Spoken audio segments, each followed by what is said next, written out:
Hey, everybody. Welcome to the stream. What an exciting launch we have today. Inspiration4. We've been waiting for what, 6 months for this, Mikko? Well, at least I think they announce it just this year, or was it? I think it was late last year, at least. But I was checking the documentaries about Inspiration4. They were talking about some November, December time frame when Jared Isaacman actually got the idea. Uh-huh.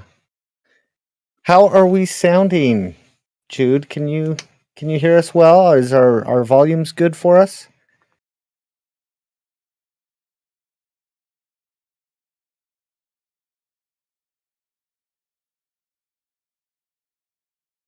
Check 1, 2.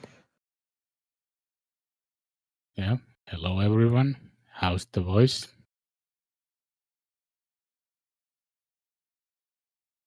Yep. Okay, good. Thank you so much. It's always nice to get a little bit of feedback from the audience. Welcome, Felix Spacetime. Welcome, Jude. Don't know if anybody else has chimed in yet. Welcome, Volotex. Welcome. Yeah. So we are live quite a bit early. SpaceX should be going live to give us a feed in about 10 minutes or so. We've put together a little bit of a backdrop up above us here for some of the highlights that have come out over the last 6 months or more that we've been waiting for this historic launch. So hopefully you can enjoy that. If you have questions or comments, we will talk to you from the chat there, and we're glad you're here with us to share this great time. Yeah, it will be quite a long night. For me, it will be around 3 a.m. when the rocket launches, so I'll be tired in the morning, but I mean, you just can't miss this. Absolutely not. Absolutely not. Yeah, it'll be a little bit past my bedtime as well by the time we have liftoff. Even if we lift off on time, we do have a 5-hour launch window that begins in about 4 hours. So we're going to sit here and chat, and we'll watch the SpaceX feed when it goes live, and we will talk about what's on screen or whatever's going on in chat with all of you. We're so glad you made it to join us. And if you guys are watching this after the fact, I hope you find it entertaining. And yeah, this is just going to be so exciting. It's such a, Jared Isaacman has put together a fantastic crew for this. Every single person on the crew has this great inspirational story. If you haven't seen the Netflix documentary, after we finish the stream, you should go and watch it because it is very well done and very emotional, very in depth on the training they go through, their background stories. Uh, Simply fantastic. So if you haven't seen that on Netflix, it is worth a subscription fee to Netflix just for that one thing. So I highly recommend it. Oh, absolutely. I watched the 2 first episodes last week on Monday, just after they came, and the same this Monday. So yeah, I've seen those all of those 4 episodes, and yeah, greatly recommended show. Yeah, it's quite fantastic. Who is everybody in chat's favorite person on the crew, and why? Let's hear a little bit from our audience here. Good idea. And then we can give our thoughts. Absolutely.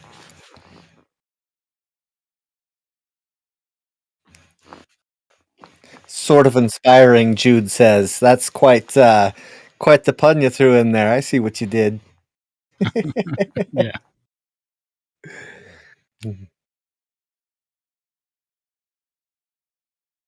Yeah, Marco says might be Mikko.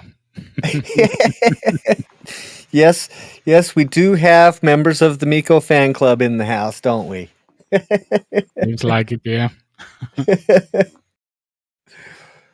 Uh, So, yeah, Jude has no favorite. loves all of his kids. I like Yeah.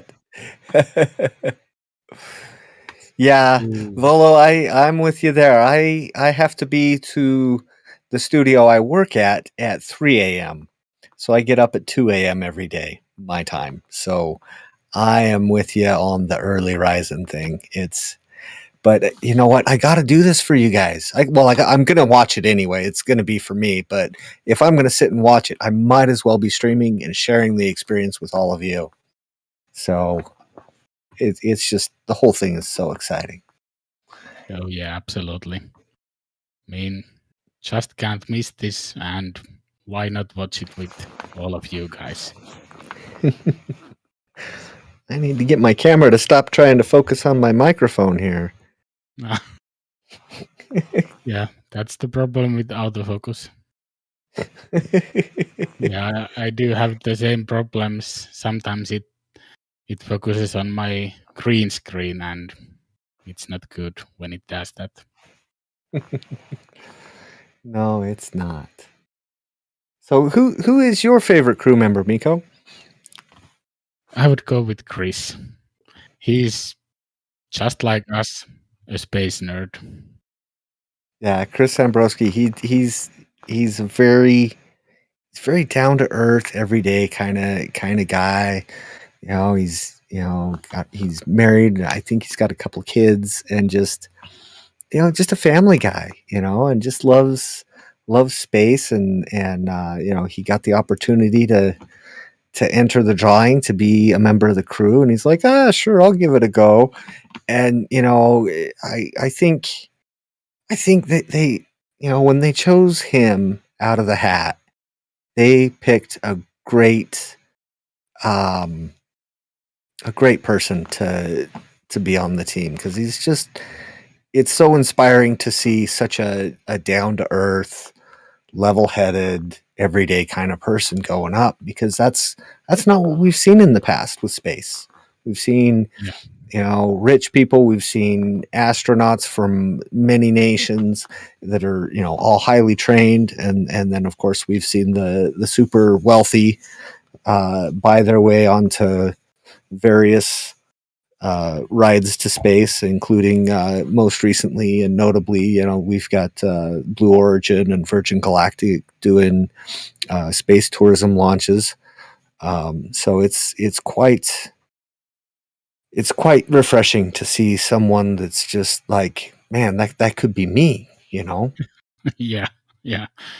And the thing is, Jared did take quite a bit of risk with this, with the raffle. There could have been anyone. So it could have been some crazy person going with them up to the space. But yeah, Chris Ambrosky definitely looks like a cool dude. Yeah. So Yeah. I was just going to ask, what's your favorite, or who's your? They each are so unique, and as the mission is named, inspiring. They all fit the profile in their own way. I mean, Sian Proctor, she just came out of a real rough patch in life. She's a bit of an artist with some family history in space, and is at that point in life where, having applied and tried to go to space before, and not quite made it, and now she gets to do it. That's pretty neat. And then Haley Arsenault, like, just this great person that has dedicated her life to helping other people get through some of the same challenges in life that she has been through. And like, like I can't do that. That's not the kind of person that's the kind of person I like to think I am. That's the kind of person my dog thought I was when I had a dog. But truth be told, I'm a little bit more selfish than that, and so to see someone else that is actually able to live the life that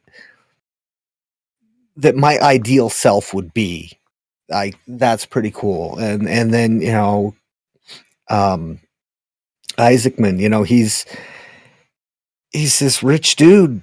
Everybody wants to be some rich dude, right? But yet he's like doing something with his money to make the world a better place instead of just make more money. He's actually applying those. The whole mission is to raise money for St. Jude's. And I'm looking at the SpaceX feed that hasn't even gone live yet, and it looks like they've gotten almost $17,000 in donations already just from their stream sitting there not even running. Like Yeah. that's the kind of inspiration that Jared Isaacman has brought to this whole deal. People are donating money to help kids with cancer and help with cancer research for children. Like that's like this is not only changing the 4 people's lives going up, but it's changing the world we live in, because now space is just that much closer to arm's reach for the rest of us. And then all this help for St. Jude's that he's bringing in. I don't even know how many. $200 million is the goal for Mhm. the total fundraiser. How many kids' lives is that going to change? Like, Yeah, quite a it's few. a good handful, I'm sure. It's a good handful, and like, man, like if I could be that person to change that many lives in the world, to change the way that the people around me see the world, like, wow, like that's crazy. Yeah. Yeah, it looks like SpaceX has just gone live, and they've just passed the $17,000 mark on their little ticker. That's pretty dang exciting. Yeah, pretty Um, cool. let's see, what do we got going on in chat here?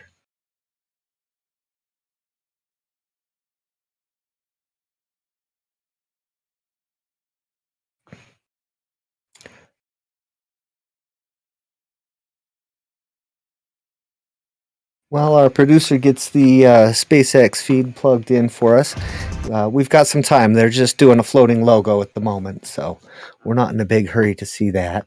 Yeah. But it's there for us when we get that plugged in. Let's see. Yeah, Yeah. Iacon 23 said, I've recently discovered your channel and I've been really enjoying it. Thank you. Well, Oh, thank you very much for watching. yes. Thank you very much. We're glad you enjoy it. We put a fair amount of work into this, and when I started the YouTube, I don't know about Mikko. I can't speak for him, but when I started this YouTube adventure, I knew it was going to be a certain amount of work in order to try to be successful in any way at YouTube, and I grossly underestimated how much work it takes.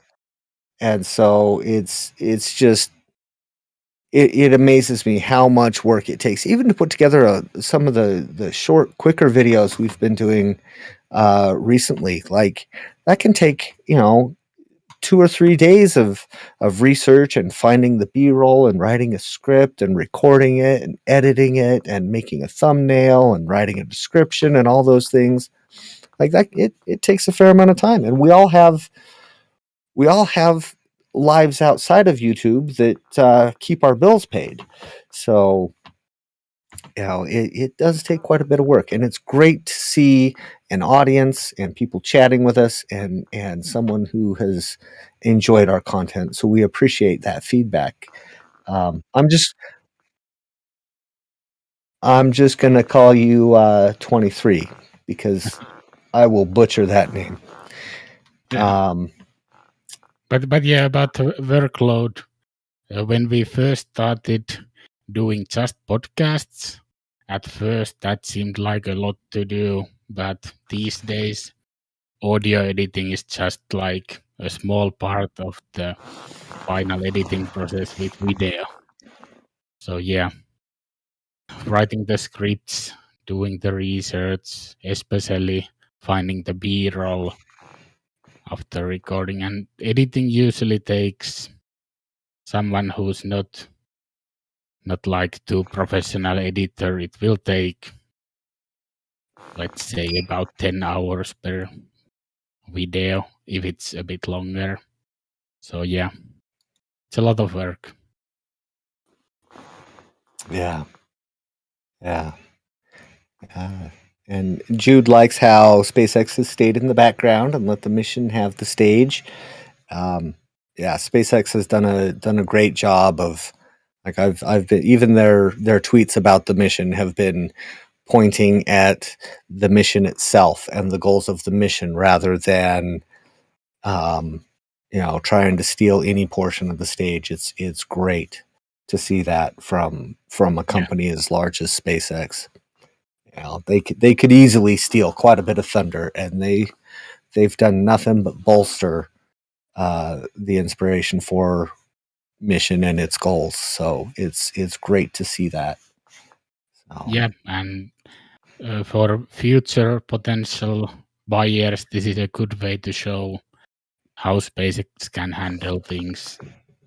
I think I read somewhere or heard somewhere that Jared actually disclosed that the price was under 200 million for the whole mission, but didn't give any specific amount.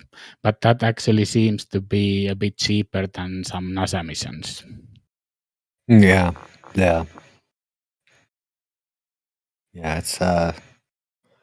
It's not cheap to go to space, and he has out-of-pocketed for 4 seats, 4 people to do all the training that SpaceX provides, plus all the extra training that he's thrown together. He's made sure, that the team can actually like jump in a jet and fly the jet like a regular astronaut. That they have a lot of pilot training in various other vehicles, and Jared has done his best to replicate that whole process. So there's no way that, at least in my mind, I can't call these guys astronauts. Whether they get FAA approved astronaut wings or not, in my eyes, they should, because they've put in the work. This isn't a couple of days of training and then a 5-minute jaunt up above, where the atmosphere kind of stops. Yeah. This is months and months. Producer, could we change to SpaceX feed?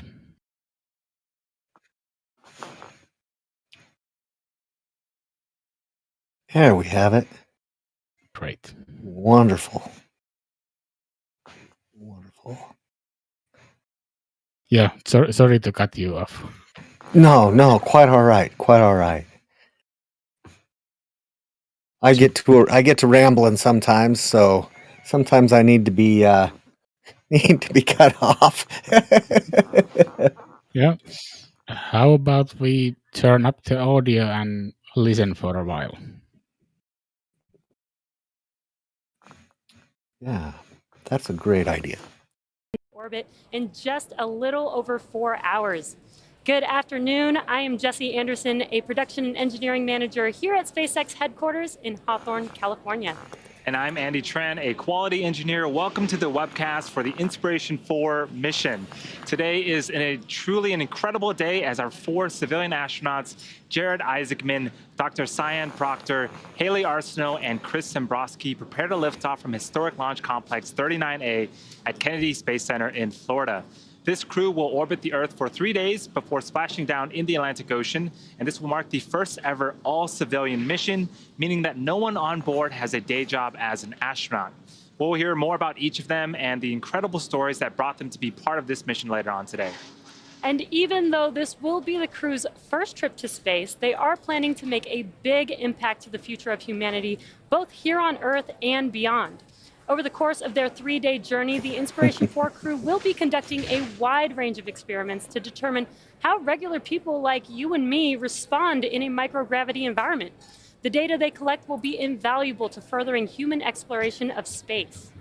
And as if making an impact to our future in space wasn't enough, the Inspiration4 crew is also using this mission to make an impact here on Earth. Inspiration4 Commander Jared Isaacman is using this mission to raise awareness and fundraise for St. Jude Children's Research Hospital. Jared donated $100 million from his own pocket and is seeking to raise an additional $1 million for St. Jude from this mission. If you're watching on YouTube, you'll see that we've integrated a donation function for viewers. The Inspiration4 mission is currently at about $30 million of the targeted $100 million. So every dollar counts. Please donate if you can, and encourage those around you to donate as well. It's a really exciting day for us here at SpaceX, and it's already been a busy day for the Inspiration4 crew. Yeah, look at that and crowd. Right now, we are currently awaiting walkout of the Inspiration4 crew from our Hangar X location at Cape Canaveral, Florida. Yes, the crew has had a pretty busy day. They woke up about 3 hours ago and performed some medical checks. And then they finished up their meal, and the doors are opening up. This is the first shot of our Inspiration4 crew members walking out of Hangar X. There's our door opening, and here they come. There they are, our first all-civilian crew walking out of Hangar X. They look so excited. Right now, they're walking down this pathway, waving hi to family and friends, some SpaceX employees in the crowd as well. Yes, this must be such an exciting and emotional time for them. And the crew that you see there on your left-hand side, that was Chris Simbrowski. He is the mission specialist. To his right is Dr. Cyan Proctor, the pilot for this mission. Look at that Tesla Model X there. To the right of that is Jared Isaacman, the mission commander. And Jared is blocking Haley, but she's in the background there. That is the medical officer, Haley Arsenault. What a sight to see. They look so excited. Are those actually available for sale? Can you buy a Model X, or is that a SpaceX only thing? Do you guys know? Yeah, you can buy one of those. Where they will ride to the Falcon Support Building, which is where the SpaceX suit-up room is. And currently they're at Hangar X. It's probably a fair bit extra. Hangar X is. This is our brand new facility. I know these have the special function that they have the refurbished vehicles. So some of them are hopping into the car. For the suite, in the first car, we have Dr. Cyan Proctor with. I know you can get the SpaceX emblem for you can see the regular Tesla as well. And instead of having the Tesla emblem, you can have the SpaceX emblem on it, which that alone is pretty cool. Support building. It's a couple miles down the road. They're going to be making a left out of here, heading north on Kennedy Parkway at Kennedy Space Center in Florida. And they will take this one last moment as they're in their Teslas to say goodbye to their close family and friends.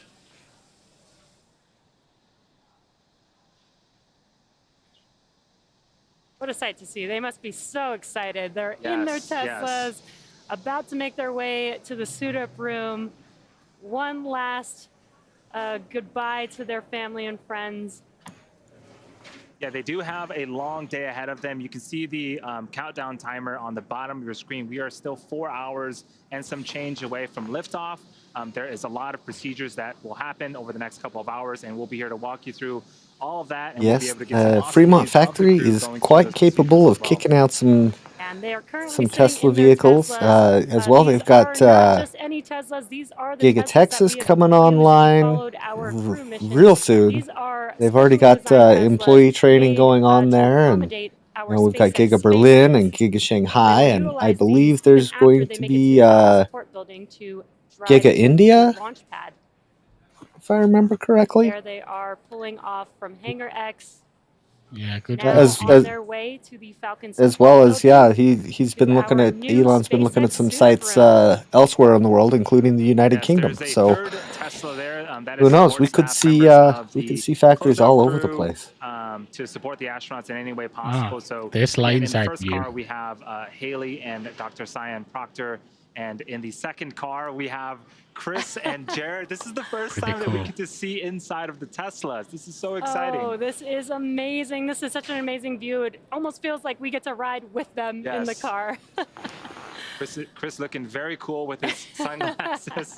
I love it. Hey, Chama. While we watch the crew make their way to the suit-up room, let's take a moment to get more acquainted with our first all-civilian crew. Jared Isaacman is the Inspiration4 commander. He is the 38-year-old founder and chief executive officer of Shift4 Payments. He is a father, husband, and accomplished world record-holding pilot. Jared has flown in over 100 air shows, dedicating every performance flight to charitable causes. And Hey, today's Jema. flight is no different.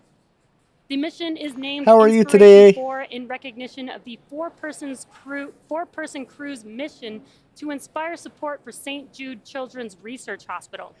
As a Yeah, part of I would be a little Inspiration4's bit nervous public as well, outreach, Jude. Isaacman made a personal Um, $100 million You're about commitment to sit on St. Jude Children's on the Research top of Hospital. He's hoping a to very raise explosive upward of rocket $400 million to and support the nonprofit with experience this mission. a lot of Today's cheese. flight would not be and, possible without like, Jared's philanthropic dedication. Here's more about It's the a little New bit Jersey scary. I would native be and pretty nervous self-described myself. aviation I'd do and it. aerospace fan. I'd do it in a heartbeat. But it's still, I would be grew up a in little New bit Jersey, jittery.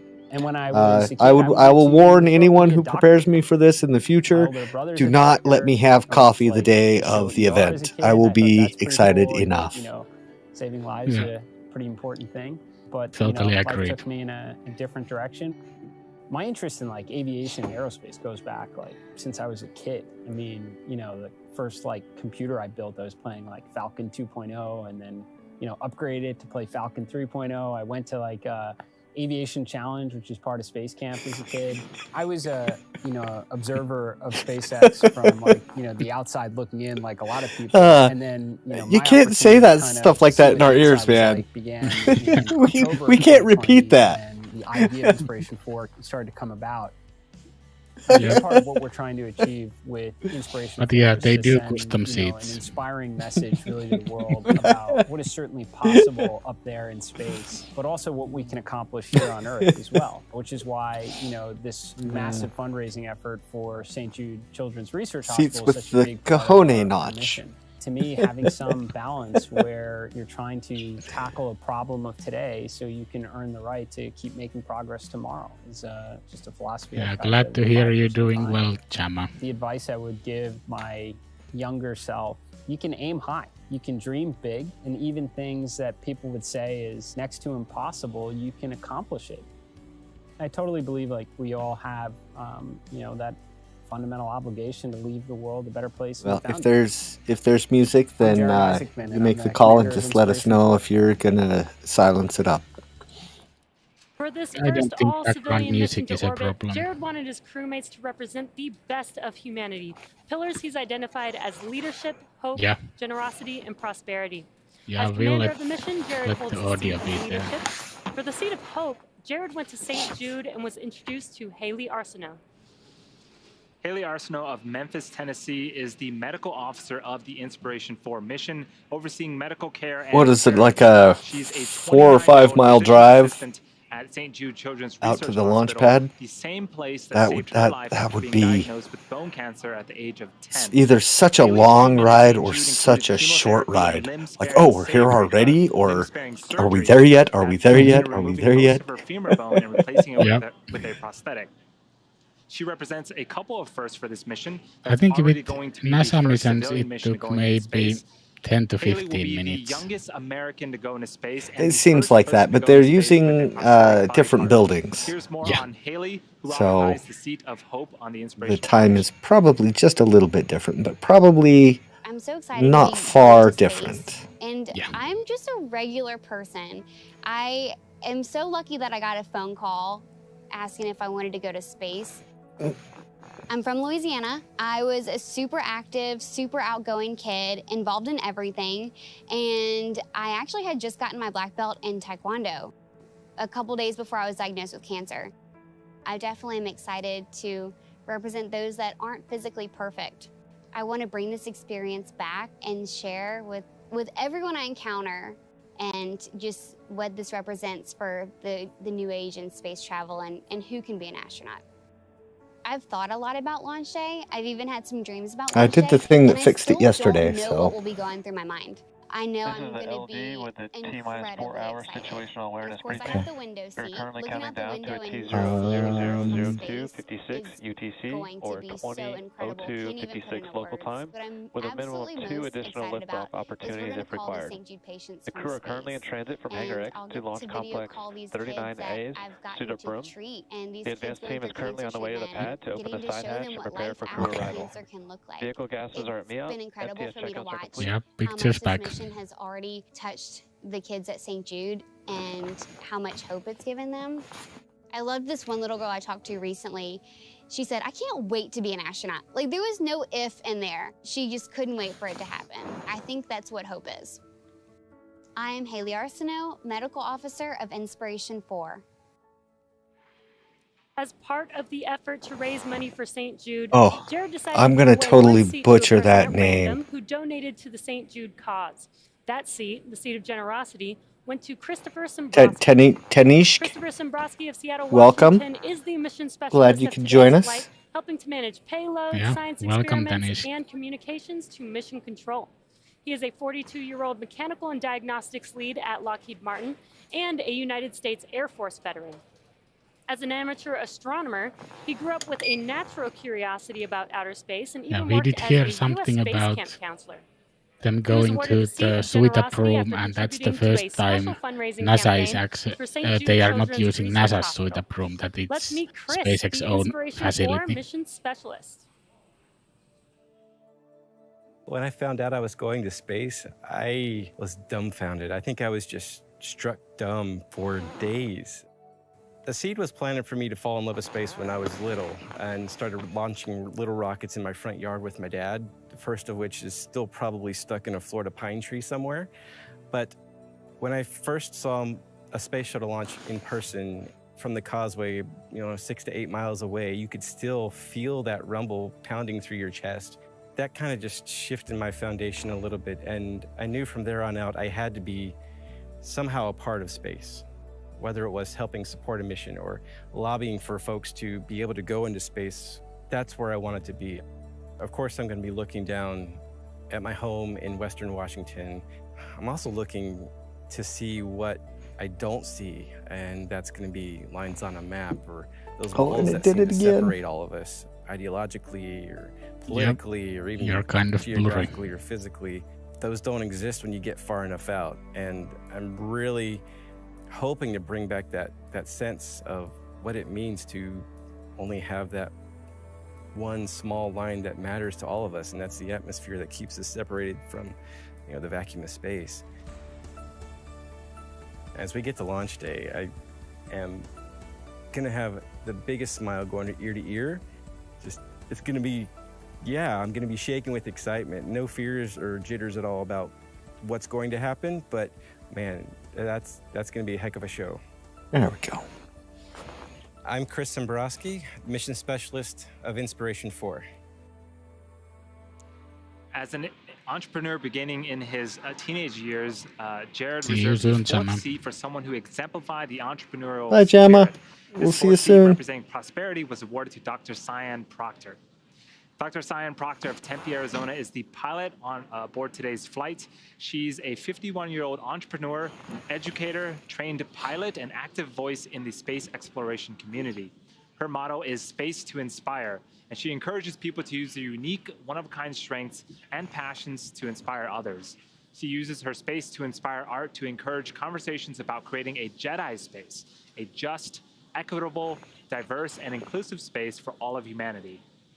Dr. Cyan was awarded the seat of prosperity after being selected as the top entrant of an independently judged online business competition conducted by the Shift4Shop e-commerce platform. Let's meet Dr. Proctor, the Inspiration4 pilot. The day of launch, I'm going to be thinking about how my entire life has led up to this moment.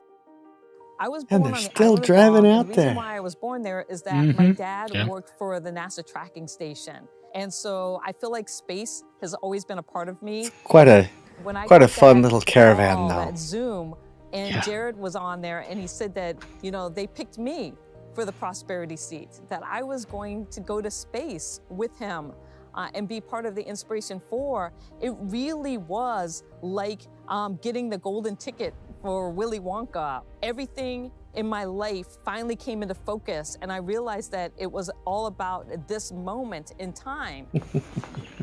I won the prosperity seat for Inspiration4, and I did that not as a geoscientist or an explorer or an analog astronaut, which are all on my resume. I actually won this as a poet and an artist. We are striving for that Star Trek generation, that idea of a just, equitable, diverse, and inclusive space, or a Jedi space. I'm gonna be the first Black female pilot of a spacecraft ever. And to me, that just blows me away. And I want to encourage the next generation to dream that this is possible. And a Jedi space, that's what that's about. I'm Dr. Cyan Proctor, and I'm the mission pilot for Inspiration4. If you're interested in learning more about the Inspiration4 crew and how they came together for this mission, you are in luck. Netflix and Time have been following the Inspiration4 So they've got the crew in lead lead up to vehicle, their and then mission, they've got and the first 4 three episodes of vehicles. the 5-part So series are now they've got available on Netflix. the The crew fifth and final episode in what, will 2 of be them, and available then not too long after support splashdown, and will staff include an inside Yeah. look The at their SpaceX time on Ninjas. orbit. and the SpaceX Ninjas. Yes. Yes, that Uh, the docuseries have is have really they well given done. any I explanation think for it's that, really or is cool that that just just a few something cool days SpaceX after this decided to mission do because completes, they're we'll have the fifth and SpaceX final and they have episode. to So do it's cool almost like things? we get to experience what they experience real time. Yeah, I love that part of the docu-series. It's like you get to see the before. We're going to see launch today, and then we'll get a little bit of a recap afterwards. And it looks like on your screen, those Teslas are pulling up to the Falcon Yeah, support I mean, building. I do This is the think that building that has SpaceX our is just new cool. SpaceX suit-up room. The crew, once they're parked I here, love will how get out they've shortly. got the sword and Yeah, everything. if you've been You following know, along Yeah, on previous that's the missions, funniest I, part. specifically with NASA like astronauts, things look a but little I bit different wonder today. if like Typically, it's we an suit up actually in sharp the sword astronauts will that suit up like in the they Neil can step Armstrong in and like operations and cut takeoff something in some facility, sort of also a known as the situation if ONC it was facility. necessary, That or is if they're located a little bit just closer to Hangar like X, where the security solar or crew just for work show, out. or For today's mission, the like crew will be if suiting up there's in the Falcon support something more. building, I which mean, is because actually located I fairly can close to the launch envision pad and 39A. imagine some ways in which it would There's be the like crew beneficial to have some guy making with a their sword way standing inside there, of the but Falcon support building. at the same time, I'm just like, And again, just as okay, Andy mentioned, it's today cool, is but not a NASA why? mission. This is a mission for Inspiration4 with SpaceX. So we now have our own facilities, Yeah, our own yeah, suit-up room that we'll be it's to catch the utilizing guy today, hiding away which in they are the currently frunk. entering right now. Yeah, so when they get inside, they'll have a mission and weather briefing. They'll also get tablets, which has all of the information and procedures they'll need and their schedule throughout the mission. And then they'll also don their spacesuits, the super cool, sleek-looking spacesuits. Yeah, and the really cool part about this is the process is similar to NASA. We just have different facilities that we're utilizing with some minor things that are a little bit different. But every step of the process is in their process, in Whoopsie. those tablets. So even going from Hangar X to getting inside of their Teslas, getting out of the Teslas into the Falcon support building. So every step of What this I've been doing is just on and off they're the following it just as procedure. virtual cam, Yes. Later on in and the that webcast, we're going to corrects talk a it little bit more about sometimes. what the astronauts have been doing. It As worked Jesse itself mentioned, out. not just today, but throughout the Fantastic. last 6, 7, or 8 months, they've been very, very busy. Their schedules are jam-packed. They're learning a lot of things, doing a lot of cool things. But yes, here's a view of the Falcon 9 rocket, and sitting on top of that is the Dragon spacecraft that will be taking them to orbit in just under 4 hours. Yeah, and just to note, you can see the soot on the vehicle. This is going to be a reflown vehicle. This will be its 3rd flight today. And the Dragon vehicle sitting on top is Dragon Resilience, which flew on the Crew 1 mission just last year. Yes, this vehicle came back in May of this year and has been Looks like undergoing clear weather for refurbishment launch. and checkouts to make sure Yeah, that look it's at them ready for blue flight. skies. The first stage down below, this is going to be its third time flying.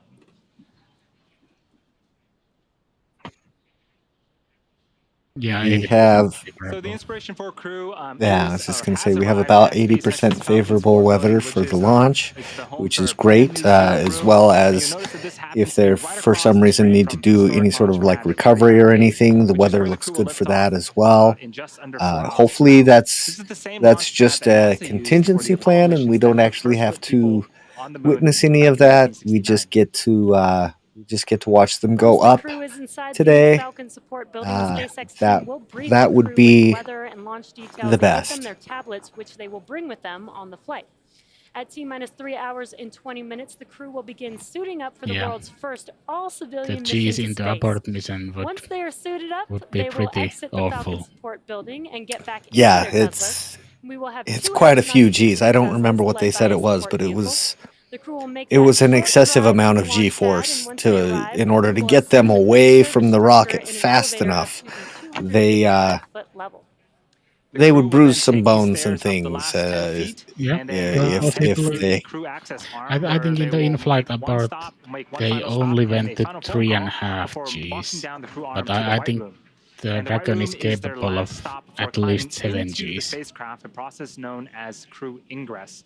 During ingress, the SpaceX team will run a series of checks to ensure the suits, the seats, and vehicle interactions are all If you guys have any questions or After all comments vehicle and crew or checkouts are something you want us to completed, the talk SpaceX about, feel closeout free to team throw will that in close the chat. side hatch and depart the pad. Welcome At back, T-minus 20 minutes, old the crew Baka. access arm will retract away, Odie followed Ba- by the arming of the I launch totally escape am going to system. butcher that name. Now, once the arm Odie is Baka. retracted and the escape system is armed, propellant loading on Falcon 9 will begin.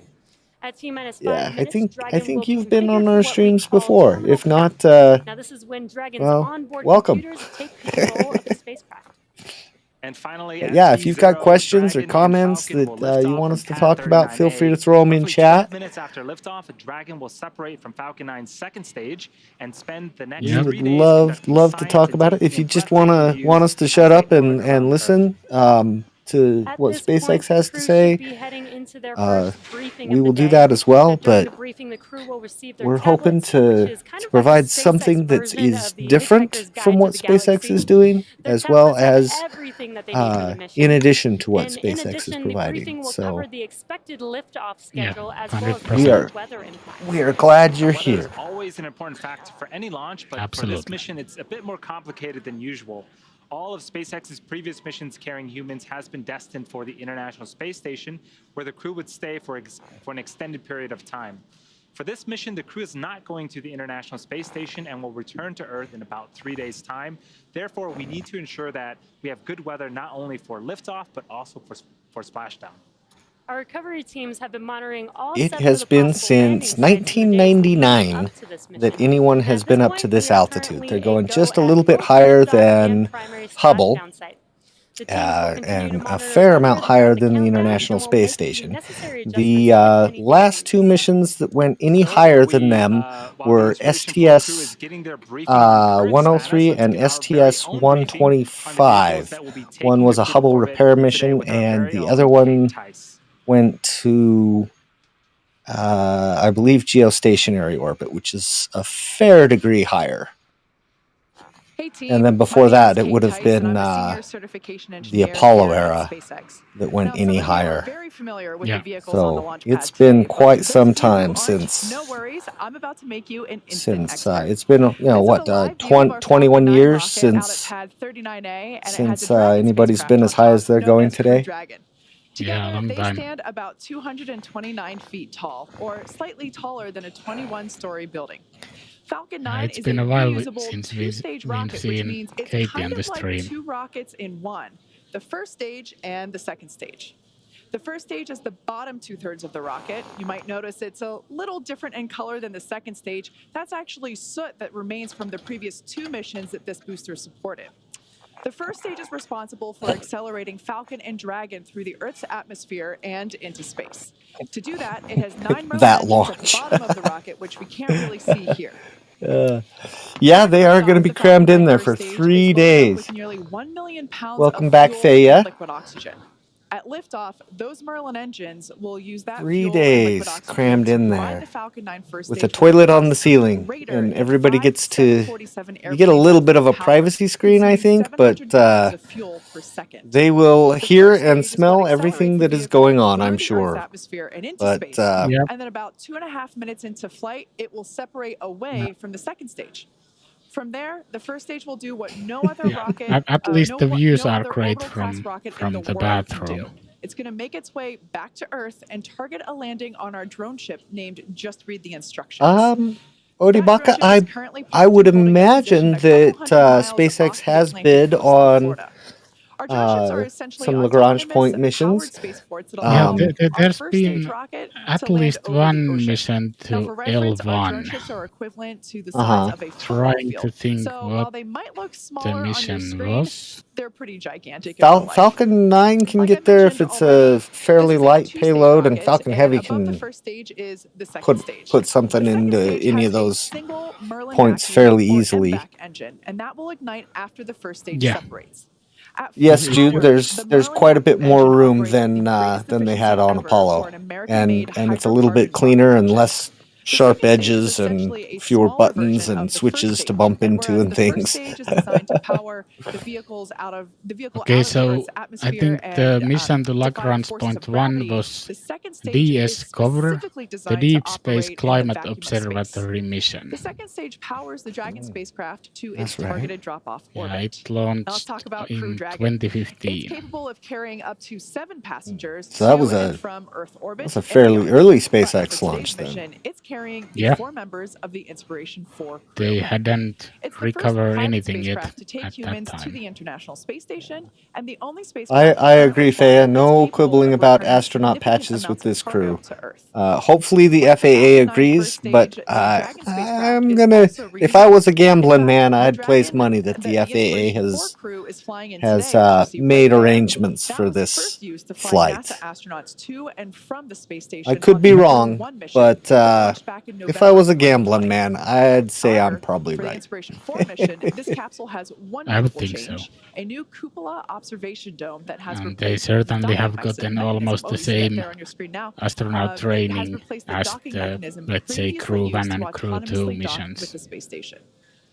We'll get to Yeah, talk a little bit more yeah, about a lot that of cupola the later on in same, the a lot of the broadcast, same but right training. now, let's take a minute And to look the at Crew 1 and Crew Inspiration4 2 mission went to profile. SpaceX facilities and did a Thank bunch of you, training Kate. there on It's the always actual cool capsule to learn itself. more about the rocket, and I am In so addition excited to all the about Dragon NASA training Cupola. they had Let's received. talk a little bit about the mission profile. But yeah. So a couple of things that are different today, since we're not going to be going to the International Space Station. The team will be spending 3 days in orbit, but they're also going to be flying higher than any other human has flown before since the Apollo missions. Yeah, they're going to an orbit of Yeah, Jude, 575 this is kilometers. quite a And bit just roomier for than the some Apollo perspective, capsule. the International Space Station flies yeah. at about 400 to FAA is 425 competing kilometers, with and the Formula Hubble 1 on telescope those at points. 547 kilometers. I can You agree see to that on the that. graphic on your screen. How much further out Yeah, I from do Earth watch quite a bit Dragon of Formula and 1. Inspiration4 crew will be flying. Yeah, to get into this orbit after Dragon separates from the second stage, it has 2 burns spaced about 45 minutes apart.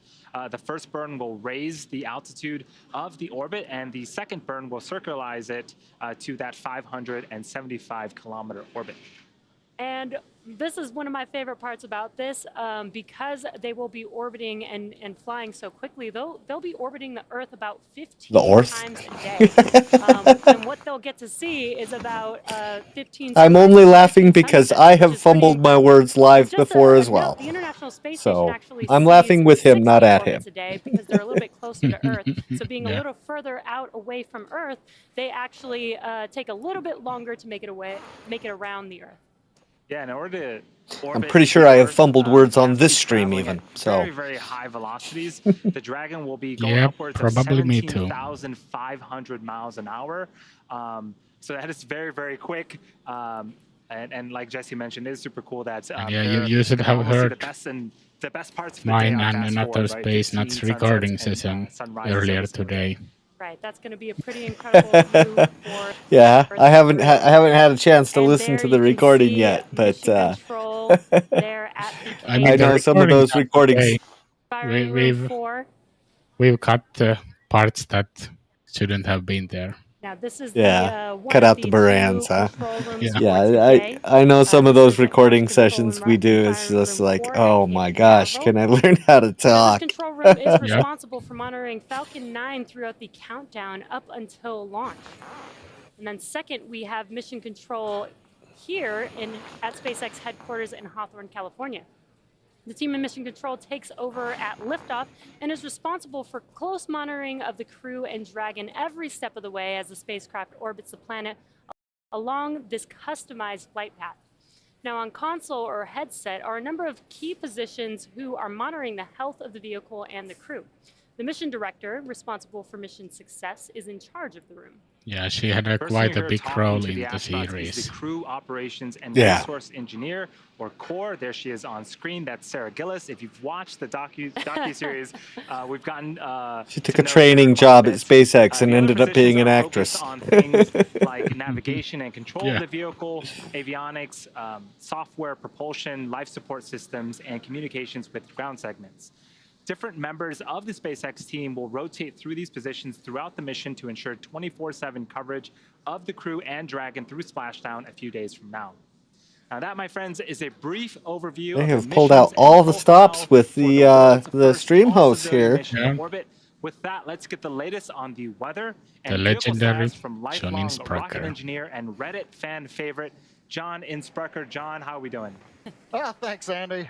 I'm John Insprucker, Falcon 9 Principal Integration Engineer here at SpaceX. We're currently just over T-minus 3 hours, 39 minutes to go. And a short time ago, at T-minus 3 hours, 45 minutes, the crew received their weather briefing. The good news is the weather around the world is looking good for a launch opportunity tonight. We have a 10% probability of violating weather constraints, which is like a 90% chance of good weather. We're going to be watching the ground level winds. We're going to be looking for anvil clouds, possible pop-up thunderstorms. But right now, 10% probability violation in Florida late in the summer. That's really a nice low number. So things are looking good both there and also at contingency landing sites around the world.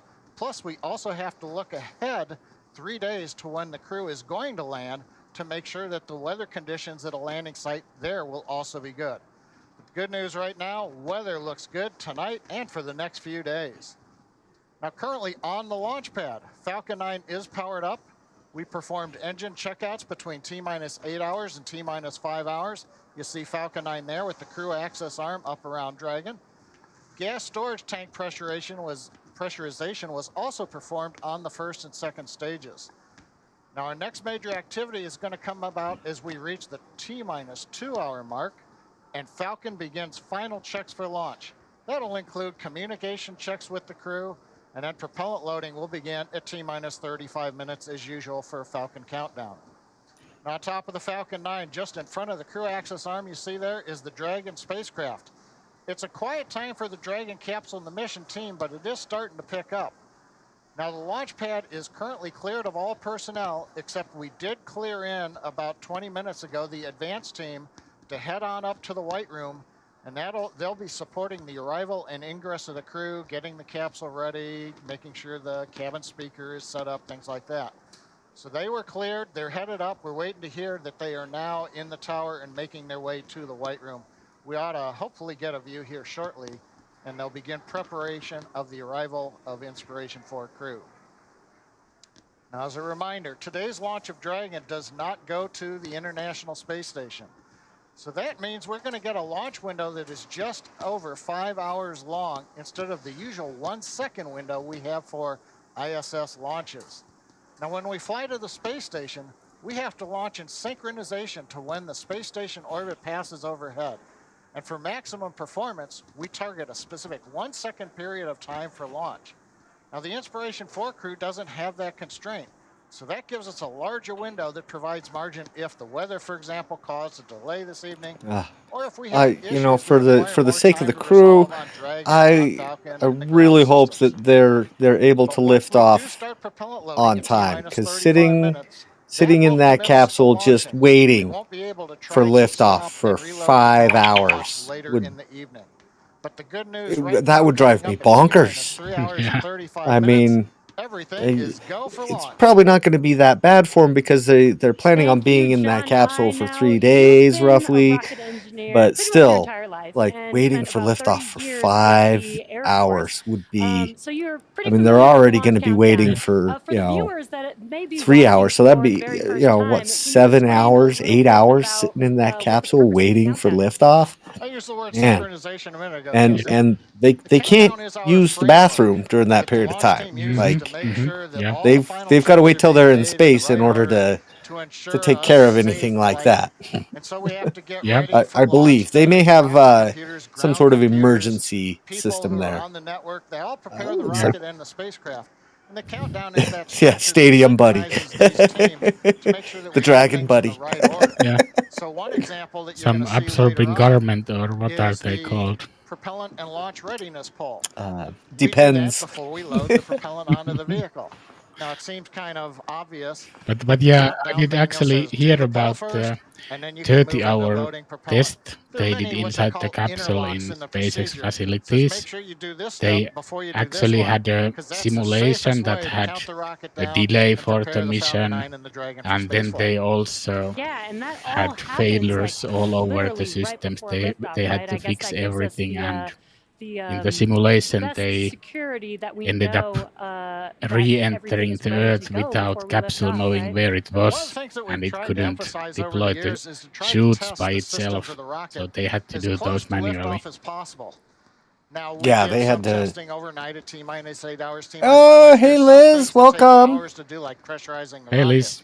But on other things, you will hear, for example, in the last 4 minutes or so of the countdown, we will move the upper stage engine nozzle a little bit with the guidance system. We're just we're kind doing of that just chilling, as mostly close to listening launch as we to can what to make darn SpaceX has sure to that say, the but hydraulic system we is are fully happy to ready throw out go some and fly the rocket. chit chat In and some fact, the comments, first stage answer any engines, questions we moved anybody those nozzles has. about T-minus 4 seconds, just 2 seconds before Seen you a lot began of the engine ignition return sequence. viewers today. That's So always also, great to try to move see, the stuff as close as to well launch as you can as without special overloading the guests. team, having to, or the So computers to look at too much that's happening just great too and fast. fun and all those Yeah, I things. think Dragon and Falcon are Absolutely. largely autonomous vehicle, and one of the things that we hear as we get under the 1 minute mark is Falcon 9 flight computers have taken over. What does that exactly mean, John?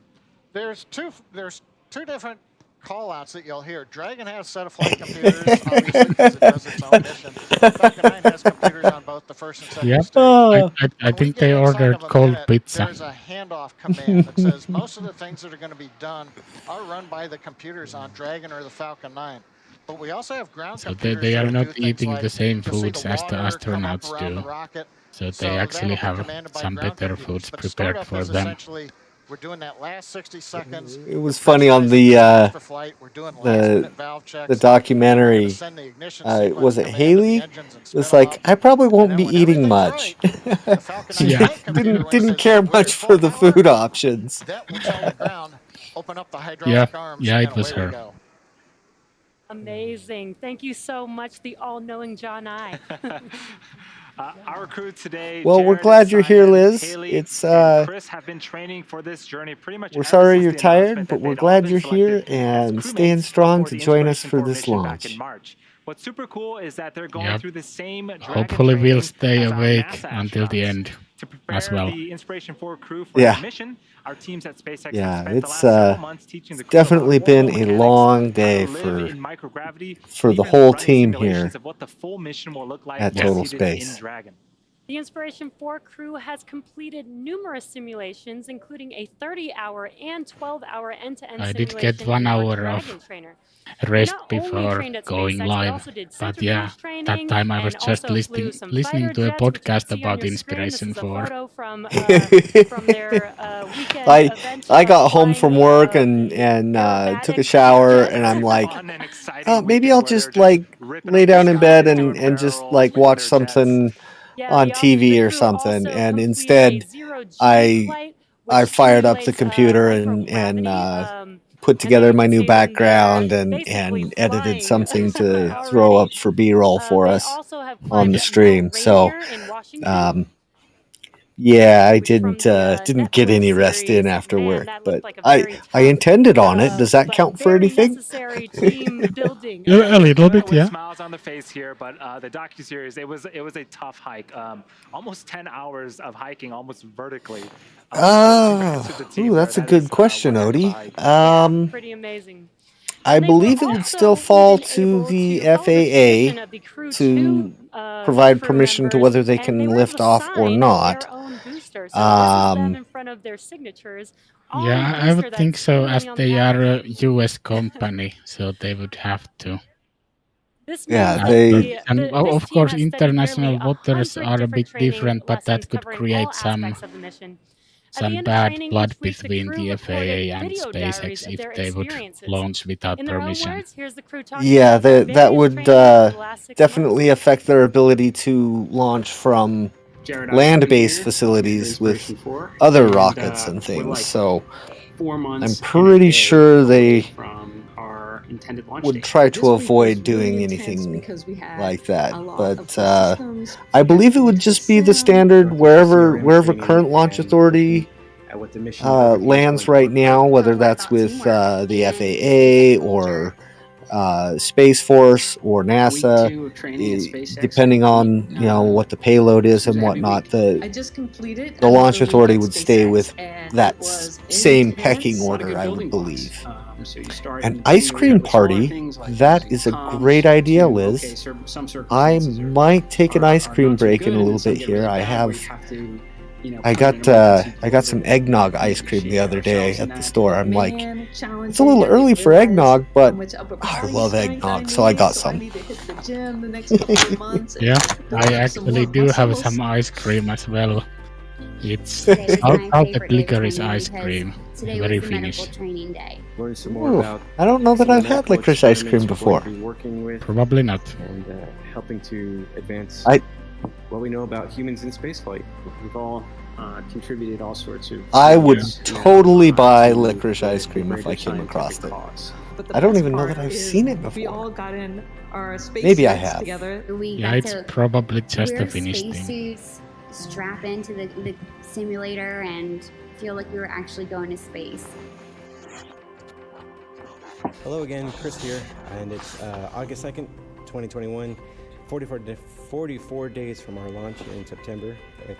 Everything keeps going to plan, and it's been an incredible week last week, working with SpaceX teams down at Kennedy Space Center, and then back here in Hawthorne this week for some sims. This spacesuit that I got fitted for about 7 months ago, I actually get to see and try on and do a bunch of maneuvers in to make sure that it's comfortable and that I can move. And I am just so excited for this because, I mean, this is the spacesuit I'm gonna wear leaving the planet. I'm just so honored and thankful and grateful to be a part of this historic mission and a part of the SpaceX team. Y'all are working so hard to get to Mars and beyond. We want to provide great data, and we're really excited to be part of this. All right, well, thanks everybody for a fantastic time here in Hawthorne and also down at Kennedy. We've been doing training down there as well, so really appreciate everything you guys been doing. This is my final call here from SpaceX, so Brooke signing off. So cool seeing those personal vlogs. Now, as part of their extensive training over the last 6 months, the crew also got extensive amount of training on a bunch of science. Specifically, the crew learned how to conduct a wide variety of science experiments on themselves and each other, all of which help inform both of which help inform how humans best live in space. These experiments were designed by the Translational Research Institute for Space Health, also known as TRISH. Joining us now from Cape Canaveral is Jimmy Wu, it's pretty cool they are doing biomedical some engineer with medical TRISH. Hey, experiments there too. Hey, Kate. Thanks so much for joining us. Yeah, Can you tell us I'm a really little bit glad about they're what a actually senior doing some biomedical science up engineer there does? because Yeah, sure. My role really I think it would be kind of boring to just go up there for 3 days and not really have anything to do. I mean, yeah, fantastic views, bounce around in zero G for a while. Like that would be fun, but 3 days is a long time if that's the only thing going on. I mean, I guess you could catch up on some reading maybe, but In layman's terms, what is Trish? to actually and go why is up it important to us? and accomplish something Trish has a partnership with for NASA's science as research well. program, and I'm kind glad of that use they an are analogy able to with do what that. SpaceX was to NASA when Yeah, SpaceX came on absolutely. board. About Get on about a with the decade ago, space and NASA ninjas, asked lady. SpaceX, "Hey, can you make rocket launches Odie, cheaper, you're more making me accessible laugh to here, everyone?" man. And so Trish kind of has that same relation with Man NASA, or woman, where I don't know the which Human you Research are, Program but has asked you're us to making me say, laugh either "Can you way. make biomedical research and medical health? I think the suit up Can was you look at at that and make 3 that more hours accessible to 20, everyone? Can you so look at that other should ways that be we coming could up do research to help soon. be more innovative, to be more entrepreneurial, to bring in new ideas, new industries to help contribute Liz, to I keeping humans believe healthy in that space?" they will only be opening the cupola when Now, they're in terms of actually the going to be Inspiration4 looking out of it. mission, can you tell us a little bit about what's unique So about this particular research I effort? imagine they're only gonna leave it open for maybe an hour or two at a time, and they'll just take turns. They get along pretty well, so I'm pretty sure they're not going to be fighting over whose turn it is or how much time they get to spend. It probably comes down to more risk factors and safety as to how much time is available with it open and how much time they all get to spend in there. So that's my guess. We'll definitely find out when the final part of the Netflix documentary comes out. Yeah, yeah. There could be some concerns if it's too much in the sun, or if it gets too cold outside, or something with the material. Yeah, or if there's radiation does something to the glass or acrylic, whatever it is. right, or even if there's some debris nearby or something that they didn't notice. Yeah, micrometeorites and stuff. Yeah. Yeah, like there's a lot of factors in that. Fea, if I had to guess, I'm not sure that they would actually take their phones with them, but if they did, they might be taking an iPhone because they are all taking up the iPads. Yeah, the Apple Fitness watches. In fact, we saw pictures of somebody wearing two because they had their personal one and they had the one for the mission that was getting its baseline data. I don't remember who it was, but they already had an Apple Watch. So if I had to guess, I'd say that's what it was, but I do think they also have some iPads there. Not sure if each one has their own, or do they have one or two. But yeah. I would imagine they probably each have a tablet. Yeah, airplane mode for sure. Yeah, we don't know if there's Wi-Fi. If there's Wi-Fi, why not take your phone with you? Yeah, I mean they put Wi-Fi on the Chinese space station, and I believe the ISS is set up with Wi-Fi as well. So it would not surprise me if they have Wi-Fi on the Dragon capsule. Yeah, and one thing about delays for a launch, if they get delayed, they do have some movies on the screens they can watch. What would they watch while they're waiting? Do you think they would watch like a suspenseful horror movie or something? Or would they watch like Pete's Dragon or something? They do actually have Top Gun there and some space movies. How to Train Your Dragon. Yeah. That would be good.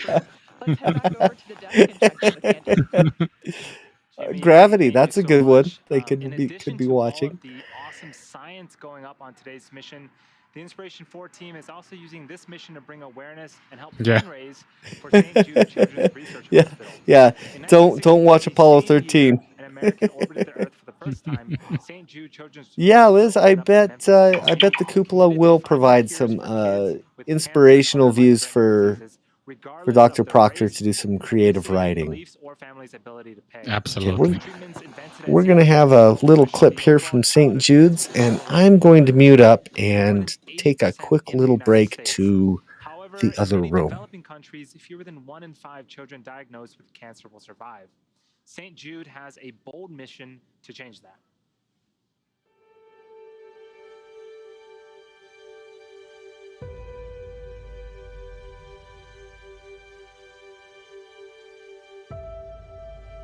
Yeah, watching the expanse on a dragon would be quite fun. Some days it feels like And Jama, I'm not sure it's if never gonna bonkers is a stop. tech term.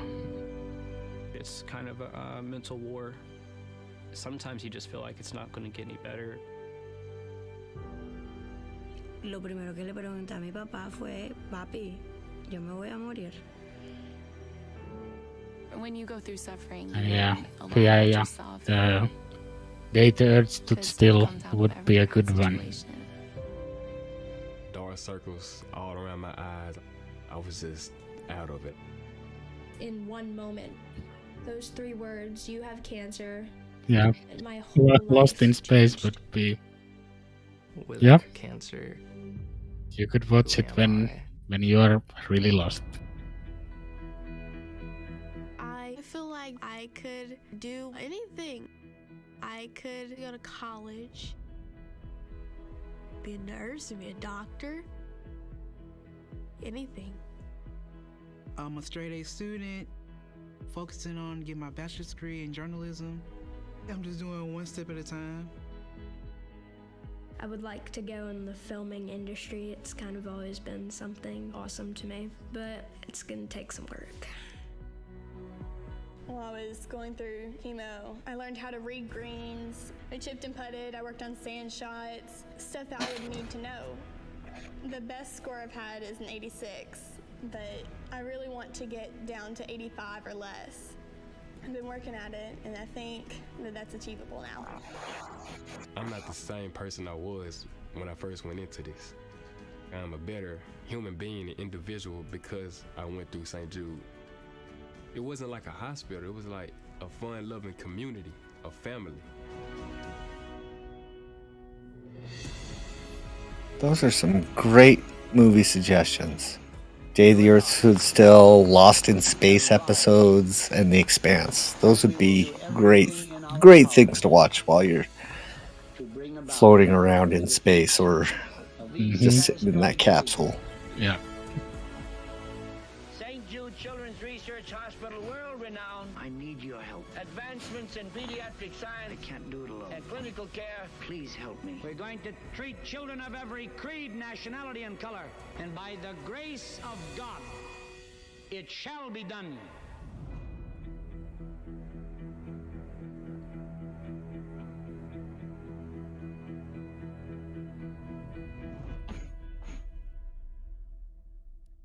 The Inspiration4 mission is part of an ambitious fundraising goal to give hope to all kids with cancer and other life-threatening diseases. The goal is to raise $200 million for St. Jude. Jared committed $100 million of his own money, and the team raised almost $30 million so far, but we still got a ways to go. If you're watching on the SpaceX YouTube channel, you'll notice that there's a donation button where you can make your own contribution. Any amount, big or small, makes a big difference. So it's super easy to do, and you've got plenty of time before liftoff. So click the donate button and give what you can to help save a child's life. And this is super exciting. We haven't seen the crew for a little bit, but they have been busy. This is Dr. Cyan Proctor suiting up in the Falcon support building. Yep, the suits are on. There is the new SpaceX suit up room again. This is our newest facility for Suit Up, which is a little bit different than what you've seen if you've been following Yeah, and along if our you want NASA crew to missions. donate On the directly crew to missions, St. Jude's, Suit Up we'll in the have a LAC link in the building. chat. This is the new SpaceX Suit Up room in the Falcon Support Building. Yes, Absolutely. looks very modern. Anyone who would like to donate to St. Jude's is invited to do so. There is a drawing And of let's- dragon in the background there. That is awesome. So what we see And now yeah, Liz, I are think the next suit technicians, all assisting civilian the or crew almost to all get into civilian these mission spacesuits, would which be will all early be next custom year. fitted, The make sure that everybody Axiom is mission zipped to up Space and Station. ready to go, and But most I do importantly, think they have confident in their suits. like an Axiom astronaut there, so is that an all civilian or not? I'm not sure. The chairs themselves are also custom made for the astronauts. And you'll notice that the But at least there will be the one where Tom Cruise will be filming the movie in space. sometimes it's easier just to, Yeah, absolutely. a number that way the crew can get what they You know, I don't even know if there are aliens, and I don't know if they're here watching us or not, but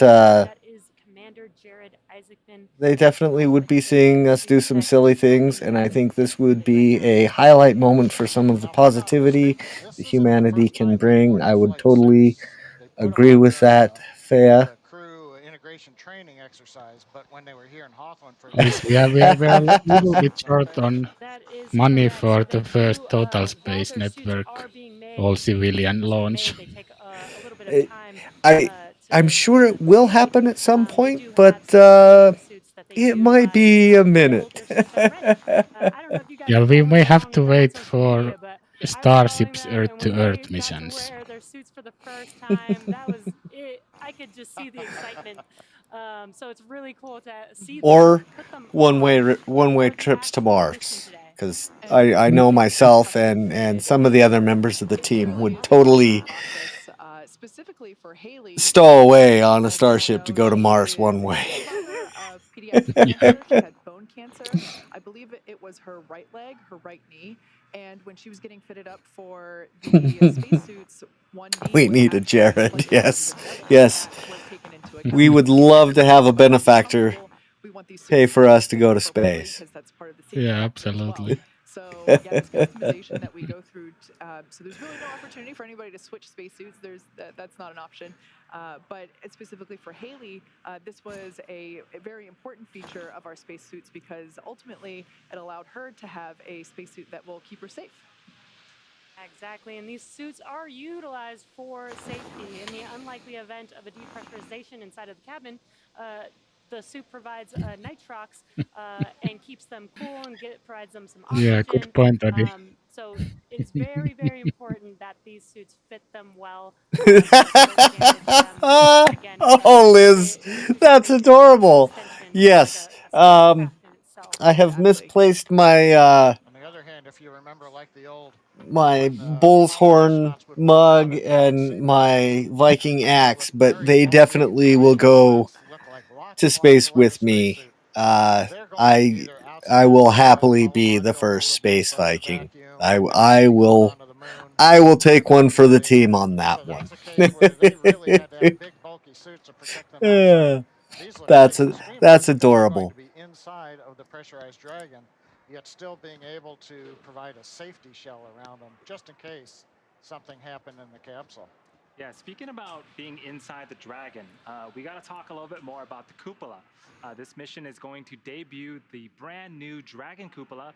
It is integrated on top of the Dragon vehicle and the largest continuous window ever flown in space. Here's a shot of it being installed. So the total viewing area is over 2,000 square inches. And again, it's the largest window ever sent to space by a factor of 2. Or No, I said Viking axe, not a Viking hammer, Jema. I think they even mentioned that a couple people can fit inside of the cupola at one time. And you may have seen the cupola on.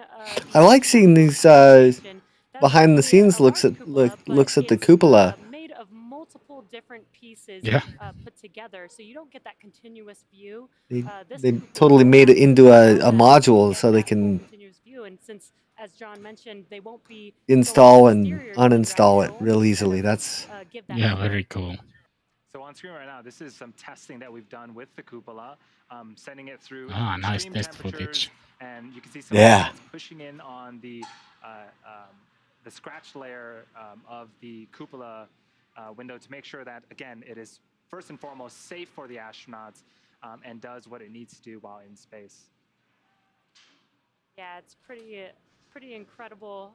Very excited to see that. And we've got an inside look into the SpaceX suit up room once again, and we have the full I crew think there, and that is Haley, I don't think he was doing a lightsaber. I think he was the making medical faces at officer the on SpaceX this Ninja. mission for today. I think he's thinking he has a lightsaber in his hand. They're having a blast. So next, right behind Haley is Oh, we have video puke. her. Yeah, we'll wait for a few seconds to make clear it up. Is the pilot for the mission, and Chris Dombrowski is the mission specialist. Once again, this is the SpaceX suit-up room located in what you hear us refer to as FSB, or Falcon Support Building, which is a building located the crew looks pretty great in those spacesuits, but I think I would look a little bit better. Now, I might be a little biased there, but I think I would look pretty snazzy in one of those spacesuits. Yeah, I would definitely want to test how it looks. Absolutely. I have a feeling they might be lining up for a photo here. Yeah. I also like, we've got the display in the room so they can see the Dragon capsule they're going to be headed to shortly. Crew access arm in position while the advanced team begins working to get the capsule ready for them. And there they are. Looks like they're finally all suited, maybe getting ready potentially for some photos here. We actually asked the crew what it was like to put their custom spacesuit on for the very first time, and here's what they had to say. I was so excited and so smiley when I got to put on my actual space. I wonder how much it would cost to have SpaceX build a custom suit for me. And when I definitely more than I can afford right now, but probably yeah. I just couldn't believe that is what but it would be quite fun to to have an actual authentic one. I could make one myself probably fairly affordably, like for a Halloween costume or something. I mean, it was the most amazing, fantastical. Somebody's saying they found a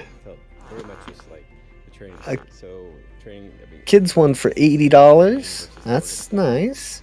Spot on. Since it's custom made, Got a link coming in chat for you guys. Tighter, a little more snug. It's got a nicer look and feel to it. Very clean. I wish I got to keep it because I would be wearing that thing all the time.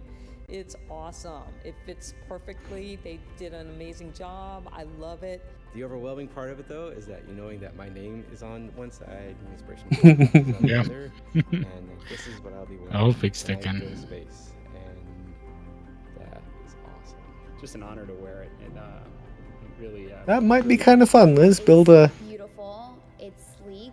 I need to get my table on my 3D printer fixed, and the acrylic part would be a little bit challenging. But I do have the ability to mold acrylic, but it would be a little bit tricky. But yes, that would be kind of a fun project. And we have 4 individuals for sure, yeah. on Crew Dragon. I bet STL files would be pretty easy to find for a generic fit. My printer's big enough to make most of the parts, and I have a sewing machine somewhere around the house, so it would just be buy some fabric and some boots that kind of match. Yeah. And 3D print a helmet and then some acrylic. I bet I can pull it off. I don't think I could do it for this Halloween though. It's about 2,000 feet from Yeah. the Falcon support It's a building up to little bit of a bigger Deck project. 39A.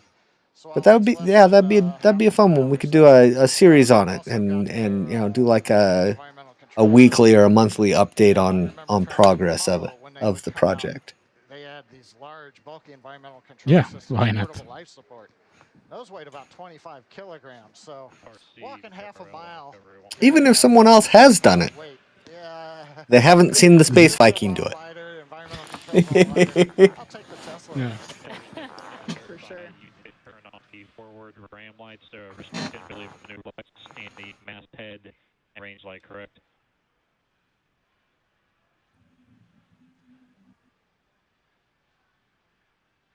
Pausing for some comms there. Can you come back with that one more time? I just want to confirm you turned on extra nav lights besides the side lights and the turn light. Is that correct? Hey, yeah, we ran an auto sequence a few minutes ago to basically turn on the nav lights associated with being on DP. Okay, got that. Sounds good. Just wanted to verify.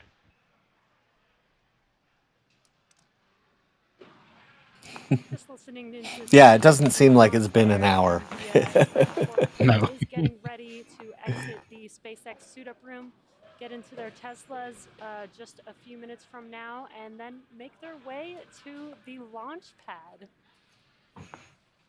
Yeah, it's super exciting.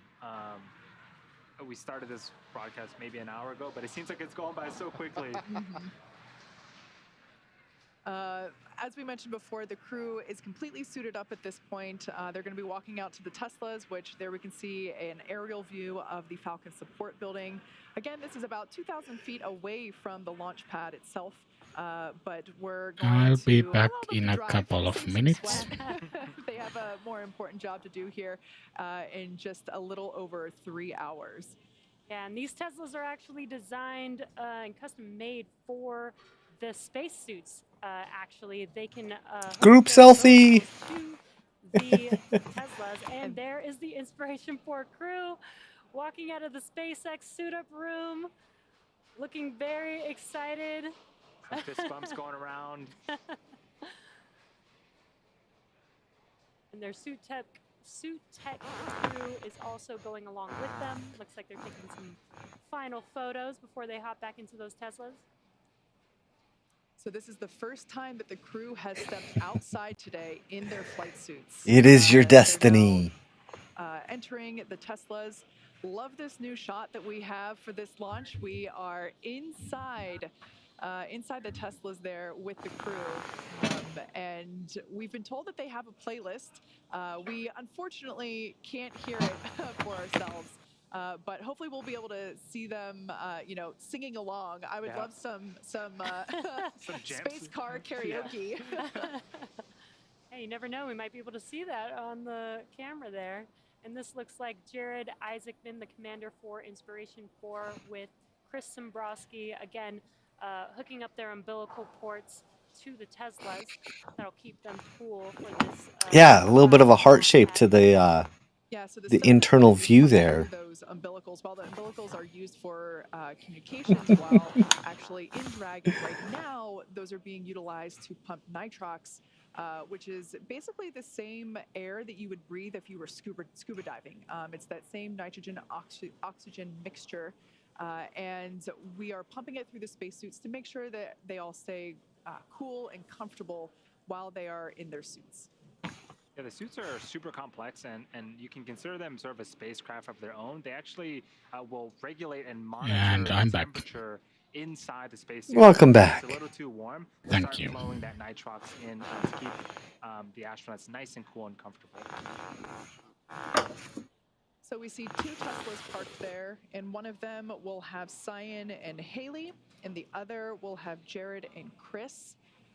And both of those crews in there, we can see the Falcon wing doors closing. CBRL on recovery point. Go ahead.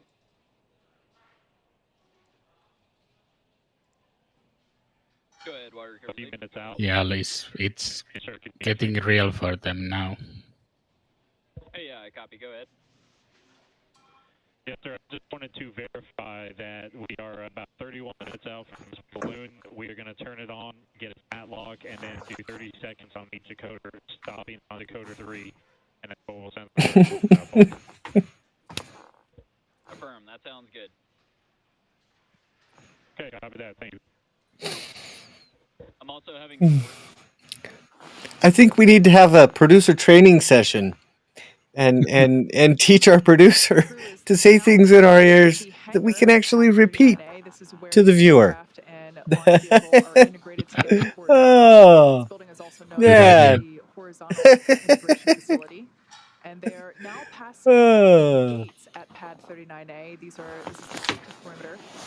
So he thinks And you can see how he says he wants a brown suit, and I'll let you fill in the blanks as to why. We got some great weather in Florida. Oh. The crew is making their way up. Maybe it's about the color of Mars. The crest of that hill is Falcon 9 and Dragon away. Maybe. This is a great drone shot of the facility and launch pad. Now, while we have this great view, I want to take a second to talk a little bit about the history, because this is hollowed ground that we're approaching here. Pad 39A is the launch pad where NASA sent the first humans to the moon. They drove past an extra strong back, it looked like, there. As well as the or a transport rack that was just sitting off to the side there. Apollo mission launched from Apollo 17. It was after the Apollo program. 2 elevators. Was then refurbished for the space shuttle program, and the majority of space shuttle missions departed Earth from this launch pad, including the final space shuttle mission, Atlantis STS-135, in 2011. In 2014, SpaceX signed the lease agreement with NASA for this launch pad, and we then began to make 3 hours to go. Upgrades. So what you see there is the base of what used to be the fixed service structure from the shuttle days. So everybody might recall that iconic pad from the shuttle days, near and dear to my heart personally. It's there's gonna be at least 4 books coming out of this. Also, it was just unnecessary for Falcon 9, but probably a few more than that. Are still there. What we see I would think so. A view of the elevator shaft, and this is the same elevator shaft used these astronauts getting their first look at Falcon 9 on launch day. There it is. The famous lean back. Must be breathtaking for them. You can almost see the size of how, we're close up on the crew right now, but how far they have to lean back to look at the top of the vehicle. It's a shame they don't wander over and look at the business end of the Falcon 9. Kate, you're talking about the history of the pad. They built what's essentially a giant concrete structure on the Florida land back in the early 60s. And you've got about a 5% grade that you saw them drive uphill to get up to the crown there. But if you go over to where the Falcon 9 is, centered up above the flame bucket, that's about a 13-meter drop down to the bottom of the fire brick. So, that gives you an idea of what it takes to channel the nearly 2 million pounds of thrust. I just want to point out, it looked like we had a team lean back there. I don't think we've seen that yet. Okay. And this crew, Time for me to change a battery. So close to each other. And if you haven't seen the Netflix documentary Countdown Inspiration4 Mission to Space, you can really see how they grew as a team and a family, and you can even see it here on the screen. For sure. Something that I really appreciated, I forget who pointed it out, but it was one of these 4, noted that each of them are in a different decade in their life. So Haley is 29, Chris Zambrowski is 41, Dr. Proctor is 51, and Jared Isaacman is 38. So they're all in a different decade in their life, and this mission has brought them together, and the camaraderie is evident pretty much every step they take. And it looks like Dr. Cyan Proctor and Haley Arsenault are the first to enter one of the elevators, waving. Just kidding. That's happened to everyone. So they're going to take this elevator up to the 255-foot level. And so this elevator shaft is not marked by floor levels, but rather foot levels. So they're literally riding up to 250 feet above ground. The exit of this I bet they elevator is would be there, pretty tired and after they will exit all the elevators stairs and if then they climb took up a those. small set of stairs to the Oh yes, stairs would not be fun. access arm. The reason for this is that Falcon 9 crew loading is a little bit higher than where the shuttle crew loading occurred. So the 255 Of course, it would be easier than the mountain climbing, but still better to use the elevator. You leave your stomach on the ground when it takes off. Yeah. Yes, so Kate, you were mentioning some of sort of the guts, so to speak, are the same. The elevator is the same, minus some maintenance and needed maintenance. And so there's a phone at the fixed surface structure as well. That is also the same phone that astronauts in the Apollo days would use to make their final phone call before boarding the vehicle. Of course, and the webcasts back in the Apollo days were a little different than the webcasts now, and so it was a true surprise to the families when the Apollo crews would call home and say hello. Hey, Max Q. Before hopping in their spaceship. Now it's less of a secret, but yeah, Andy, you're right. That's still the same phone. So what we see here is the crew kind of hanging out there on this level. And again, as I've mentioned throughout this, every step of this process is written into the procedure. So they actually put in time to make sure that they have time to call a family member or friend. Absolutely. So it looks like Chris and Jared have now. I love how they have numbers. So they know how many 255 foot. who is up there and how many people are left out on the pad.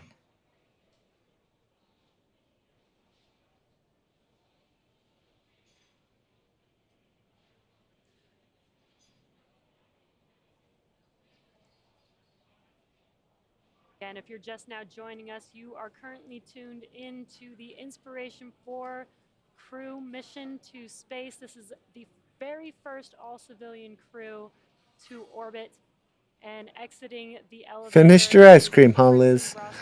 The mission specialist. I won't tell anybody if you have another serving. It will be our secret. We mentioned a little bit about the closeout technicians and suit technicians. Again, they are. Yeah, Max, there's no way I'd be missing this either. Yeah, same for me. It will be probably 3:30 a.m. when I get to sleep, at least. Debris checkout, and then also assist with the side hatch close.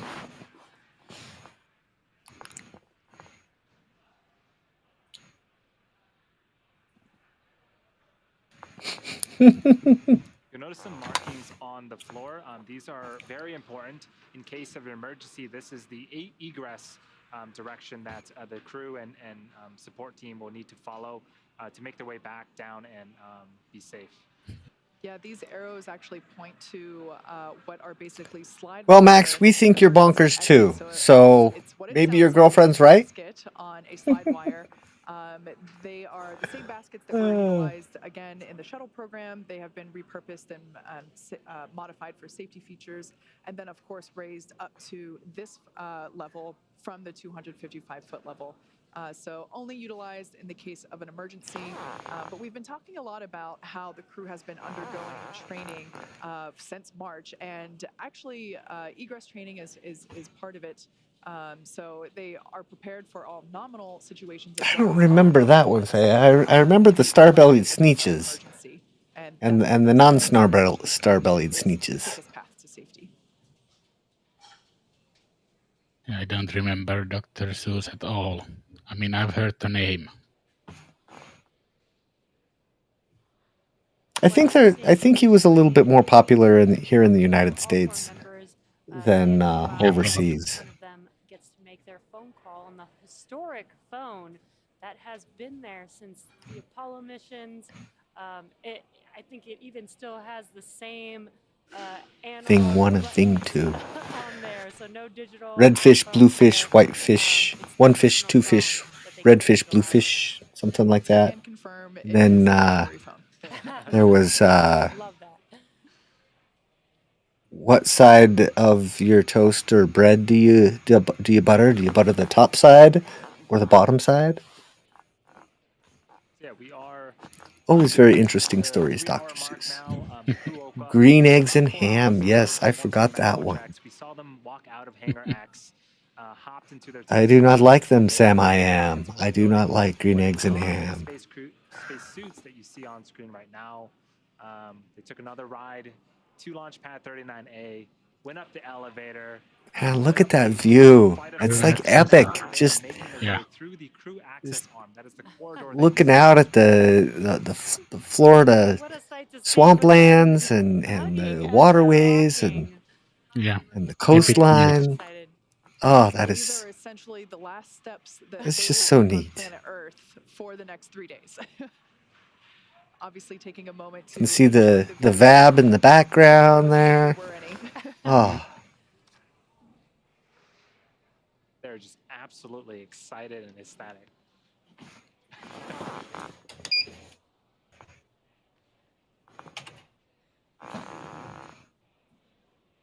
SpaceX is up to 104,000 for their fundraiser for St. Jude. That is fantastic. Nice. Haley's getting very excited again. She's going to be the youngest American in space and the first with a prosthetic. So what Haley has just entered into now is Horton, here's a who. and it's an environmentally controlled environmentally controlled. There's the dining room. It keeps out dust, dirt, Ah, yes. bugs, of course, because it's Florida, and essentially keeps it environmentally stable for the crew. If you look, just There should only be 10 names before them. see a seal. It's a black seal. And, Yes. it basically seals Yeah, because there was 2 for demo 2, and then there was 4 for crew 1, 4 for crew 2, and now 4 for Inspiration 4. So 14 names total. Yep. When they're done. Which, ironically, or maybe not so ironically, is how many people will be in space when these guys break up there. Yeah, nice concept.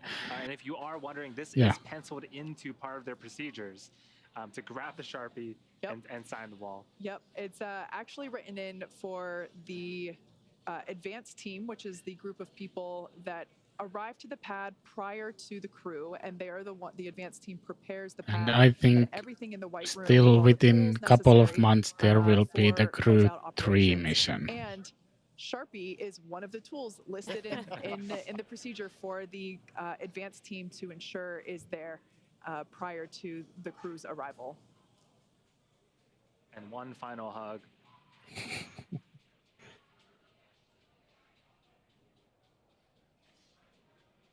So in the background, around the seal, you can see that is Dragon, and the side hatch is open.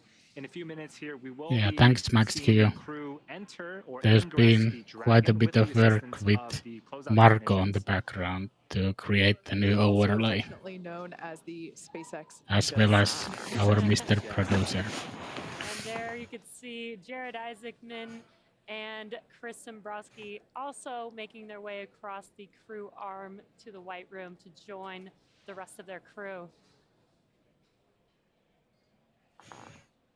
Also getting a moment to take in. Yeah, all we the definitely sights. have been putting, And it's such a the whole nice team has been putting quite a bit of effort into trying to improve how we do things around here at Total Space. We're always trying to make things better from likelihood of violating launch conditions, from which is a rarity for Florida, especially man. this time of year. So, derailed. like they have, you gotta stop and enjoy it. Yeah, I think 10%. That's not. We definitely are trying to improve things around here and make things better for our viewers, and make things a little bit easier on ourselves. We're always trying to make the workflow a little bit better, make things look a little bit better, as evidenced by the stream overlay here. That we're still gonna put a little bit more work into it. We're not quite done with it yet. We've got some features that we're not ready for this stream that will be coming on future streams. But we all, everyone on the team has other things we have to do in life in order to keep the bills paid and the lights on and things like that that us adults have to do sometimes. But if you like what we do and you'd like to support what we do have a Patreon set up, totalspace.net. We'll have a link to it. That's our website. Or if you go to patreon.com/totalspace, donations are welcome there and subscriptions. It will provide access to our Discord if you pick one of those levels that does that. You can sit and talk with us while we do interviews and guest speakers, and just hang out with us while we're working. We're not gonna list out our Patreon a bunch on this stream because this is really more about St. Jude's and raising money for that. So we're not going to shout that out a bunch, but we will mention it a couple of times. So that was Dr. Cyan Proctor just doing an initial comm check with SpaceX core Sarah Gillis back here in Mission Control, and Liz said, "You guys are doing great." Well, thank you. And Jared and Chris are yes, thank you, Liz. To the capsule as well. Yeah, we'll be hearing more of those comm checks. Yeah, the cameras are having a bit of trouble. Yeah, the internet seems to be struggling a little bit. We can't control what the internet does, Max. We are putting this stream together from multiple locations or scattered around the globe. I'm in the Midwest of the United States. SpaceX is streaming from Florida. We have Mikko coming from Finland, and then we have our Mr. Producer Man in the United Kingdom. So, there's a lot of internet wiring between here and there and you, where you're watching. So we can't control all of that. We will see some hiccuping here and there. It's just kind of the nature of things. Plus, we are not a big channel, so YouTube doesn't give us a huge priority on things, as well as various internet providers getting mixed together, all sorts of things. And I guess it's your fault anyway, Max. So. Looks like she's got her 5-point harness fully on. Dr. Cyan Proctor, seat 3, that poor Max. Pilot seat. I think, Max, you might have walked right into that one. Just a thought. Yeah. You line those dominoes up, and we'll knock them down for you, buddy. And Feya, we will try to be quite a bit of. We'll try to stay in touch with the community even as we grow a bit bigger. And if you stay here the whole time, we will probably remember you. Yeah, definitely. I know Feya has been on a couple of our other streams and chatted in. So, we definitely we hope that we're able to continue to do this, even when we become big, huge rock and roll YouTube stars. We hope we're still able to do something nice and chill like this, where we can talk to you and interact with you as audience members and viewers. It's a lot more fun. Yeah, the seats are really interesting because absolutely. They all look the same. However, each, as you mentioned, they are customized basically in terms of. Yes, this is a happy place. In 3 different ways. Place. So there's the bucket where people actually sit. There's the length of the footrest as well as the length of the armrest. So each of those 3 components are all sized small, medium, and large, basically, to help make sure that each crew member can fit comfortably in their seat and safely. Yeah, our cameras are going on and off quite a lot. It's a really cool view of the side hatch. If you look Yeah, the SpaceX feed has also been a little bit choppy, so Jesse Yeah. mentioned an umbilical. That is where the umbilical will plug. it is just something that kind of is the nature of From the chair. And again, this a World Wide Web. the electronics, Sometimes bandwidth is good, sometimes it's not. as air. Oh, and Yeah. we've gone choppy again.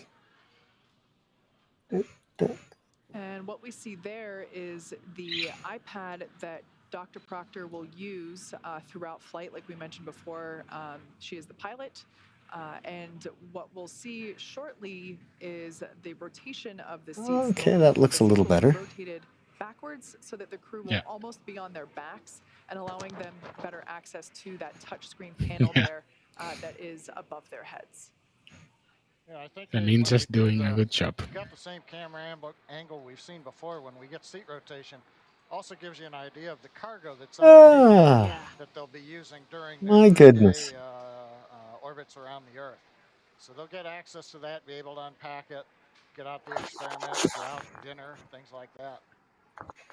Yeah, and as you I can do that if you want. the needs of the crew in this I'm going to kill that, and I will actually take a 5 or 10 minute break here and take care of some things, and I will be back with that refreshed in just a moment.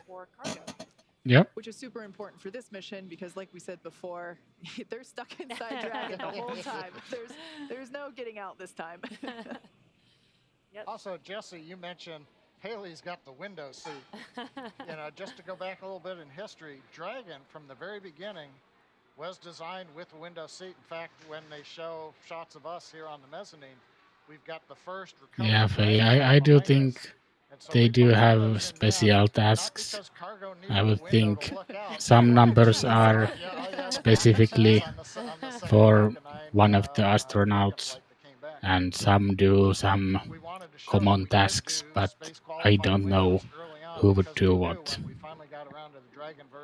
But I remember from DM2 mission, one of the astronauts gave the name tag for one of the ninjas, so I think that was kind of his personal assistant there.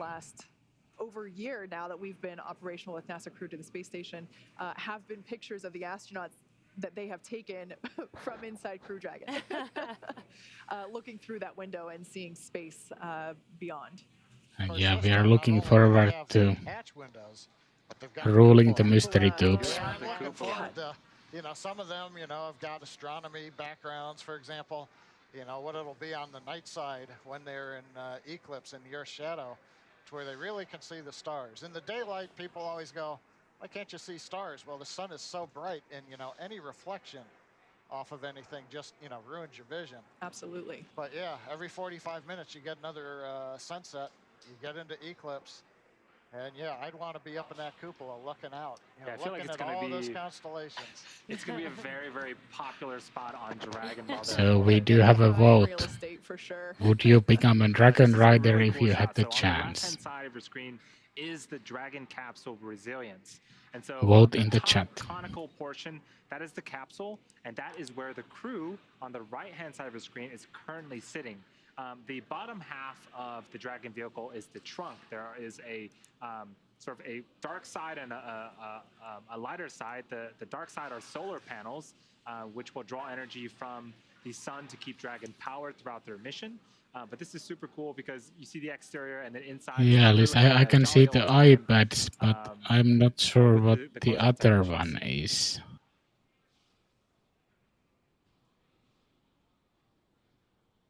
Could be a health monitor, yeah.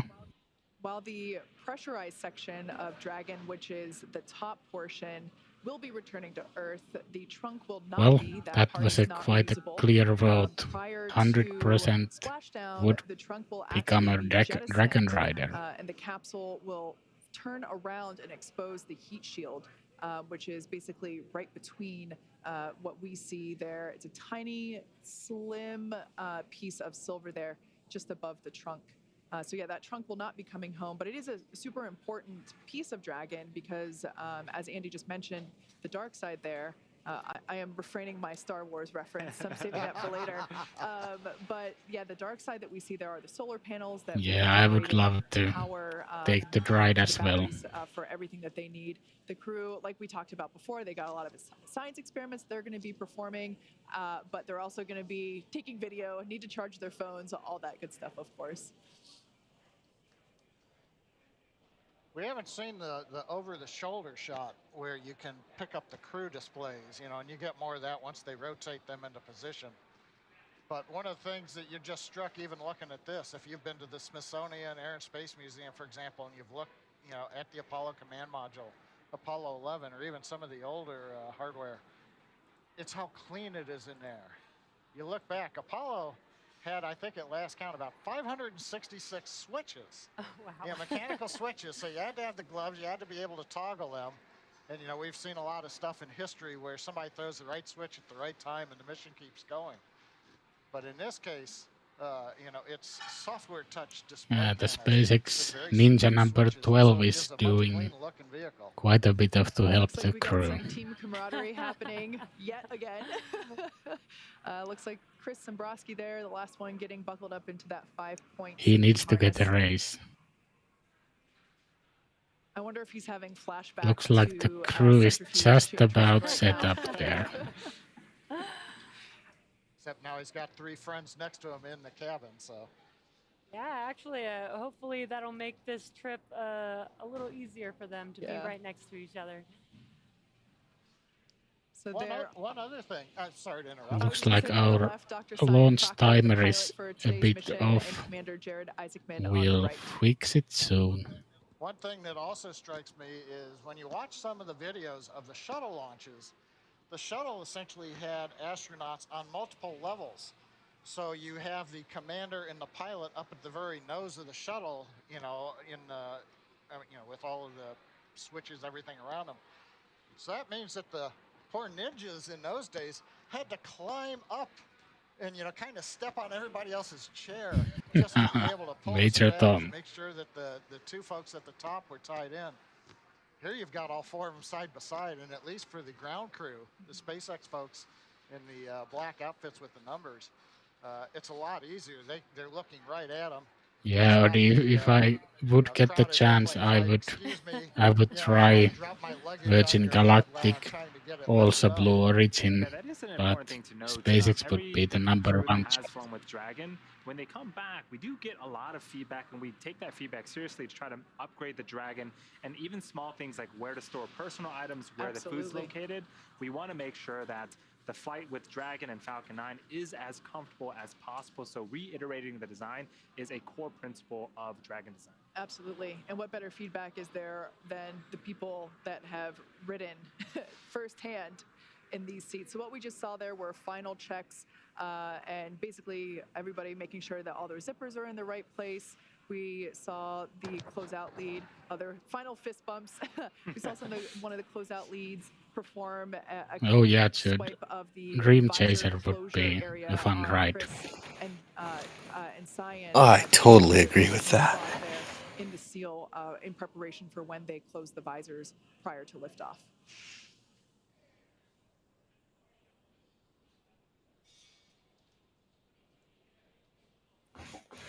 Yeah, pre-flight could be much faster, but probably not too much. So we mentioned before that the crew has undergone immense amounts of training since they found out that this was happening back in March. And I mentioned before the centrifuge training. They've also done a zero-G flight.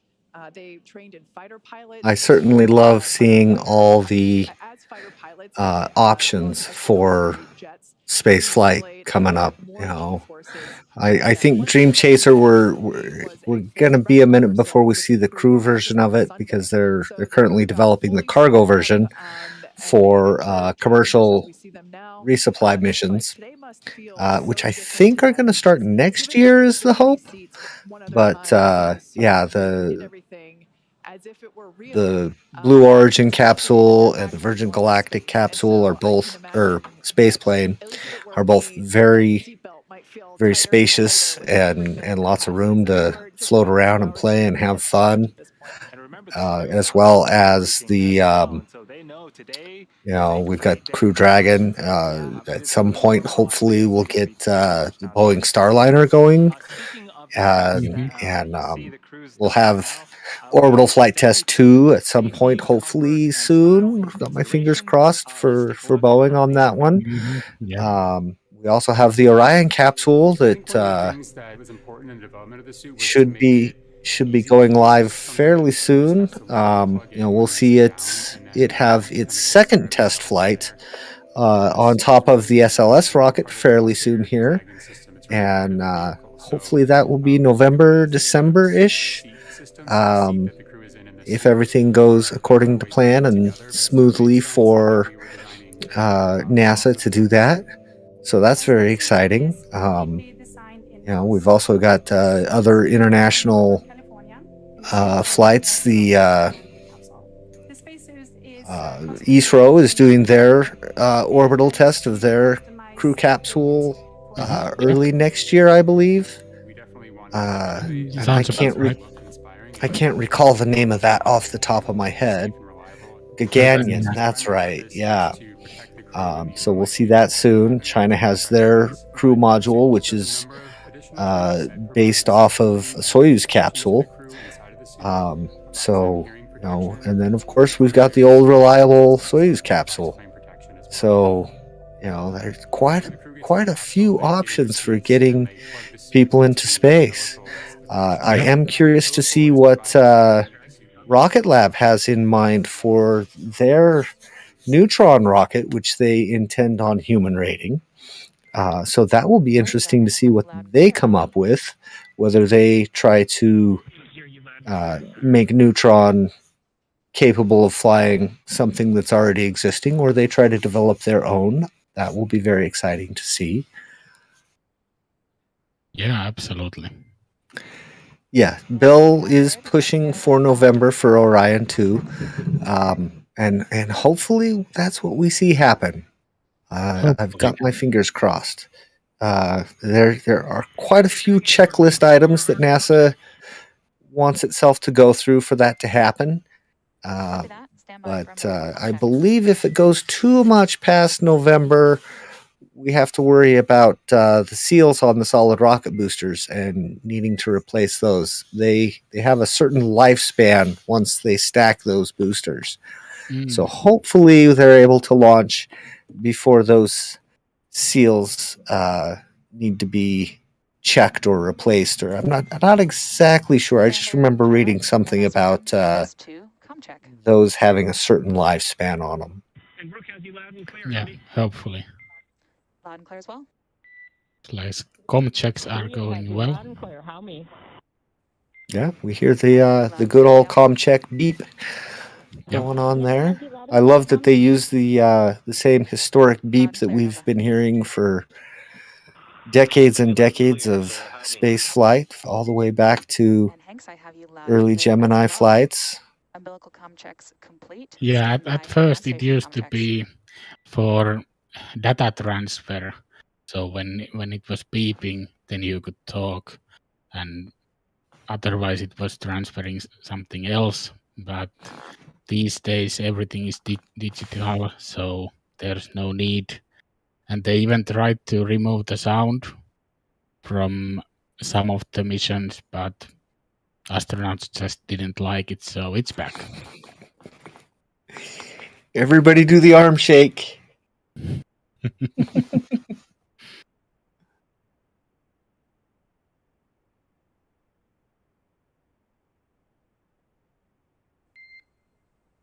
Dragon SpaceX com check. And Dragon has you loud and clear. Core loud and clear. Ground station com check complete. Stand by for Tetris com check. Until February, huh, Jude?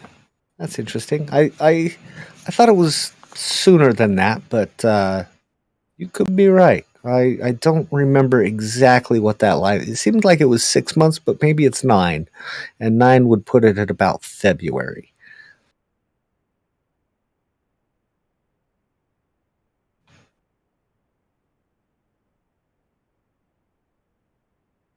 Looks like the com checks via Tetris are taking a while. An arm shake every 15 minutes to stay awake. All right, Liz. It's your job to remind us to shake our arms every 15 minutes. That way you have to stay awake to tell us to shake our arms. The only excuse we'll give you is if you're busy with ice cream. Clear. Teachers com check complete. Stand by for contacts with MD and LD in the launch control. Dragon, MD on countdown 1. Com check. We do like to have some fun and have a little bit of levity while we do these things. A little bit of laughter goes a long way. Dragon, MD on Dragon to ground. So, having a little bit of fun while we're chit-chatting with all of you makes it all the more enjoyable for us, as well as you, the viewer out there. That reminds me, Mikko, if you need to take a break and get up and walk around or something, feel free to do that. I can handle things for a minute. Might be a good idea to stretch the legs a bit. And I might take the ice cream with me. Yeah. Yeah, I'll be back in a few. All right, we'll be here when you return. Oh, that's a good idea too, Jude. Grilling. What are you grilling up? Is it chicken or beef or something veggie, or what have you got on the Barbie? Yes, Space Family. Yes, we love to be Team Space here at Total Space Network. All rockets are cool. Some are a little bit shinier or a little bit cooler than others, but they are all cool to us. Sometimes the companies and administrations behind them are not doing the coolest of things, but the rockets themselves are still cool. That's kind of our take and our philosophy on it. So, Max thinks they are going to play Duck, Duck, Goose or something. Is that what you're getting at, Max?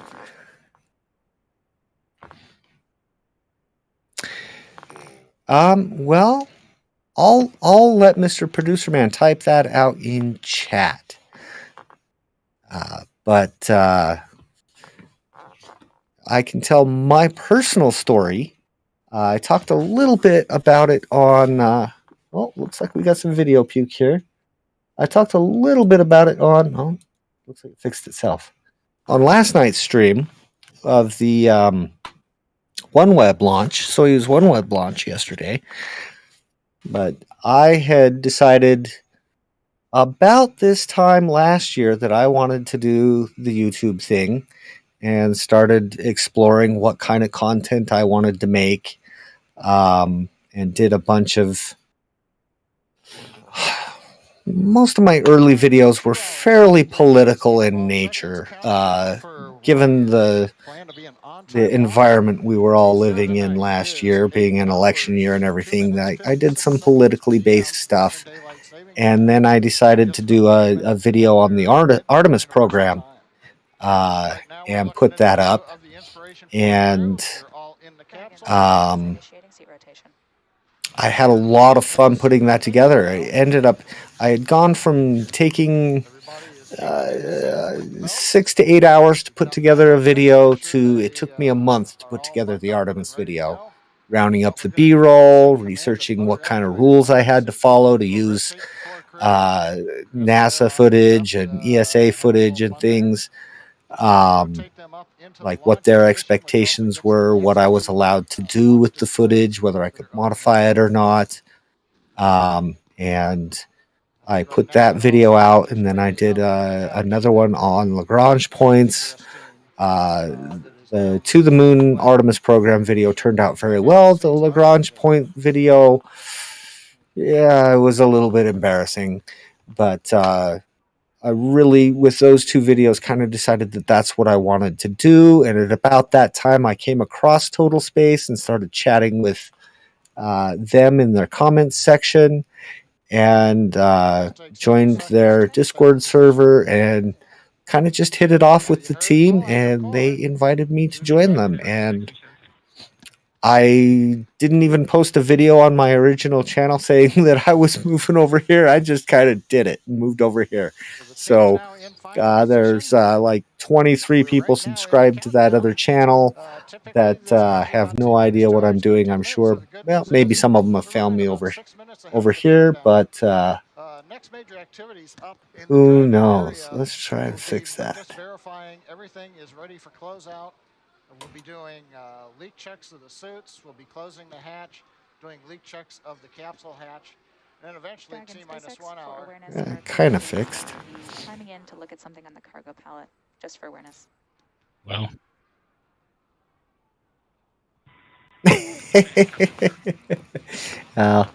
the producer man says as long as we can see the beard fine, then we're good. Let's see.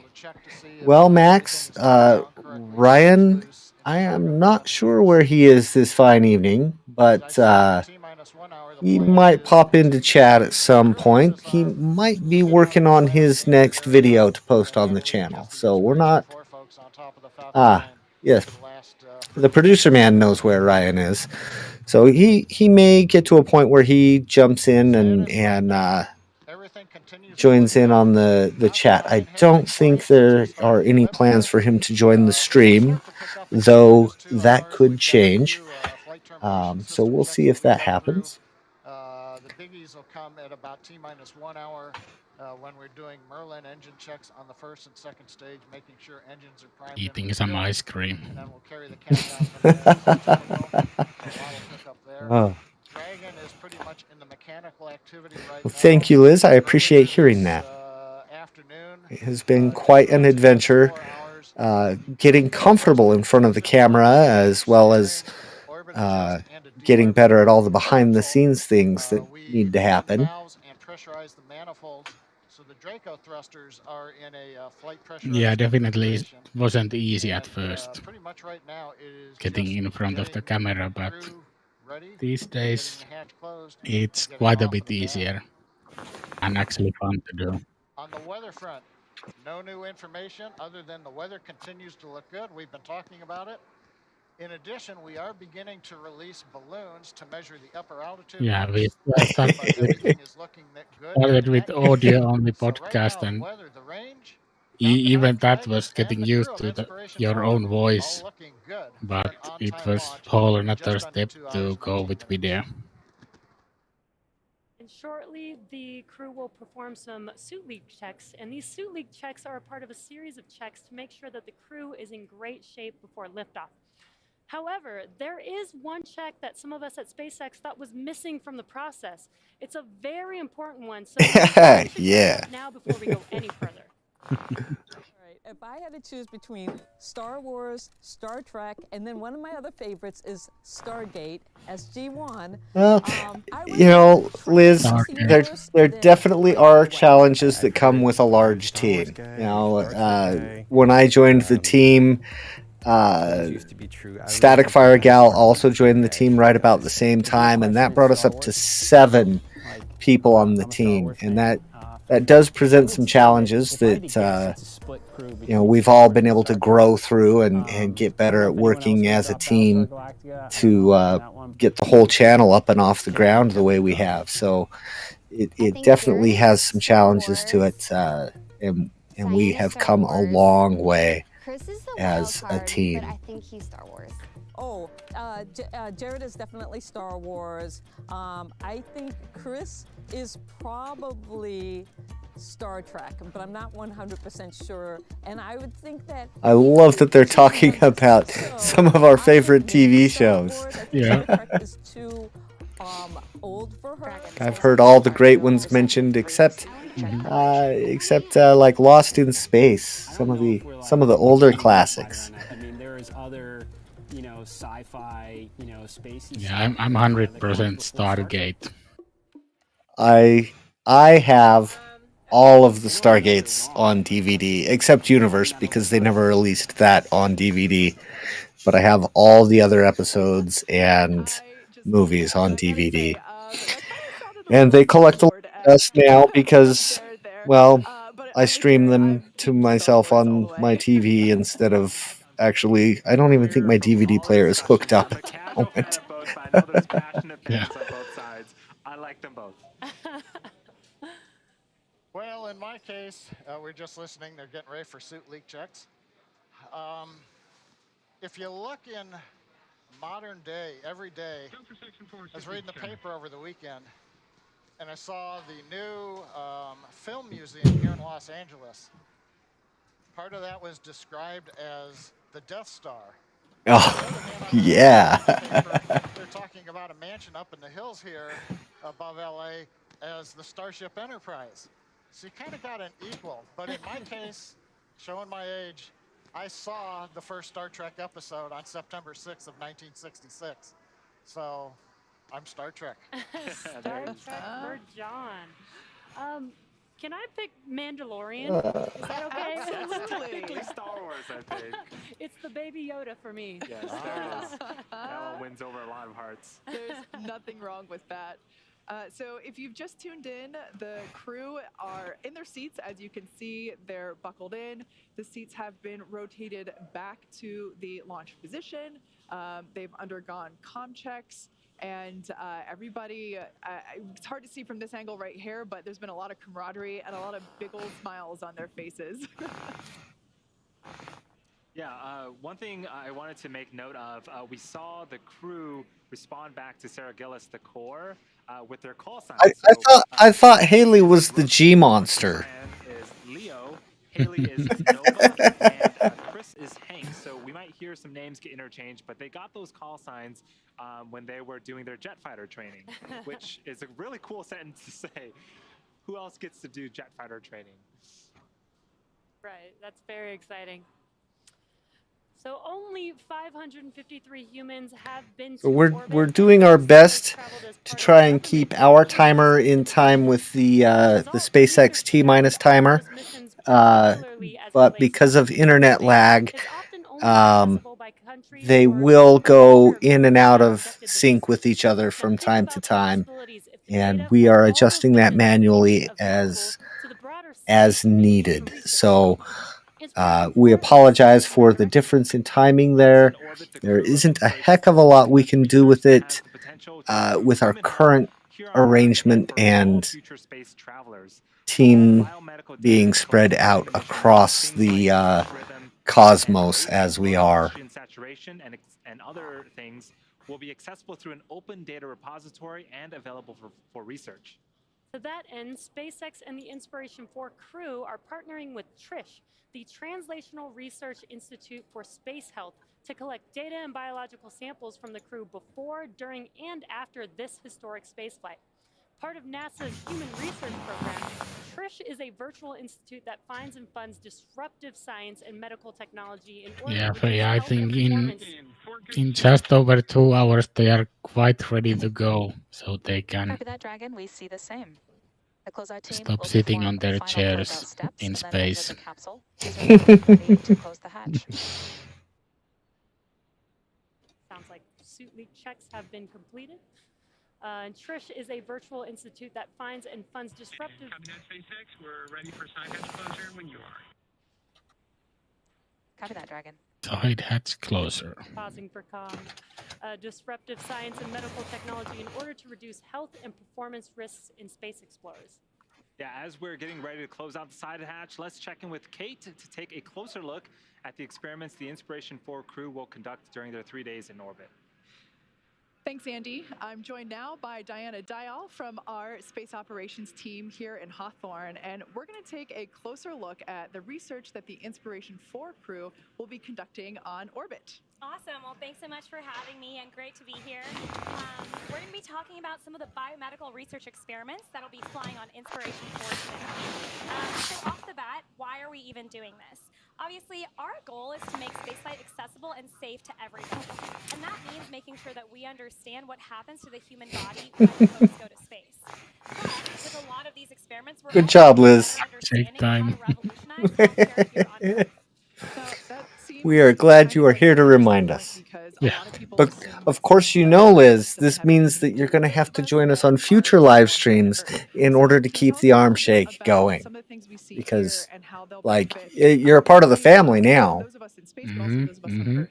Yeah, absolutely. I mean, so off the bat, the technologies that we use for space, particularly for medicine, are actually miniaturized, they're mobile, and they can be used by non-physician or non-medically trained individuals. So that means that we can expand access to places where otherwise it's super remote, you might not have a medical provider, and these same technologies that we're going to be using, for example, on Inspiration4, we use in remote care environments here on Earth. And that handheld portion seems super important because Absolutely. in space, weight is everything. So I believe this is an ultrasound reader, and if you're familiar with ultrasound machines, they're usually much bigger and require a lot of training to operate and not possible to go to space. But this is actually what's going to be on board Dragon today. Yeah, absolutely. So this is the butterfly ultrasound.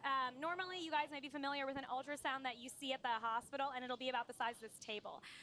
But this ultrasound device is not only handheld, portable, but also, as we said, can be used by a non-medically trained individual. So during Inspiration4, our astronauts are actually going to be doing medical imaging while in space to better understand how body fluids change in the microgravity environment. Now, in terms of the other things that we have on the table, I feel like, well, obviously the glasses are the cool. That's pretty cool.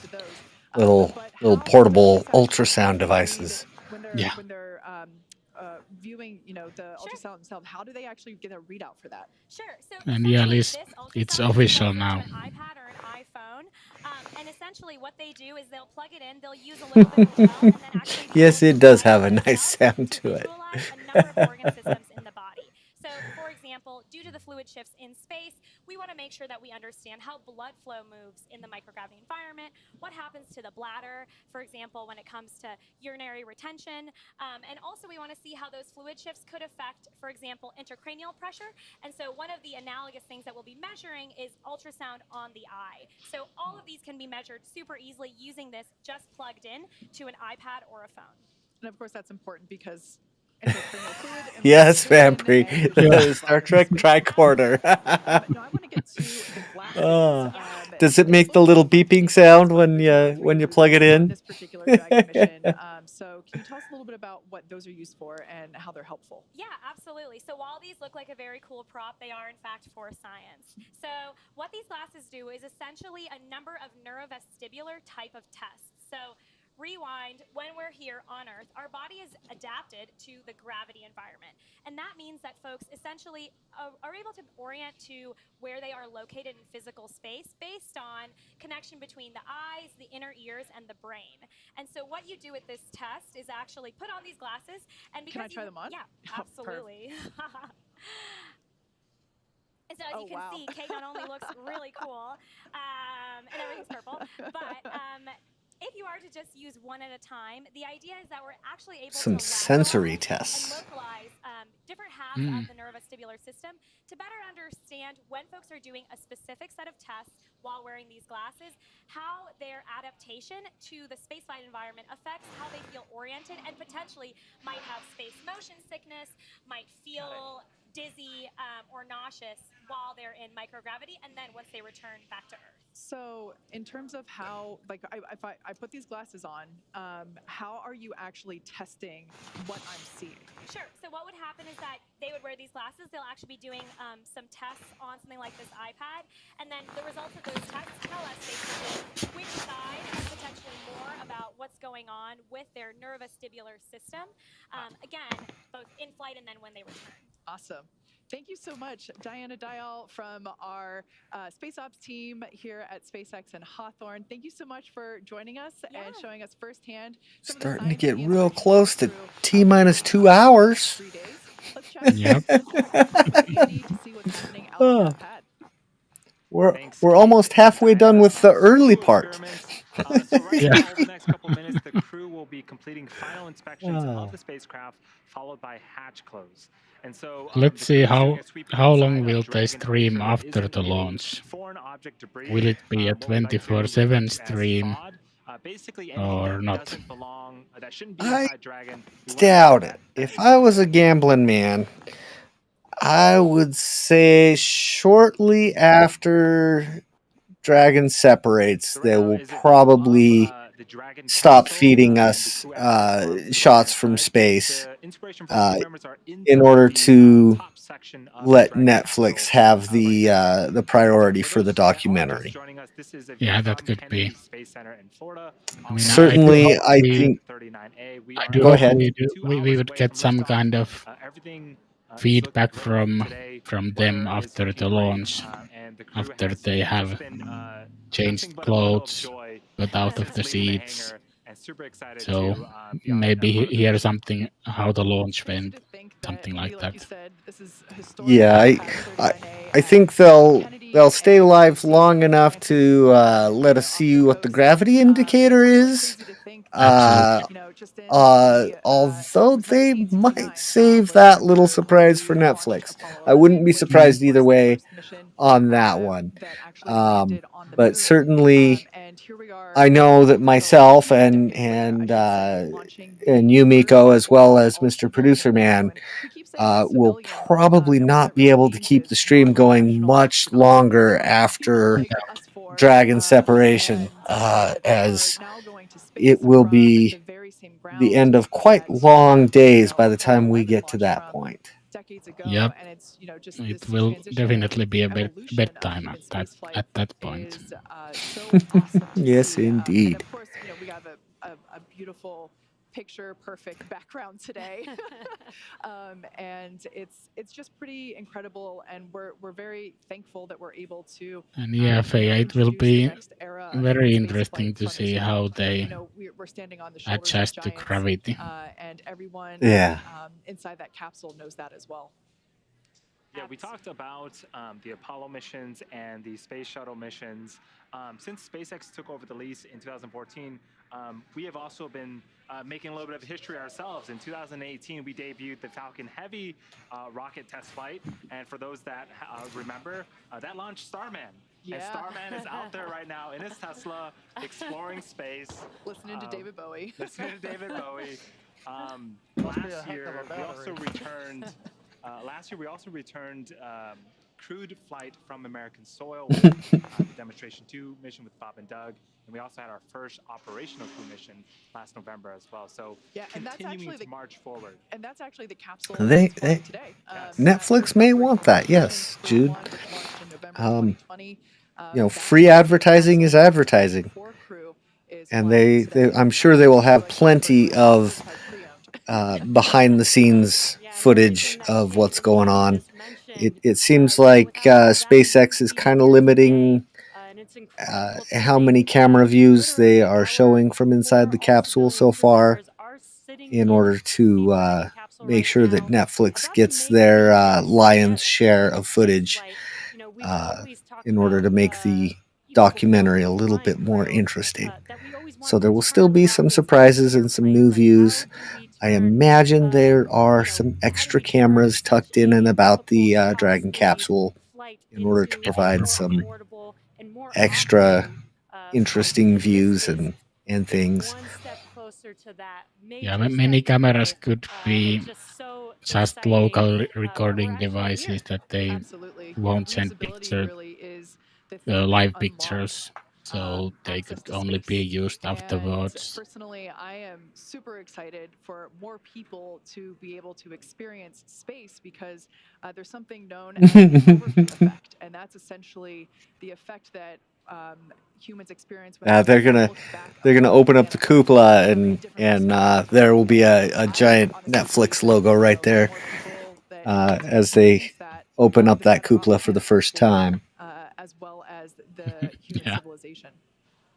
Yeah, Dragon today is going to be flying 4 people. It can hold... Well, Max, you'll be able to watch this later after the fact.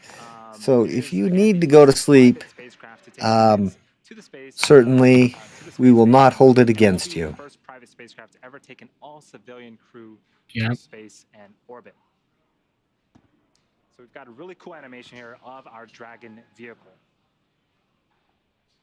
So as we mentioned before, the pressurized section, we actually see the crew. Oh my, the Jedi side and the dark side of the trunk for the Dragon capsule. That's can't wait to see all the see from there.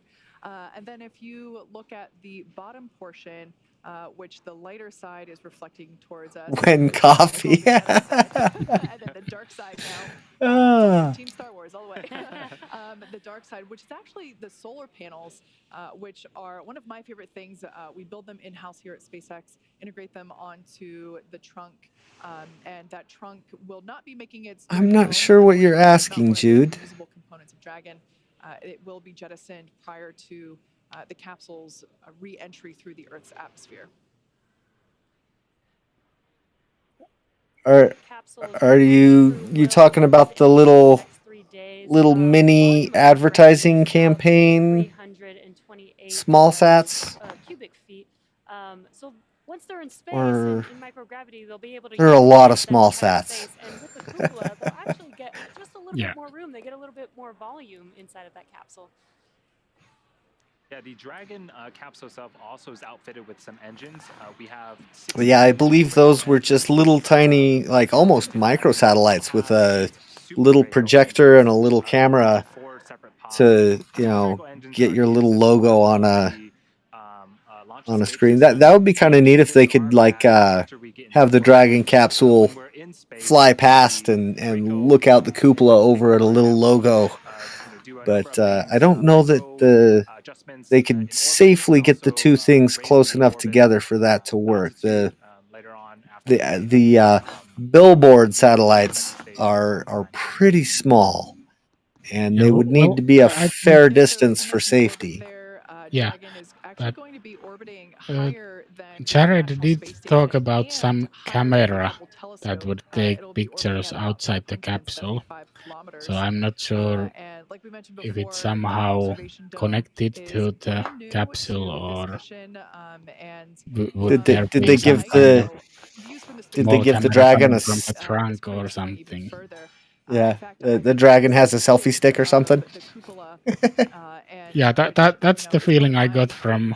I think it was in the yesterday's Q&A session with SpaceX. Yeah, I haven't had a chance to watch that yet. Yeah. Dragon, SpaceX, stand by for transition to pad hatch closed. Please ensure that all items are secure from now through launch. They could do that, and that would be a great little surprise for the whole mission to kind of, here you go. Yeah, we actually have one up in space. That would be a very SpaceX kind of surprise to throw at us. I think every little milestone, even if it's within 5 minutes, they get very excited. And I think they know what to expect. And we have crossed the 2-minute line. Or 2 minutes. 2 hours. 2 hours. I'm getting a little bit ahead of myself there. Just a little bit.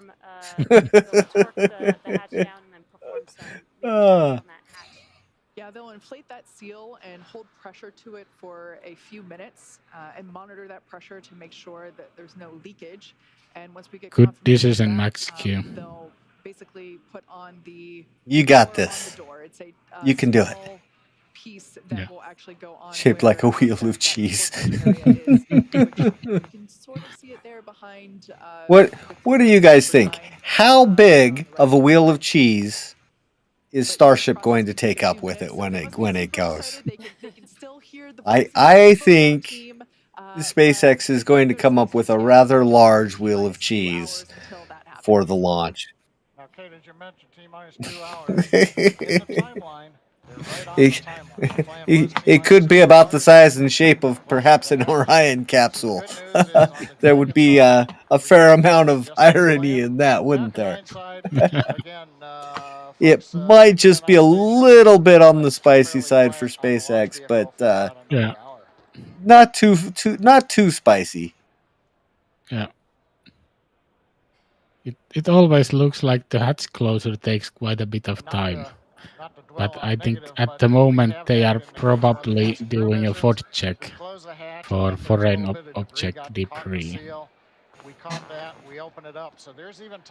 Yeah, if you remember for, I believe it was Crew 1, they had to open and close the door a few times in order to clear out some FOD. Yeah, I for remember the, that too. the SpaceX egress team there that you see. Starliner shaped. Yeah, that's great. I remember that. That was Crew 1. I don't know that they would be. I think that's even spicier than the Orion, but you never know. Elon does love his memes. Doorway there. Make sure that there is no debris or FOD there.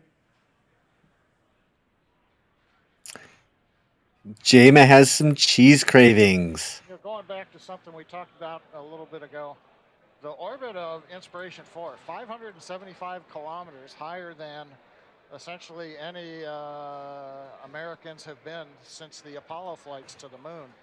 And before that, a couple of Gemini flights got up to about that altitude. But this is fairly rarefied air, so to speak, that the crew's going to. And one of the questions of Jared when they were picking the mission design was, why 575? You know, why don't you want to go, you know, typically we've been launching into 300 kilometers or so.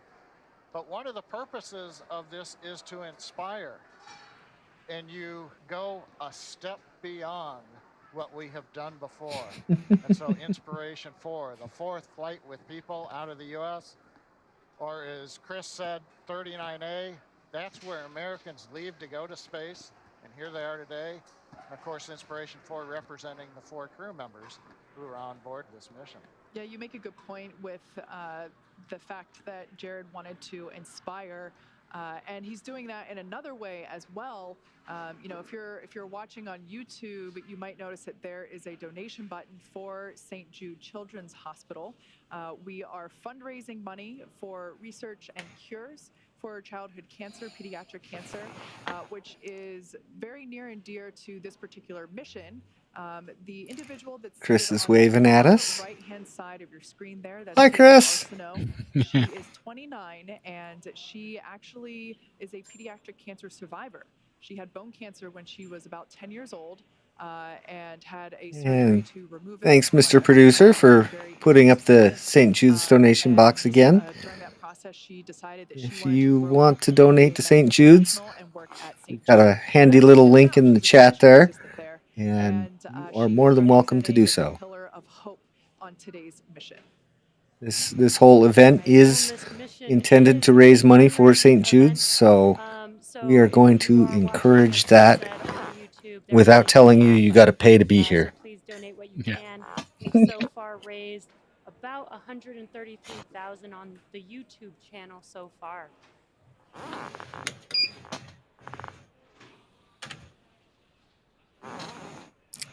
So far, SpaceX live stream has raised almost $140,000 in just a couple hours. That's pretty phenomenal. Yeah. And the view on your right is the Dragon capsule. That's where they're And that certainly does not include all the other donations. There are other donation links floating about, like the one we're using is not the same as the one that's on the SpaceX feed. You know, there are other links floating around to be able to donate to St. Jude's. So I'm sure that this event has raised quite a chunk of money for St. Jude's, and I hope they reach their goal, or maybe even blow right past it. That would be truly inspirational. Closing of the side hatch and then the leak check. Yeah, absolutely. Roughly about the same time, we ought to hear another series of communications checks. Earlier, we heard 3 comm checks from the crew. Here, I'll give it a. Yeah, looks like the link isn't working. To the spacecraft. Then they also did a comm check over radio frequency to our ground stations there at Cape Canaveral. It does go to St. Jude's, but it is. Well, there's a donate button on the page. The link doesn't work, but there's a donate button there. Yeah. The link is missing one letter. There should be a letter L in the end of the address. So it's HTML instead of HTM. And at the same time, listen to the crew eventually talk to Falcon 9 launch team. As we go past liftoff, you will hear call-outs. There we go. Yes, that one works. communication and control engineer. Yes. Propulsion engineer will be reading Much out better. status, and that'll be Thank you for pointing that out. firing room 4 up to the crew to let them know that things are looking good. So we're going to do a comm check to make sure all of those engineers. And looks like the hatch is now closed. Meanwhile, as we wait for comm check, Way to go. confirmation 8, 9, 28, and 3. Closure is checked out and successful. Yeah. I can't tell what number the other ninja is. There are 5 ninjas there. Clearing the flight hazard in the flight caution area.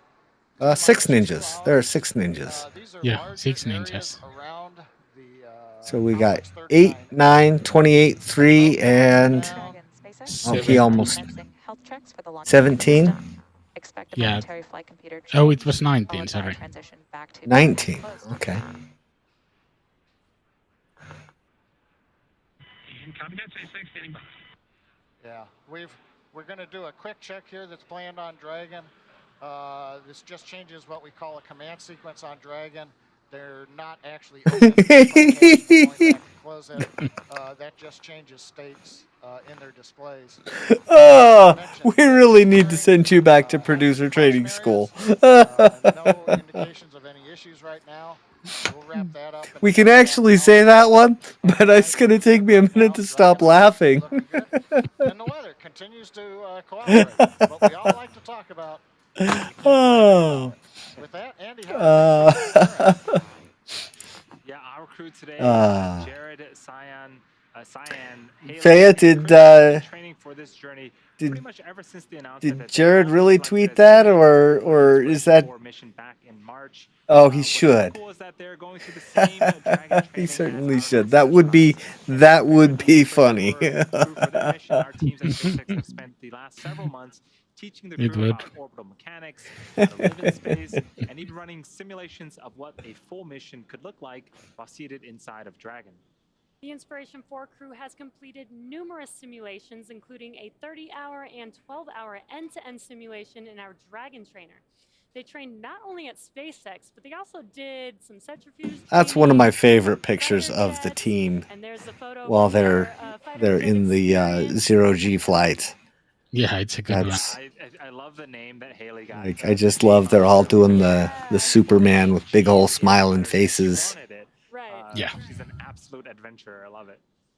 Yeah, that looked super exciting. They also completed a 0G flight, which simulated microgravity for a very short period of time, but there's a photo of them flying high there. They all look like they're superheroes. Right. Love it. They also climbed Mount Rainier in Washington together, which was a tough hike, 10-hour hike up the mountainside. But it looks like from that photo, they're almost enjoying themselves. Yes. I believe it was a pretty strenuous hike up, and they also camped up there for several days at a ridge on Mount Rainier. And then they even signed a and sooty fingers. Yeah. It's hard to get used to that time difference delay because I'm watching everything in 3 different time frames. I'm watching the stream direct from SpaceX. I'm watching the stream return from the producer, and then what is actually going live on YouTube. So I get to see everything 3 times. Yeah. For me, actually, the producer version and the SpaceX stream is at the moment on the same second. But I think I accidentally paused the SpaceX stream for a while. That's a good idea. But it does say it's still live. I'm about 30 seconds off between the SpaceX stream and the producer feed. Yeah. And then about another 10 seconds behind with the actual total space stream. Yeah. So that would make a good t-shirt, Vampry. Like that would be quite funny. Let's put you in charge of making that, and we expect to see some tweets or something about about that coming up here soon.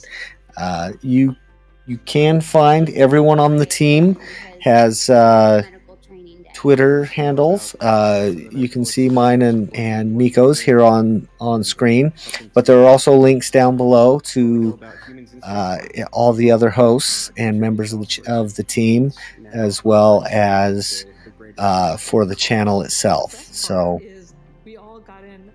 Stinger. Hello, Stinger. Stinger, you should throw up a link to a certain website so we can get some information, maybe about some boosters. 44 days from our launch here in September. Yeah. Everything keeps going to plan, and it's been an incredible week last week working with SpaceX teams. I hadn't heard about that one. Maybe it sounds like there's a couple links you need to throw in chat for us there, Stinger. About 7 months ago, I actually get to see and try on and do a bunch of maneuvers in to make sure that it's comfortable and that I can move. And I am just so excited for this because, I mean, this is the spacesuit I'm going to wear leaving the planet. I'm not sure what that would sound like, Liz, but it definitely would be funny. Mission and a part of the SpaceX team. Y'all are working so hard to get to Mars and beyond. Mr. Producer. Yeah. All right, well, thank you everybody for a fantastic time here in That works well. There's a good sample. I've been thinking I want to go back through a bunch of our previous launch streams and pick out little highlights from each stream in order to put together a little intro outro video for future launch streams. So I think we just got a nice little sound bit from this stream in order to put in that. Yeah. What do you guys think? Is that something we should do, or should we wait a minute and get some? I can think of a few little interesting bits from some streams that we can put together a short little 20-second little intro clip that might be kind of fun to do at the beginning of our live streams. I've seen some of the other space channels do something like that, so I thought it might be kind of fun for us. What do you guys think? Avionics loud and clear. Stand by for the comm check by the ground segment. Say that again. There, we have a couple of links from Stinger in the chat there. So, anybody interested in some different things? One of those sites is about boosters, and the other one is about. I'm just going to click on it so I don't muck it up. The second one Launch control, loud and clear. Stand by for comm check by the chief engineer. is. It's got a bunch of SpaceX stuff. Oh, I like that. Oh, that is a beautiful little collage you put together. Everybody should click on that second link there and take a look at some of what Stinger has put together. That's a beautiful looking site. Absolutely.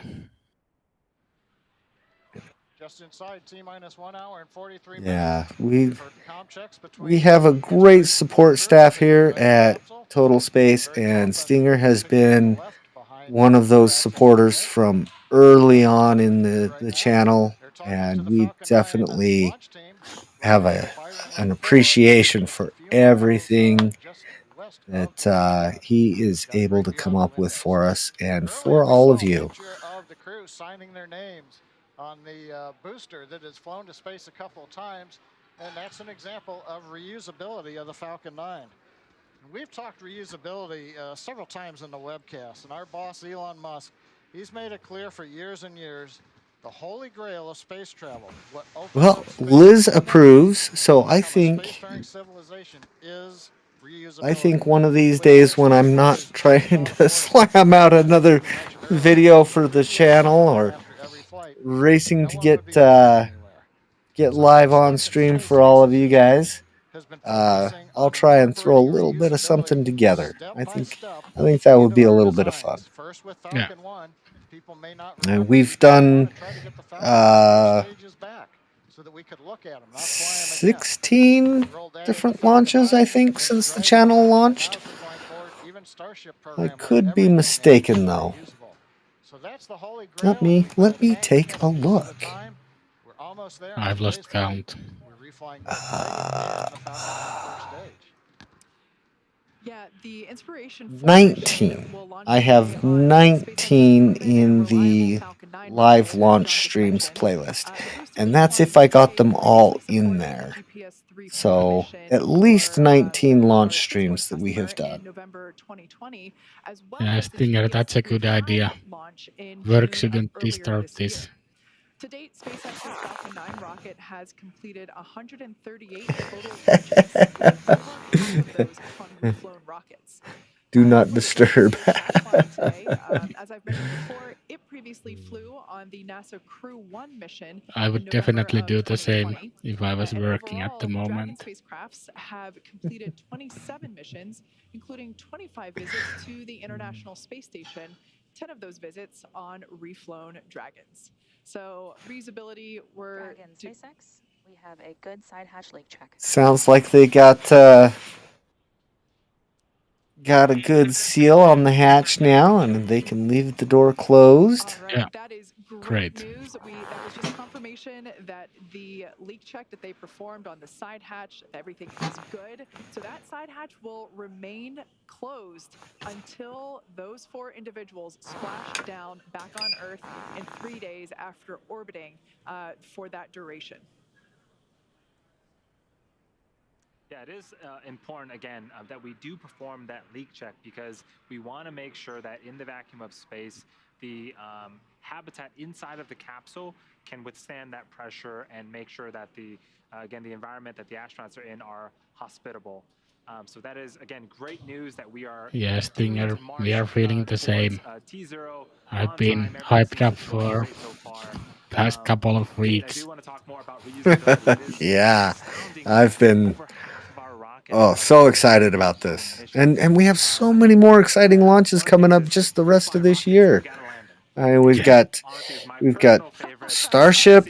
I don't know anybody who has heard of a rocket that is not excited about Starship. Potentially SLS. I'm going to say it's going to launch this year. I could be wrong, but the chances are pretty good that it launches this year. We might have Vulcan Centaur launching this year. We've got Lucy launch coming up. We've got DART coming up. We've got James Webb Space Telescope coming up. Man, we've got so many. Yeah, there's another Falcon Heavy probably this year. Have they actually set a date for that, or is it just a potential month? I can't remember. Falcon Heavy is something like 5th of October. Yeah. Then we also have some more prototype launches. APL should be doing their prototype launch sometime in the next several weeks, I believe. And I believe that one's lifting off from Vandenberg again. Same place as Starlink launch from the other day, or the Firefly prototype launch from just a few weeks ago. 2 weeks ago. Time is just such a blur. We've had so much going on, and there's still so much more to go this year. What else is exciting coming up this year? Scale that up. Basically build the same kind of system, but capable of taking a lot more people to the moon, Mars, and beyond. And that is what we're doing at our Starbase. There are some things early next year coming up as well. It's a super exciting area Spaceport Cornwall, as well as weren't there two of the 3 United Kingdom spaceports potentially launching early next year? Saxford and Vaud. Well, yeah, I can't pronounce it in Scottish. describe the scale. You know, we were just I'm talking being about corrected in my ear, landing and I on can't even so say what small. he's I mean, saying. just So multiply that times I'm just gonna 100 butcher it. when you envision Starship. The first time I saw it with my No, own eyes. no offense intended to the Scottish, but It's an incredible I just am monster not good of at a vehicle, and pronouncing there's a view of that. stacking So next to what is essentially a fixed service structure there. And yeah, so it's super exciting to follow along with all the advancements. Everybody knows that it changes not on a monthly, not on a weekly, Yeah, on a Sky daily Roller basis XL there in is Starbase, Texas. indeed launching Yeah, and what I love fairly with soon. that Starship is too, is yeah, that they're Skyrora very coming soon. manufacturing and production focused, and that is I don't very think key they've for us to set a continue to date fly yet, and No, I don't use think these so. vehicles or even a net we also month need to build yet them in the first that place. I've seen. But that And should be you know, that the should be faster that fairly we soon. build, the more that we can learn about designing it Yeah, I for haven't heard anything about manufacturability, the designing it dates. for that reusability.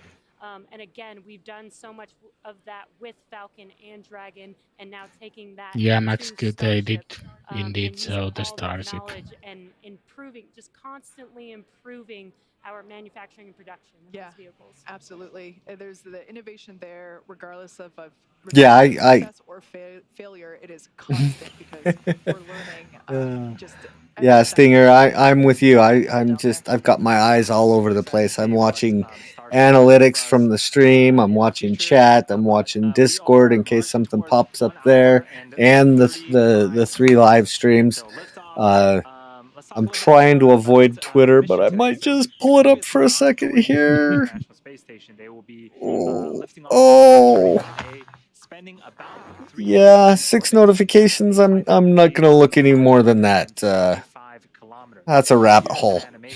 I'll wait till later. They're going to be higher than the International Space Station, higher than the Hubble telescope, and honestly higher than any humans other than those that went to the moon. Yeah, and you see that it's a little bit further out of the International Space Station. Did you tag me in it? It will take a couple burns, about 45 minutes apart, for us to raise Let's to see, that cruising Twitter. orbit. And just something unique to that. I'll have to look if you you up, follow Stinger, along to with do our crew that. missions, there are multiple transfer burns that get us to the International Space Station. It's extremely precise maneuvering that needs to happen in order to dock with the International Space Station. As a reminder, these vehicles are going at 17,500 miles per hour. We don't need to do that for this mission. So we just need a couple burns to get us to that very far out orbit of 575 kilometers. One thing we ought to alert folks is they watch the ascent and we see the second stage. We typically put up the velocity and the altitude of each of the vehicles. The Falcon 9 will put Dragon into the low Earth orbit about 190 kilometers by 575. So they don't go into the final orbit right away. Jesse, as you just said, we're going to very quickly after we get into orbit, you know, I think before they take suits off or anything, we'll do burns of the Draco engines, the smaller ones, to lift that orbit a couple of steps to 575. So if you're watching in the webcast and you go, wow, the Dragon just separated, why isn't it showing 575 kilometers? That's because we've got 2 more burns that we've still got to go through. Incredible shot there of pad 39A at Kennedy Space Center. And like Andy mentioned before, yeah, this is going to 575 kilometers. This is the furthest that humans will have traveled away from planet Earth since the end of the Apollo program in 1972. So we are There, I found it. toward T0, and it's safe to say that the energy is growing. It's becoming. It's a great picture of you with the SpaceX hat on there. Yeah, I already liked it too. So, Of course. towards the 1.5 hour mark here away from liftoff. It's a great day for a launch. Isn't every day a great day for a launch? I mean, somewhere.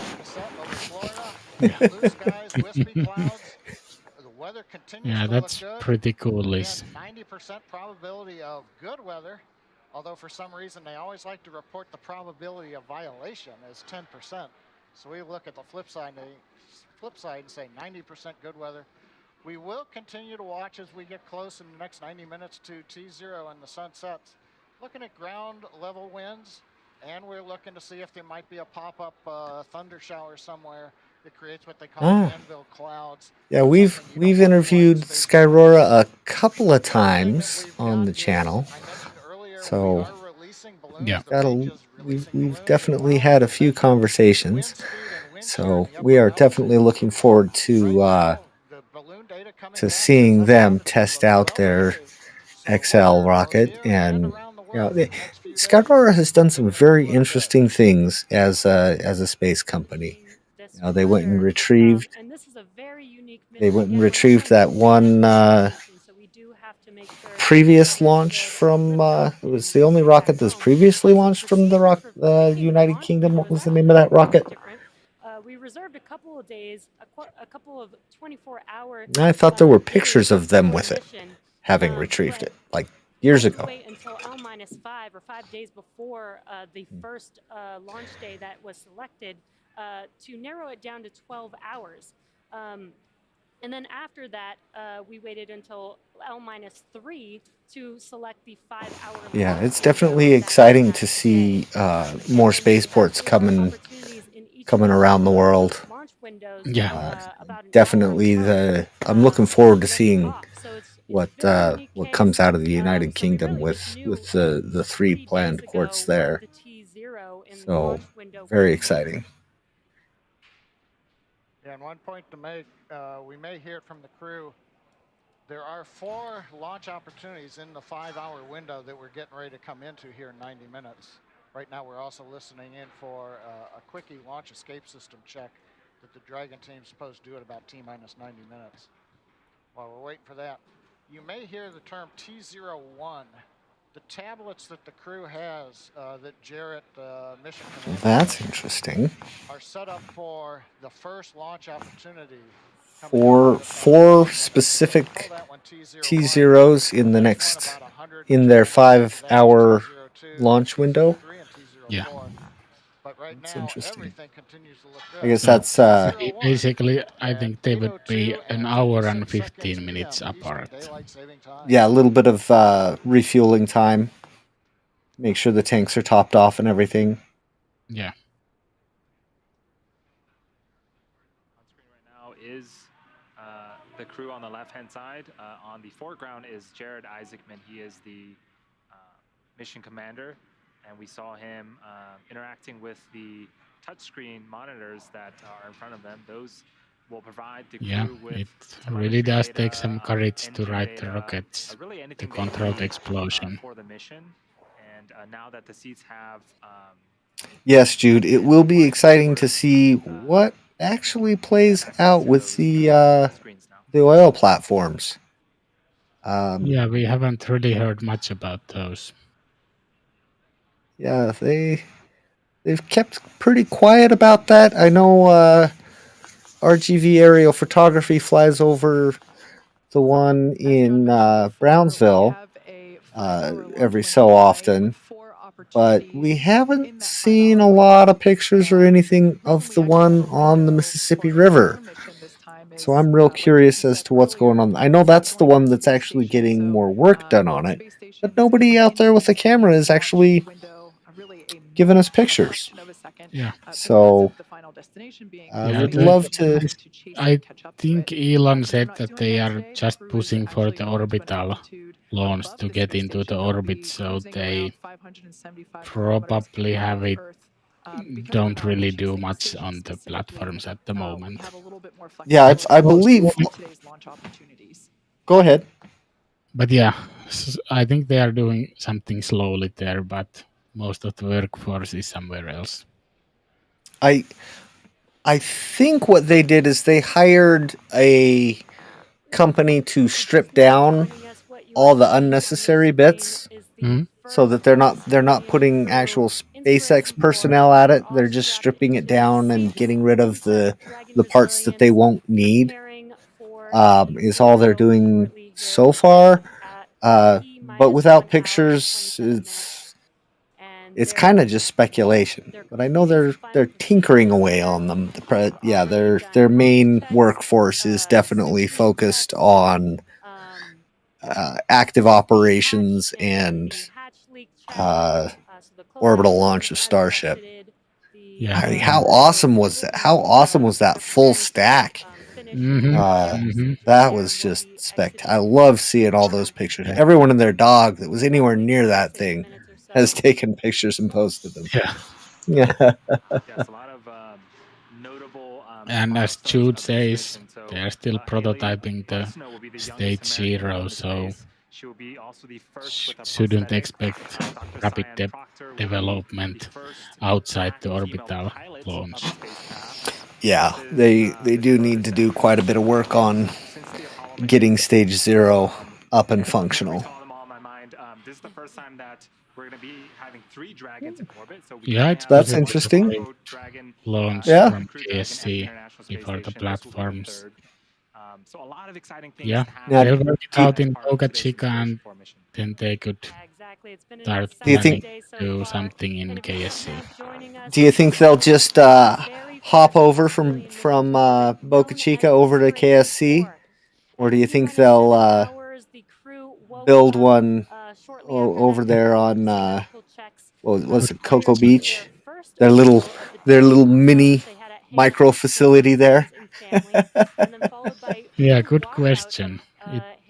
Maybe they would start up another production site because, well, transferring those rocket boosters isn't easy. They wouldn't fit on the roads. And just getting it onto a barge from the Boca Chica facility would take a little bit of an undertaking in order to ship it via sea. So my guess is it'd either be a hop or a second production facility. Yep. Before And heading with the down Hop to A, the White Room, there would be which is some the area FAA to sign their paperwork. names, prior to Yeah, a little bit, I'm sure. Yeah. Got inside the Dragon capsule process, also known as ingress. We performed some communication checks. We rotated the seats upwards. And then before hatch closeout, we performed suit leak checkouts as well as final interior inspections of any type of debris inside of the Dragon capsule. And then we're gonna, we saw the closure of the side hatch. They performed the leak check on that side hatch. We got good. Yeah, those tiles on Ship 20, they are just, it's amazing. It's too bad so many of them were, I don't want to say fragile, but so many of them, they went through some learning process on putting them on and transporting the ship around and whatnot. I don't know how much of that was, manufacturing challenges or just handling or what, but there were quite a few that needed to be replaced, especially on the nose. One of the videos I watched speculated that the lifting from the cone adjusted the shape of the cone just enough to cause some popping, and that tracks. That makes a little bit of sense. Yeah. So. And Stinger, yeah, I'm pretty sure that's what Chris is feeling. Launching on the top of the rocket like the one meme on the internet. Yep. Give him a cowboy hat and a lasso. Altitude orbit today. Dragon will take itself up there after the Falcon 9 drops it off. And I was looking on my maps, and from here, get your coffee, Max. Golden Gate Bridge, Hawthorne, California, where we're seeing the Golden Gate Bridge is 573 kilometers. So if you drove from here to the Golden Gate Bridge, Yeah, I did have a coffee around, well, it's almost 6 hours ago when I had it. But not going to drink coffee at night because that would mean I won't be sleeping at all after the launch. Yeah, this is my second cup of the day, and I know I'm going to regret it once we finish the live stream and I'm laying there in bed going, okay, I need to go to work in this many hours and I'm not getting any sleep. I might be velocity up to 17,000 I might be stopping to pick miles up an hour, an about energy 7.5 drink on the way kilometers to per second. work Now, tomorrow. get Falcon 9 second stage And I Mr. don't. I into orbit. Producer says he's There is on one thing I Cup do want to mention. 15. Dragon goes into orbit, but the second stage is going just Hardcore. as fast. It's just Dragon will pop I off. I can So visualize it in now. orbit, and then later on, the second Let's stage do the arm comes shake, back everybody. down to Earth. I've had 15 cups of coffee. It'll be on the Starship program. Yeah, we are about an hour and 20 minutes away from liftoff and eventual stage separation of the Dragon. But in addition to the science and supply, Yeah, I'm sure they could, Fea. I think any space fan would totally be willing to buy a broken tile that has never even flown. I would buy an unflown tile. Yeah. Custom jewelry I had made for my wife and 2 I would pay a little bit more for one that daughters. had They flown, dragon, but pendant, if you will. definitely would. So, I definitely would be willing to fork over a little bit of money. Yeah. And I'm gonna fly it in space for them. I think we all have like a really close connection with dragons, and this seemed really appropriate. Something hopefully my family will generations to come. What I have here today are a couple of things that my mother-in-law has asked me to take up into space for her, and some of the connections to these items are just kind of special. So what I have here are 2 pins. They're both orders of the Eastern Star. I mean, if you can take a look at that and see those, but that's that one, and then there's a smaller one here, and this guy here. But these belonged not to her, but to her great-grandmother. The reason it's important to me is not only is it talking about some history and some family connections. My grandfather on my mom's side was a Mason, and my grandmother was also an older member of the Eastern Star, and they were 2 of the coolest people I think I knew. Yeah. What will the zero-G indicator be? And welcoming anyone It's a good question. regardless of their background or where they were from or what they thought, and knowing that that being able At to least go I events like think this that represent the something that meant a lot to waves him are quite and, international. and to other folks that And in we my should do family, one arm shake before the means a lot. liftoff. I'm very happy to report that Yes. I have turned in all of my payload. I've been thinking about what I wanted to bring to space since January, and That I is a finally great turned idea. everything in. Final And one thing that a I'm final really excited wave about bringing to space arm shake right is this before picture of me. liftoff. This is when I was 10 years old and going through bone cancer treatment.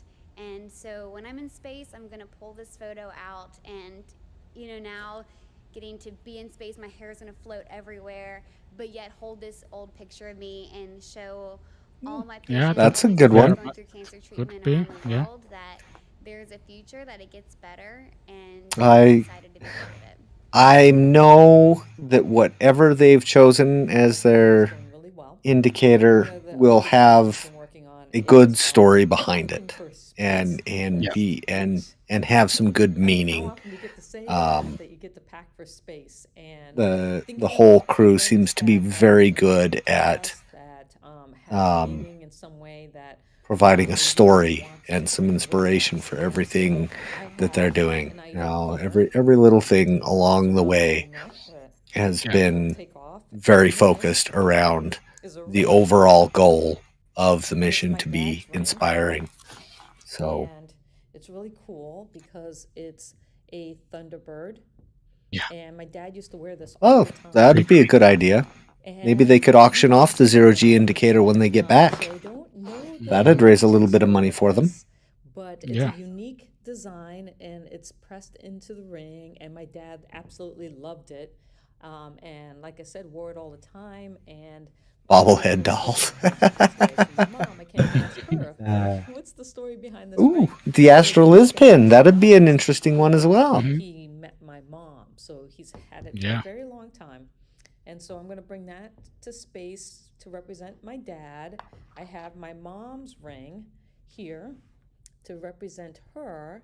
And so I've got both I'll be parents, back and in then a couple. something kind of unique and special that they got for me. I'll be when I right was here. born is this commemorative coin from the island of Guam.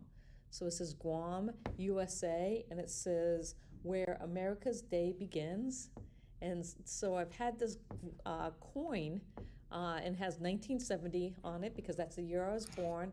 And so I feel like this is the first gift my parents ever got for me, was this coin when I was born, and I've had it now for 51 years. And so I'm bringing that to space with me. So I have my coin, and then I have my 2 rings from my parents, and I'm excited to bring them along for this incredible, amazing journey experience. And thank you for everything that you've done to help me get there. Love seeing how they've all selected things to take with them. In space, weight is everything. So while they probably wanted to take as much as they could, there are limitations, but it seemed like the common theme was family. Personally, I think my favorite thing is the photo of Haley that she's taking. Like she said, she underwent treatment for bone cancer when she was 10, and she's taking up a photo. And of course, she's going to have a photo of herself floating there with hair. And I just love that she's going to have the opportunity to show the patients that she treats at St. Jude that it gets better, and that they can grow up and be an astronaut one day too. Yeah, I think Jared's memento of a dragon is par for the course today, as they are all seated in Dragon. So Well, look who it is. have tons of memories to We come have Mr. Space Update himself has made it. Yeah, I love that they get to take a little bit of something with them. As we've been talking throughout this whole Glad to see another member of the team in the chat room. they get That's personalized great. suits, and now they get to bring something with them, some memorabilia for themselves, which I think is really important for a mission like this. So in addition to the space science, in addition to the science supplies and personal items, the Inspiration4 crew is also taking up a number of items that will be auctioned off to help raise money for St. Jude Children's Research Hospital. This includes an original. I do not understand this whole NFT thing. Live show visuals. There's no way in heck I would ever pay money for an NFT. I just, sorry. Not me. Other people, that may be their thing. And there's going to be a bunch of other cool not stuff me. going up that will be auctioned off as well. Yeah, there's quite a list of things. We are going to stay live either until we can't stay live anymore or coverage from SpaceX stops. I think it was such an iconic shot. It was very stoic looking. And there's going to be a copy of that flying on. Yeah, Ryan is going to have to go and get some ice cream, Liz. You are right. Ryan needs to go have some ice cream in order to be part of the ice cream party in the chat. There's a handful of plastic and plush. Yeah, they definitely are strange, Ryan. The animated series Space Racers. So again, all of these things are available through auction, which is currently live. Yeah, I love, there's going to be a ukulele in space. Chris is going to be playing a ukulele, and then it's going to come back and be up for auction again, all for a great cause. So I'm so excited to, 1, hear him play, and 2, see a ukulele in space. Welcome back, Mikko. Yeah, Thank you. Again, this mission is a fundraiser for St. Jude, and I love that they're going to even have some Inspiration4 mission. Dorsey's first tweet. They're going to feature some artwork from some of the patients at St. Jude, which is going to be pretty incredible. I think that's definitely something I'm going to try and get. And there's something on board that I know John I loves. Pens that write in space. Yeah. They've got the, for those who remember, we had the Fisher space pens that worked in microgravity. And so Fisher has got a 50th anniversary of the Apollo 11 that was a couple of years ago. But they're flying that in a coin set into space, and they've included material that's actually from Apollo 11. So something else interesting to bid on. Yeah, super cool. They're also taking up a customized Star Walker writing. Yeah, that is that's great. About I always laugh at that story. The NASA invested how much money to invent a pen that would work in zero G, and Russia just sent their astronauts with pencils. Just different perspectives sometimes can provide the quickest, simplest solution. It's like Elon's philosophy of the best part is no part. Send them with a dang pencil. Absolutely. And check them out. We're T-minus 1 hour, 11 minutes, 21 seconds, counting down. Everything continues to go well. We also did hear during that last segment, the closeout team has left the crew access arm. So we're actually still running about 19 minutes ahead of schedule on the closeout activities. Earlier, I got in my pitch for my usual, hey, launch is hard, space is hard. Don't do that, Mr. Producer. Why is it hard? Why can't you just aim your car and go up? The first one was better. I'll have to keep practicing that. Hey, you've got to get 1 million pounds of propellant. Yeah. You've got to figure out how to burn First it one in was 10 better. minutes. You got to steer the rocket, so you've got to be able to have engines that move, withstand wind gusts, get the rockets on the right trajectory. Then we're talking about like the space pen that works in microgravity. You think about it, when our first stage is getting ready to come back to Earth, there's no gravity. So that means none of the propellant is down at the bottom of the inlets to the engines. So that's one of the things you have to work in space, both here and on Dragon. How do you get propellant into the inlet of the pumps and the valves so that instead you're just not pushing gas through there? And all right, I am going to step away for just a moment, and I think it's time for my ice cream. I'll be right back. 9.8 meters per second squared we've got to overcome. And so I don't know about you, but when I took physics class, as always, you're sitting on a sled on a frozen Inspiration pond. Orbit makes sound something like to listen to. Overboard that are on your sled to essentially make the sled move, and how fast can you go depends on how fast you throw the bricks out. Yeah, I think that's correct. At T-minus 45 minutes, I think they will decide on go, and after that they will start arming the launch escape system. So that we carry mostly propellant with just a thin skin of tank around it to hold it. So the more propellant you've got, and the less tank and the less weight of the engines, the more efficient you're going to be, and that way you can carry more into space. And that eventually is where we're going, put humanity out into space. Yeah, and so we talked a little bit about the time of launch, and today is a little bit different because we have up to 4 opportunities to launch our Inspiration4 crew members. But if we're doing things like trying to rendezvous with the International Space Station, we have to target a very, very specific window. And so depending on the profile of the launch, how high we're sending it, which type of orbit we're sending it, liftoff time does play a factor into that. Yeah, one of the important things on great photo. we talked about earlier is the Van we Stinger don't have a posted. 1 second window today. We've got a 5.2 hour window. It's a 1 second window when we're going to the space station because we have to synchronize the launch with when the space station's orbital plane is passing over Florida. It's not exactly overhead. We have to lead it a little bit. But if you think about it, in Florida, we're rotating at about almost 1,500 kilometers an hour going eastward. Doesn't feel like that, but put your seatbelts on. The Earth is rotating. Now for the hard part. That's 25 kilometers every minute. Eating ice cream without getting it in my Viking beard. Launch window, all of a sudden the space station's 375 kilometers east of where you are on the ground, and it takes a tremendous amount of propellant to make up that kind of error. That's one of the challenges why orbital dynamics is important. You got to know when you're going to launch, how to get a Viking to turn gray in 20 seconds or less. Feed him a bowl of ice cream. So orbital dynamics, another great thing to study in school, because if you don't know where you're going to go and how to get there, you won't get there. Yeah, we'll name tag him Gandalf. All the things that go into, designing and building a rocket that can do. Oh my goodness. flying to orbit, taking payloads to orbit, taking humans to I'm orbit. gonna have to stop laughing before I can do the Schwarzenegger impression A lot of again. things that we've learned, you know, we didn't do this by ourselves.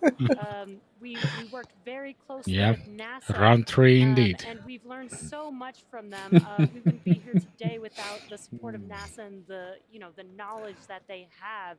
Can you talk a little bit about Mr. Producer. things like the Not challenges that. that That's even NASA, worse.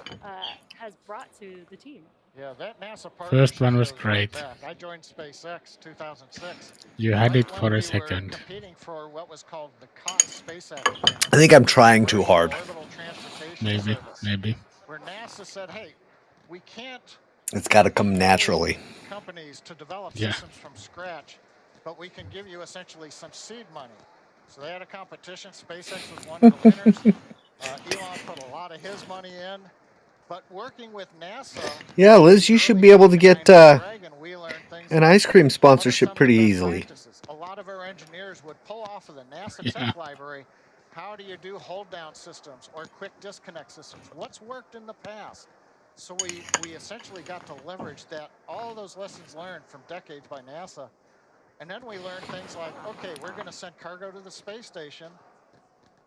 What does it mean to physically touch the space station? What are the requirements? Then how do you verify them to NASA? It's like somebody wants to bring a big truck into your garage and you know that your garage door is only so high. You're not just going to let them drive in. You're going to go measure that before it happens. Yeah. So we went from that. We took astronauts to the space station. Each step of the way, NASA's been helping us understand what it means to get into space. What are some of those requirements that we've leveraged to do human spaceflight that you see here today? Yeah, it is super exciting. Again, we've been learning a lot from NASA throughout the years. Kate has a very special guest interview. Kate, I'll throw it to you.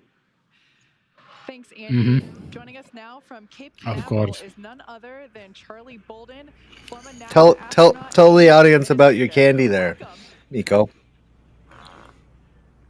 Kate, it's great to be with Yeah, you. in Finland we eat a lot of salted licorice. It's a thing here.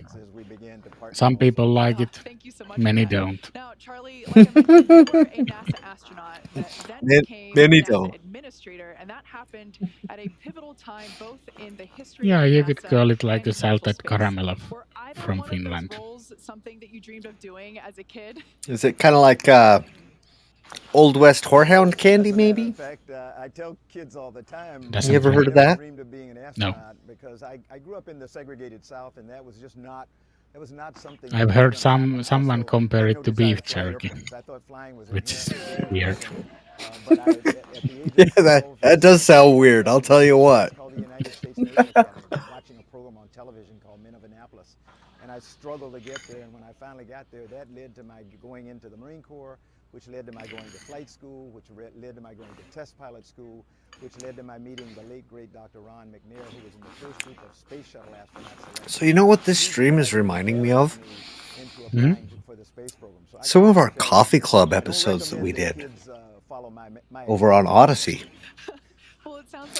And if anybody is interested in what those coffee club episodes were like, we have recreated those on a new channel here on YouTube. We haven't ironed out all the details for what the future of that looks like just yet, but the channel has been created and there are 4 episodes available over there, and there is already a link in the description of this video that you can go and check out at your leisure.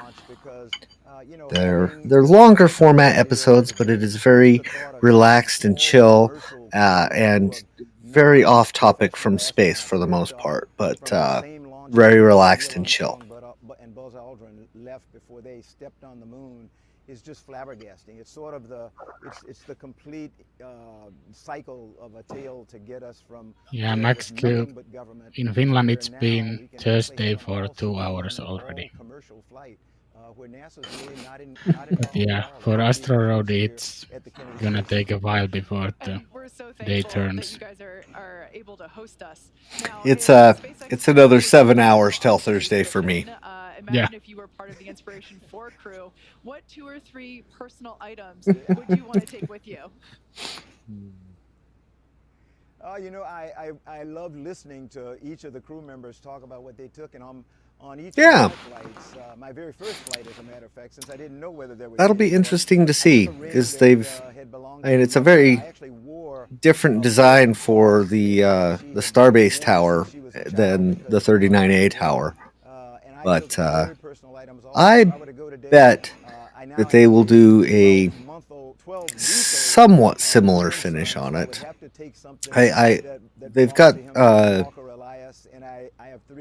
purlins on it for cladding, so it will have some sort of covering on it at some point, but who knows how they will paint it. They may paint it or colorize it for more matching like the high bay and the mid bay. Yeah.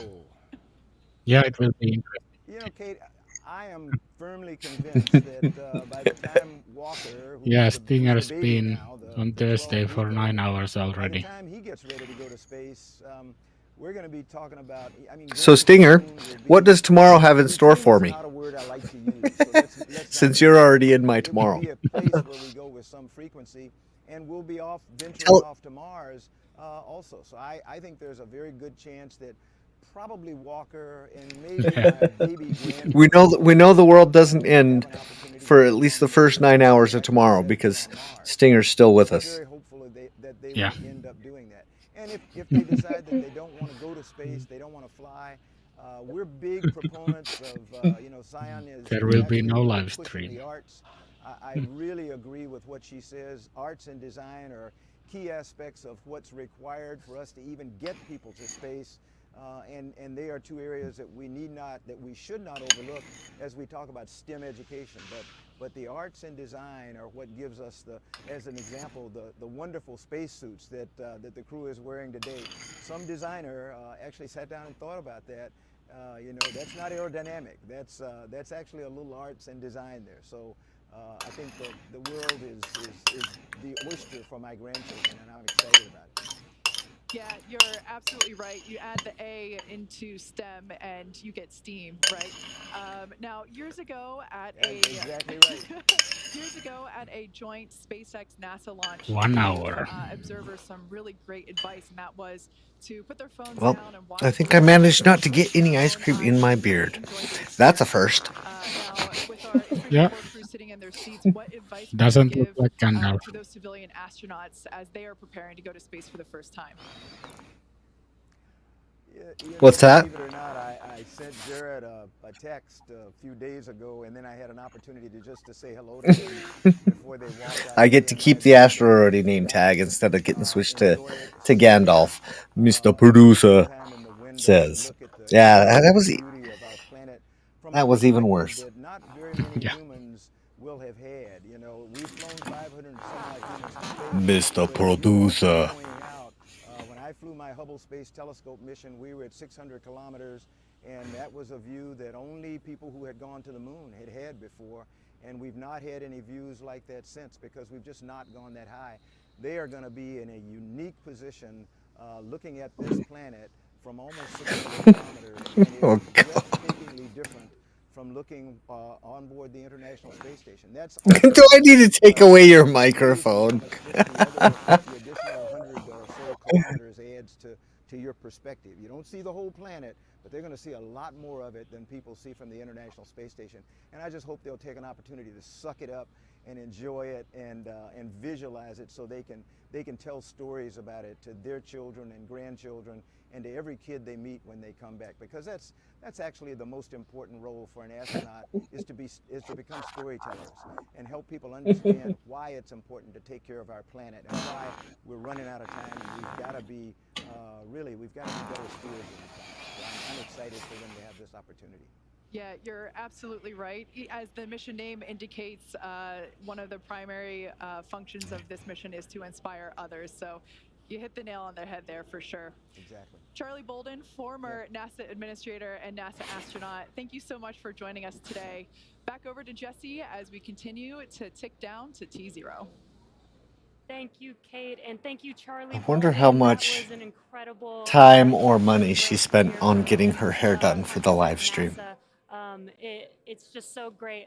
Quite a bit. Teamwork really makes a dream work. I like how they're both wearing St. Jude pins on their jackets. Yeah.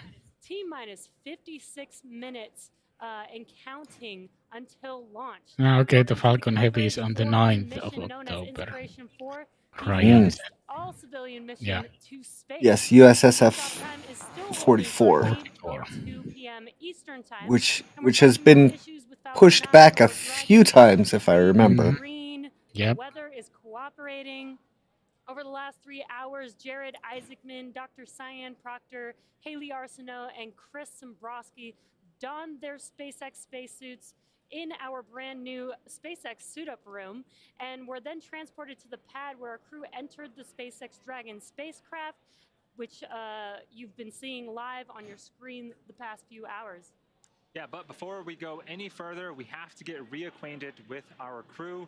Let's take a moment and learn a little bit more about Jared. He is a 38-year-old Inspiration4 commander. He is the founder and chief executive officer of Shift4 Payments, a father and husband, and has set multiple world records as a pilot. When he was younger, Jared flew in over 100 air shows and dedicated every performance flight to great causes, and today is no different. This mission is named Inspiration4 in recognition of the crew's mission to inspire support for St. Jude Children's Research Hospital. Jared has donated $100 million himself and is hoping to raise another $100 Stinger, million I to support haven't ordered one yet. I was thinking about it, but haven't yet. Possible without Jared's dedication to a greater cause. Here's more about the New Jersey native and self-described aviation and aerospace fan.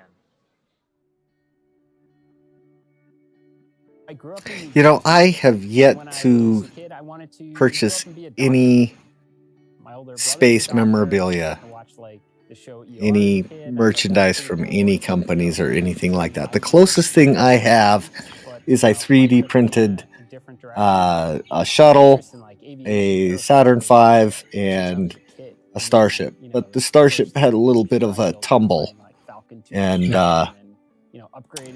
I need to go buy some more glue in order to fix it.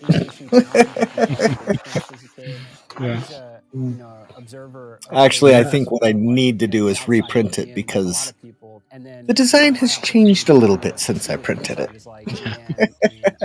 I think I printed it just before. I think I finished printing just before serial number 8 did its test flight. So it's been through a couple of iterations since then. Yeah, for sure. This massive fundraising effort for St. Jude. I mean, I have ordered quite a few T-shirts. So I have some space merch, but not too much. I could have more. I think I need to, but I've been spending all my money on cameras and studio equipment and things. Things to pull off this whole YouTube endeavor. My problem at the moment is I just have too many I'm T-shirts, Jared Isaacman, and I'm the commander of Inspiration4. so can't order more For T-shirts. this first all-civilian mission to orbit, Jared wanted his crewmates to represent the best of humanity, pillars he's identified as leadership, hope, generosity, and prosperity. As commander of the mission, Jared holds the seat of leadership. For the seat of hope, Jared went to St. Jude and was introduced to Haley Arsenault. Haley is from Memphis, Tennessee, and serves as the There's medical another officer of armsake Inspiration4 request. Mission, overseeing medical care and experiments. When she was 10, she was diagnosed with bone cancer. St. Jude Children's I think this is what Liz is asking for. How dare you go to sleep? therapy and limb-sparing surgery that resulted in replacing her femur bone with a prosthetic.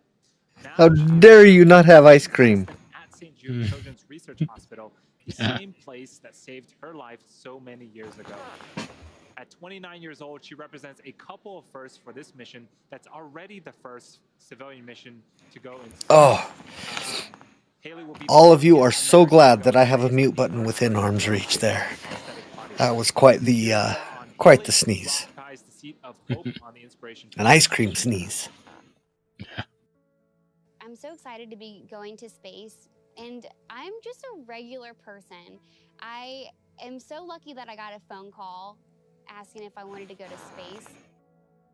I'm from Louisiana. I was super active, super What kind of magic is this? everything. And I actually had just gotten my black belt in Taekwondo a couple days before I was diagnosed with cancer. I definitely am excited to represent those. What about frozen yogurt? Bring this experience back and Or with everyone I encounter.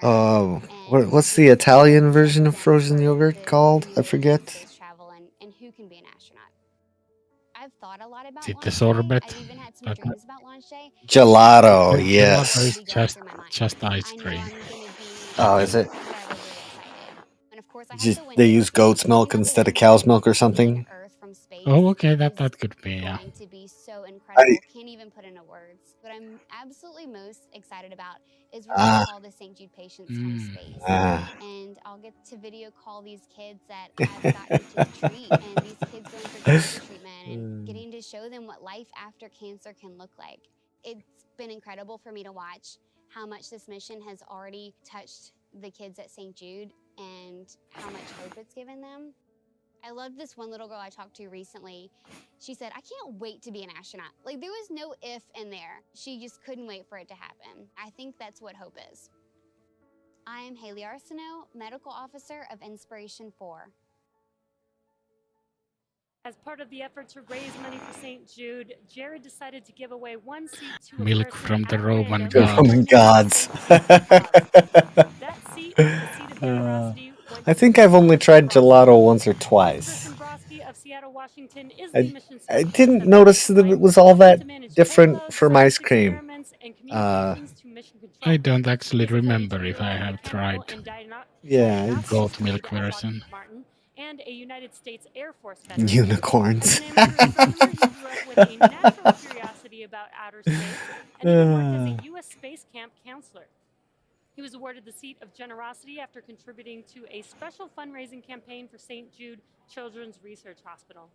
Let's meet Chris, the Inspiration4. At 56.80, the propellant load go, no-go poll is now open. Sounds like go, no-go is about to happen soon. Yeah. Let's meet Yeah, Chris, final go, no go count or poll. When I found out I was going to space, I was dumbfounded. I think I was just struck dumb for days. Man, this last 10 minutes has taken forever. Yeah.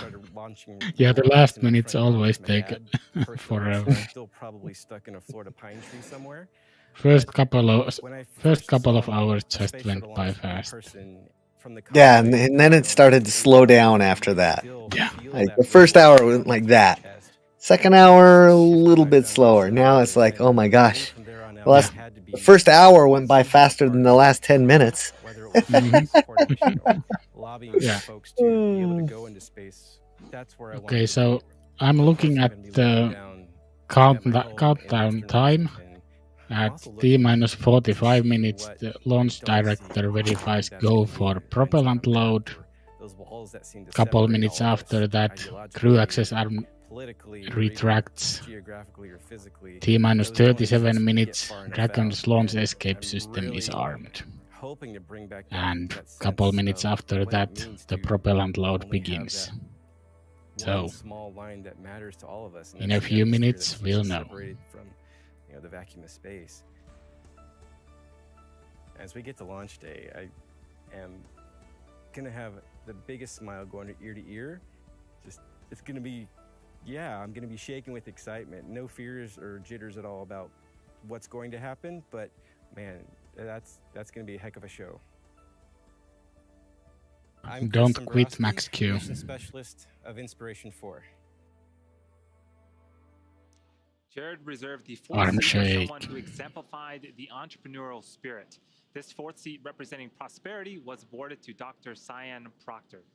She is from Tempe, Arizona, and serves as the pilot for today's mission. She's 51 years old, is an entrepreneur, an educator, poet, artist, and active voice in the space exploration community. I really need to get that adapter ordered for my camera so I can stop changing batteries. Yeah, that would be a good idea. I found one on online that was fairly affordable, but I didn't want to order it while I was at work because the work network is not secure for that kind of thing. And then I get home and I get busy doing all the YouTube stuff, and I forget about it until I'm on a live stream and going, oh, that's right, I meant to order that adapter. And so I feel like space has always been a part of me. When I got that call, that Zoom, and Jared was on there and he said that, you know, they picked me for the prosperity seat. I was going to go to space. Good night, Max. And be part of the Good night. Maybe next time you can do an all-nighter with us. Ticket for Willy Wonka. Everything in my life finally came into focus, and I realized that it was all about this moment in time. So in about 40 seconds, we'll get a no-go for propellant launch. Propellant loading. An analog astronaut, which are all on my resume. I actually won this as a poet and an artist. We are striving for that Star Trek generation, that idea of a just, equitable, diverse, and inclusive space, or a Jedi space. I'm going to be the first Black female pilot of a spacecraft Jedi space. And to me, that just blows me away. And I want to encourage the next generation. Well, for that this is possible, and a Jedi space, that's what that's about. And this won't really make a lot of sense because there aren't very many people actually on the stream, but we have actually passed the number of views for this stream as we had on the Starlink launch 2 nights ago. So, doing quite well on view count. So, thank you everybody for joining us. On the countdown net. Absolutely. Report the launch out sequence immediately and proceed into the launch abort sequence. At T-minus 10 seconds, launch control will be hands-off and relying on automated abort criteria for the remainder of the count. Operators advise the launch director whether structural breakup or fire is imminent or occurring per Dragon manual escape flight rules. In the event of a fire alarm, key operators will remain at their post while the alarm is evaluated. In the event that personnel safety is threatened, evacuate to the south-facing emergency exit, which leads directly outside. Launch control, you may proceed with arming the crew arm for movement. Yep. So you've heard the instructions and a great view from the camera on the fixed service structure looking down the crew arm. SpaceX team has been pulled. The 7 operators on Falcon 9 in firing room 4 at Kennedy Space Center have indicated they are go for propellant load of the Falcon 9 and launch. The crew is given a go. The Dragon team's That's given a the go. arm. And moving into the next of the major steps, retracting the crew access arm. This will take a couple of minutes. We're going to follow that by arming the launch escape system, and then a T-minus 35 minutes. The Dragon has lost an arm. Of the Falcon 9.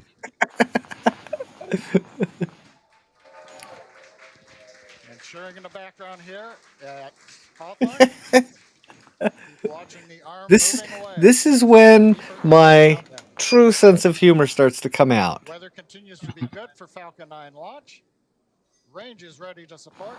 All systems remain green. I have a very pun-oriented, deadpan, dry sense of humor in my native environment, and you are all just got to witness some of that. Yeah. I thought it was a good joke. Arm continuing to move away. Once it's in position, we ought to hear the instructions to the crew to My favorite punchline is, what? Not funny?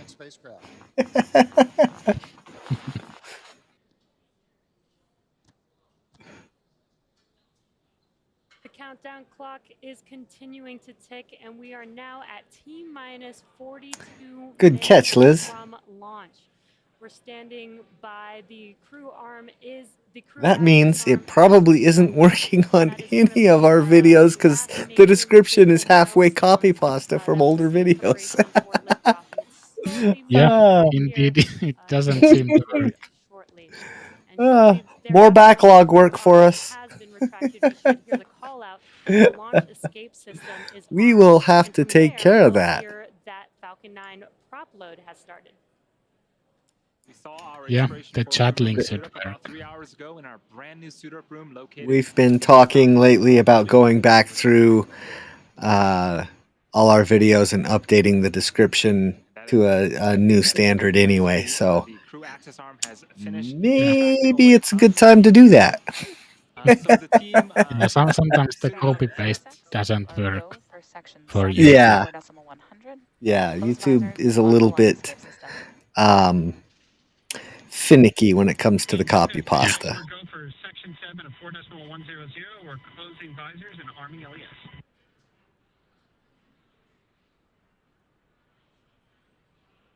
Okay, the next major step, you see the view of the crew inside the Inspiration4 capsule, closing their visors. Make sure they're locked and sealed. The next step will be arming the launch. Yeah, I can't say that one on the air, buddy. I are enabled. So if anything happens from here through the and even if I could, it would not be very Team Space of me to say that, so I'm not going to say it. recovery out in the ocean. We're waiting now for the call out. The launch escape system is armed.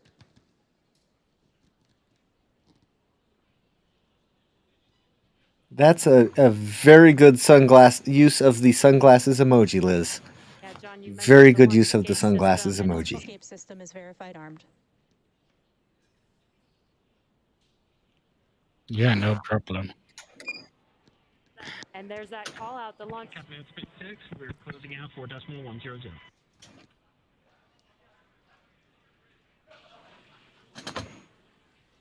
Copy that, Dragon. You know, I might on one account or another. I don't know if specifically my Astro Roadie account is subscribed to or not. But I am not very good at following everybody I should be following on YouTube.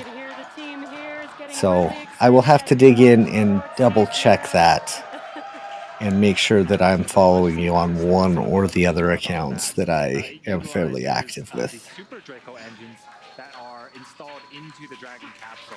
I don't actually view a lot of YouTube from the Astro Roadie account. I just keep track of a few things with it. So There are 8 Super Draco it would be engines on the Dragon capsule, and they're aptly named Super Dracos. They differ from the regular Dracos just a little bit. So I will give you a shout out when I double check that, and pounds of force in the vacuum space. I will bring milk for the cookies. 15,000 I am a bad Liz fan. I'm sorry. In case of an emergency, to accelerate the Dragon capsule and crew away from any type of emergency. Exactly. And like you said, those Super Dracos are just super powered Draco engines. And the only time they are ever utilized is in that launch abort procedure. So we are not expecting to use them today. But we do take safety very seriously, and we take every measure possible to ensure that the crew has options and has an escape in the worst of scenarios. And like Jason mentioned before, it's the first of its kind and provides an escape capability for the crew all the way to... I am now subscribed to Astro Liz's lab. Launch escape system is currently armed. Once in orbit, we On at least one account. I'm not sure if I'm subscribed on one of my other accounts or not, but at least one of my accounts is subscribed. We'll be having prop load begin. And this I did it too. When Falcon comes alive, we begin to load liquid oxygen and rocket. But yeah, we need to do some arm shake. both the first and second stages. Make it an extra long one. Oh. They're hypergulls. get fully loaded down the street from pad 39A a week or two in advance to launch. So it's already locked and Yes, loaded. let's not need the Dracos today. That would be great. One thing while we've got a moment, we were talking about Super Dracos, and I should watch the Dr. Proctor video. you will hear callouts probably during the ascent, stage 1A, stage 2A, stage 1B. Propellant tanks will be venting for propellant. Nice. That just means various points in time, if an escape was necessary. We should be coming up to the launch escape system activation. How long it'll wait to coast to apogee, what it'll do to come back down when the parachute. I think they said the When you hear those, it's usually the crew giving the FTS was activated already. We might have missed. We might have been talking over the call out. And so if a contingency arose, different sequences would be performed in the Dragonfly computer. Yeah, in the timeline it says 37 minutes, but Right now we're just 90 seconds away from the start of propellant loading. We're at T-minus 36 minutes, 26 seconds. Everything continues to look good. yeah, For Crew Dragon's loading fourth in launch with people, today 80 the first seconds. all-civil mission to low Earth orbit. Now we should hear a call out right at T-minus 35 minutes when propellant load begins. The Falcon is getting loaded. We'll start on the first stage with liquid oxygen and RP1 kerosene fuel. We'll also begin loading kerosene fuel on the second stage. And it'll take us a little bit deeper into the countdown before we put liquid oxygen onto the second stage. Yeah, already the fourth launch of a crew for SpaceX and 3 Dragons in orbit. It will be pretty cool. So there on your screen is the Falcon 9 rocket at pad 39A, and at the very Second use of the capsule, third use of the trunk, third use of the booster, I believe, and 14 people in space, as well as 14 launched from the US by SpaceX. Yes. Once this is in orbit. You can hear the voices in the background here that are getting a little louder. The excitement in the building here at SpaceX headquarters is certainly growing. Propellant load has started. Especially with that call right there. Second use of the Dragon. Yeah. T-minus 35 minutes. We are Second use of the Dragon, third use of the booster, third use of the trunk for the Dragon. Fuel tanks and the liquid oxygen tank now coming open. Ground system pumps beginning to push the propellant into the Falcon 9. As we said, that'll continue all the way down to T-minus 2 minutes. Yeah, you almost got around 5 of the really bad imitation Schwarzenegger Mr. Producer there. So our crews, like Kate mentioned, are at the top of the vehicle sitting inside of the Dragon capsule. Jared, Cyan, Haley, and Chris have been training for this journey pretty much ever since the announcement that they've reflown quite a few, 71. What's super cool is that they are going through the same exact Dragon training as our NASA astronauts. In order to get to visit low Earth orbit, our teams at SpaceX have spent hundreds of hours teaching the crew about orbital mechanics, how to live in space and microgravity, and running simulations. The 3 Dragons will be 2 Crew Dragons and 1 Cargo Dragon. Yeah, the Inspiration4 crew has completed numerous simulations, including a 30-hour and 12-hour end-to-end. For those of you who don't know, Stinger is a wealth of SpaceX Falcon trivia. Fighter jets together, did some aerobatics in these jets, some flips, and experienced some real G's. The one-man SpaceX Wikipedia. To pilot the jets themselves, which is super cool to see.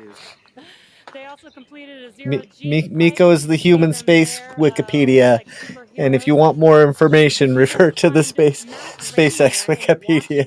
Which looks like a very difficult hike. Yes, I think during the docu-series, it was almost a whiteout condition, but they kept trekking along.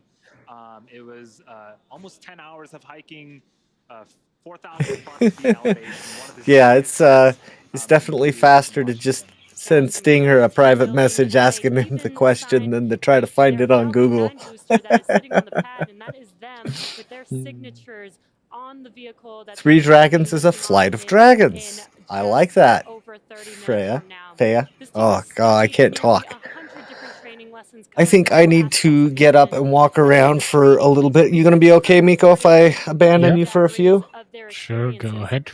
In their own words, All right. here's the crew talking about their various training over the last 6 months.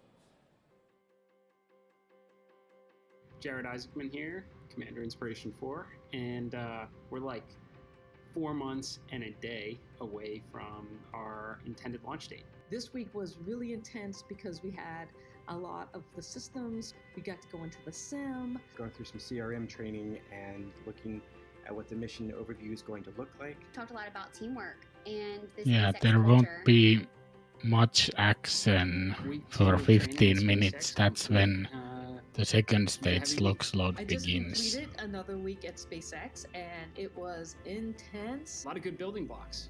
So you start in the beginning of the week with smaller things like losing comms to, okay, some circumstances are not so good, and then some get really bad where you have to plan an emergency deorbit, which we initiate ourselves in that. But man, challenging. I didn't realize how much upper body strength I need, so I need to hit the gym the next couple of months and build up some more muscles.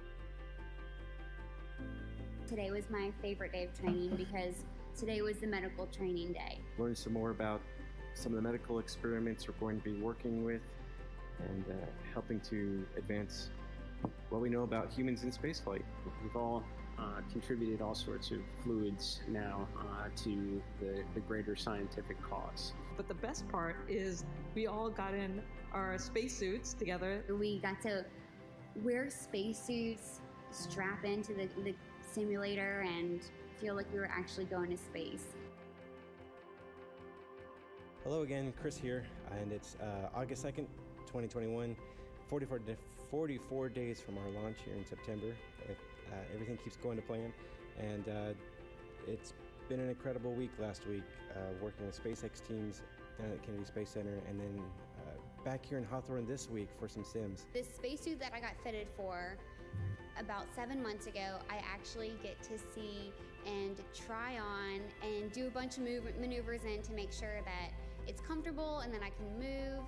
And I am just so excited for this because, I mean, this is the spacesuit I'm going to wear leaving the planet. I'm just so honored and thankful and grateful to be a part of this historic mission and a part of the SpaceX team. Y'all are working so hard to get to Mars and beyond. We want to provide great data, and we're really excited to be part of this. All right, well, thanks everybody for a fantastic time here in Hawthorne and also down at Kennedy. We've been doing training down there as well, so really appreciate everything you guys been doing. This is my final call here from SpaceX, so Rook signing off.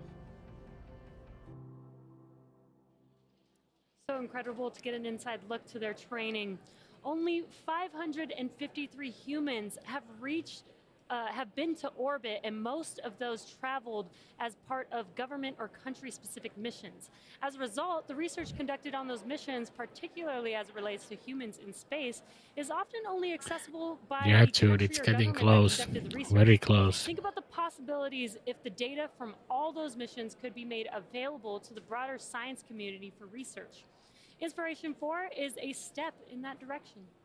The crew of Inspiration4 will conduct research in orbit that has the potential to improve human health here on Earth. I remember reading a, was it tweet or article today where a former NASA person said that this is the conclusion of the commercial crew program when SpaceX actually flies their own missions too. So the commercial crew wasn't just for the NASA astronauts, but the aim was to get companies to fly other people too. Trish is a virtual institute that finds and funds disruptive science and medical technology in order to reduce health and performance risks in space explorers.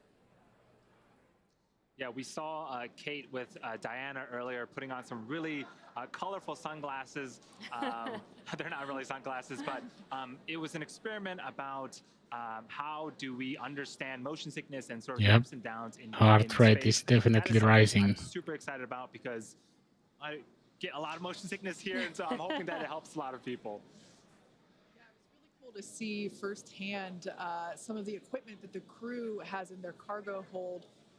Like we've said before, this is a science mission in addition to it's a 3-day science mission. Yeah, I had basically. something in And, my eye. one of the other things that Diana showed us was the ultrasound reader and how the intracranial fluid changes while you're in space. So lack of gravity essentially means that instead of the fluids in your body being concentrated towards your feet, they kind of they equalize towards your head, which can affect vision. And they are planning to use that ultrasound reader, which they just plug right into an iPad to do readings live inside Crew Dragon of their eyeballs while they're in space for 3 days. That was so cool to see. Yeah. In addition to all the awesome science going up on today's mission, the Inspiration4 team is also using this mission to bring awareness and help fundraise for St. Jude Children's Research Hospital. The Children's Research Hospital opened in Memphis, Tennessee in 1962, and ever since has been committed to finding cures for kids with cancer and other life-threatening diseases, regardless of their socioeconomic status, race, belief, or ethnicity. St. Jude has invented treatments that help to push the overall childhood cancer survival rate from 20% to more than 80% in the United States. In developing countries, that number is unfortunately not that high, with fewer than 1 in 5 children with cancer surviving. St. Jude has a bold mission to change that. The Inspiration4 mission is part of an ambitious fundraising goal to give hope to all kids with cancer and other life-threatening diseases. The goal is to raise $200 million. Yes, you are on YouTube, Stinger. Jared already committed $100 million. Jared already committed $100 million of his own money, and the team has raised about $30 million so far, but we still have a ways to go. If you're watching on YouTube, Yeah, Stinger, if you want, you can come hang out in the voice chat. any amount, big or small, makes a big difference, and it's super easy to do. So go ahead and click the donate button and give what you can to help save a child's life. Beyond the good this mission will do for science and childhood cancer, this mission is also exciting because it's the debut of the new Dragon Cupola. 25 we have minutes. some footages here of the Cupola. It is going to be Getting the largest close. Very window close. in space ever by a factor of 2 and has over 2,000 square inches of viewing. So the cupola there they're showing, for some reason I just looked at it and all I could think of was microwave popcorn. You know, this is going to outer space, so it needs to be designed and tested for, you know, all Mr. Producer says it reminds him of Sputnik. great view to look out of, but Yeah, it also kind of. needs to act as a fully functioning portion of the spacecraft. Yeah, we were talking about reusability earlier, and this capsule is being used for the second time on this mission. It previously supported the Crew 1 mission in November of last year, but this cupola is brand new to this capsule, brand new to SpaceX. We're debuting it on this mission, and it is there's a view of it there in an anechoic chamber, and it's just Yeah, the dome you press on those board games. we're basically gonna have I think, 360 at least in views of Finland, space, a game with that one was called Gimbal. forward hatch there of the Crew Dragon capsule. Yeah, I think I've seen a 2 or 3 different games that use a little push ball like that, and it spins the dice inside. Or does dock autonomously to the International Space We even get to see some of the underneath ISS here and that had animations. And for this mission is now replaced by the cupola, as we just saw. They're going all out and showing us all sorts of things. I'm so stoked to see launch here. Yeah. As we I mean, for a 4-hour broadcast, they are also running out of B-roll. They're showing us some new animations there on the side for Max Q and stuff. Once we hit T0, we will watch Falcon 9 and Dragon lift off from historic launch pad 79A and make Yeah, it why? at about Webcam 50 said something seconds into wrong. flight. Falcon 9's Did you get in a fight with somebody, Mikko? You got a little bit of a black eye there, buddy. dynamic pressure on the rocket I'd hate to see what happened to the other guy. referred to as max Q. And it's worth noting that once we hit max Q, the vehicle will be going supersonic. Oh, Once we are through he's the been first fighting with max flat earthers. pressure, we can throttle up our Merlin Yeah, engines that's the again. result. From here, we are about 2.5 minutes into flight, and we have a series of 3 events that happen in rapid succession. First is Mikko or main engine cutoff. I would where agree, all Stinger. 9 Merlin SpaceX engines totally spoils us with their stage streams. separation. Yeah, Stage separation is where the first stage detaches from absolutely. the second stage, Jerry with the first Lewis stage telethon. back to Earth for landing as the second stage Oh, continues now on that with the third is a phrase I have not heard in quite some time. where the Merlin vacuum engine on the second stage lights up and propels the second stage along with our Well played, Inspiration4 Thea. Well crew played. to orbit. As stage 2 heads towards its targeted drop-off orbit, Coming stage 3 up will on enter 20 burn minutes. in order to make its way back to Oh, Earth. I'm First getting is stage fidgety. burn, which is where 3 of those 9 Merlin 1D engines 20 reignite and minutes. then shut down. 20 And that'll minutes. help slow the stage down in preparation for entry back into the Earth's atmosphere. While the first stage is heading back to Earth, the second stage will cut off its one engine that was ignited right after stage separation. Once this happens, we will wait for confirmation of a good orbital insertion. About 90 seconds after Dragon gets into orbit, Falcon 9 will land back on Earth. The landing burn, a single engine burn, will bring the vehicle speed down rapidly in order to land on the drone ship about 9.5 minutes into the mission. While Falcon 9 Listen to first that stage crowd is going landing, nuts. Dragon is preparing to separate from the second stage. Mhm. At about 3 minutes after the second stage gets into orbit, we should have a great view of Dragon with its 4-person crew drifting away from the second stage. Once Dragon is a short distance away, it will begin checking Did the out dancer the just jump out of the buildings cake there to make sure Dragon at Hawthorne? continues to increase separation distance from the second stage. They're cheering pretty loud. The nose cone deploy sequence will initiate just before T plus Your 12 stream is so minutes early. and end around the T plus 15-minute mark. We do expect to see our first glimpse of the Dragon cupola in outer space at this time. Yep, it's going to be epic. We've just heard it. Sleepy milkshake, yes. Counting. Stage 2 fuel load is complete. Fuel load complete. We're under 20 minutes to liftoff. It's been a wonderful day for today's Inspiration4 mission, the first all-civilian mission to space. And if you joined us earlier in the broadcast, we had a pretty important question for the Inspiration4 crew that remains unresolved. For those of you who missed that, here's your chance to weigh in. Sleepy arm shake. Choose between Star Wars, Star Trek, and then one of my other favorites. So is much ice Stargate cream. SG-1.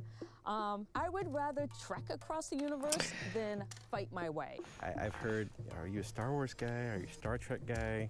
Time to run to the store and get more. Can you be back in time for liftoff? Guy, to be honest. There's no question it's Star Wars. I'm a Star Wars fan for sure. Trouble, that was one of them, yeah. Yes, it's a split crew between Star Wars and Star Trek. I don't know Someone brought the Windex. I don't know on that one. Can't beat Captain Adama. I think Jared is Star Wars. Cyan is Star Wars. Wild card, but I think he's Star Wars. Oh, Jared is definitely Star Wars. I think Chris is probably Star Trek, but I'm not 100% sure. And I would think that Haley, she's the youngest, so I think maybe Star Wars. I think Star Jared. Trek is too. They don't know they're wrong. All the way. I wanted to be Bones. I kind of am a medical officer, so. I don't know if we're like completely unified around that. I mean, there's other, sci-fi, spacey stuff that comes before Star Trek. Yes, Liz, you can, but not because of the stomach ache. Yeah, learn that over time.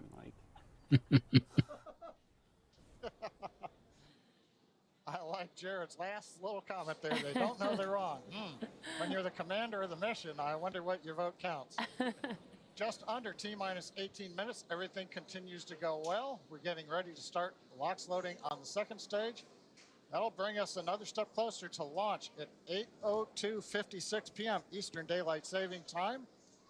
Falcon 9 is going to take Dragon into its orbit of about 190 by 575 kilometers. Shortly after that, we will raise Dragon's orbit to 500. YouTube said you could have the day off. Higher than the space station, higher than the space telescope. That should go over well with the teachers. Amazing views that Jared and the team should have. Yeah. Looking through the windows and the cupola up there on the Inspiration4 Dragon. This crew will see about 15 orbits a day at this altitude.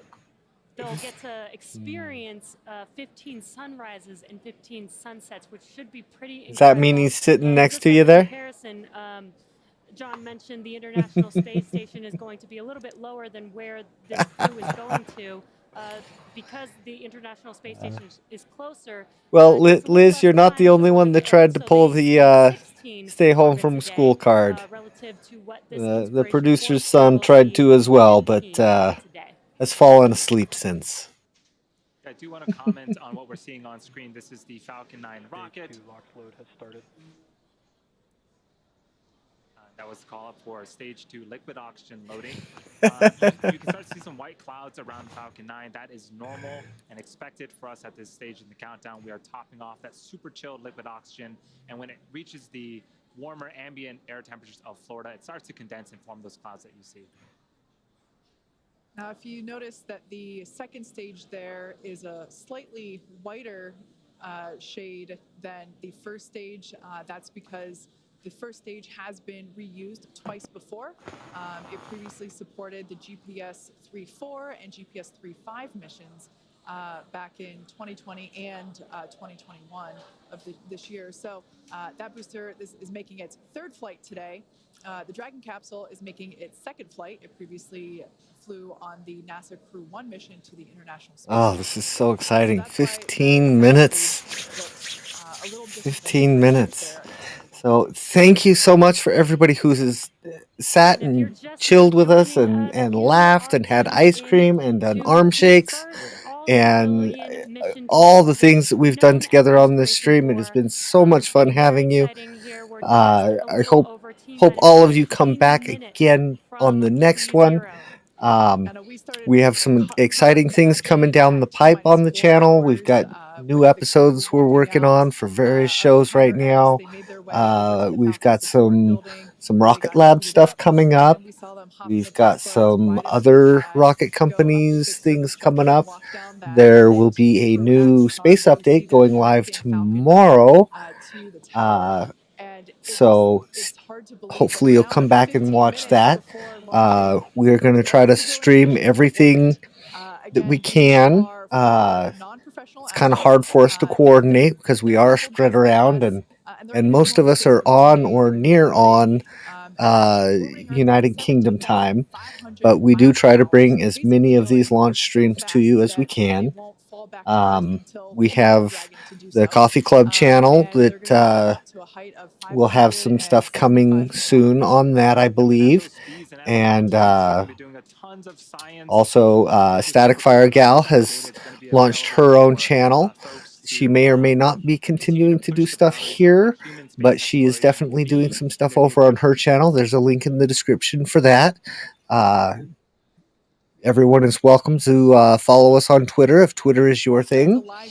I love seeing all the likes being clicked on and things here on the video. That's great. That, you know, just being here and watching and clicking that like button makes a big difference to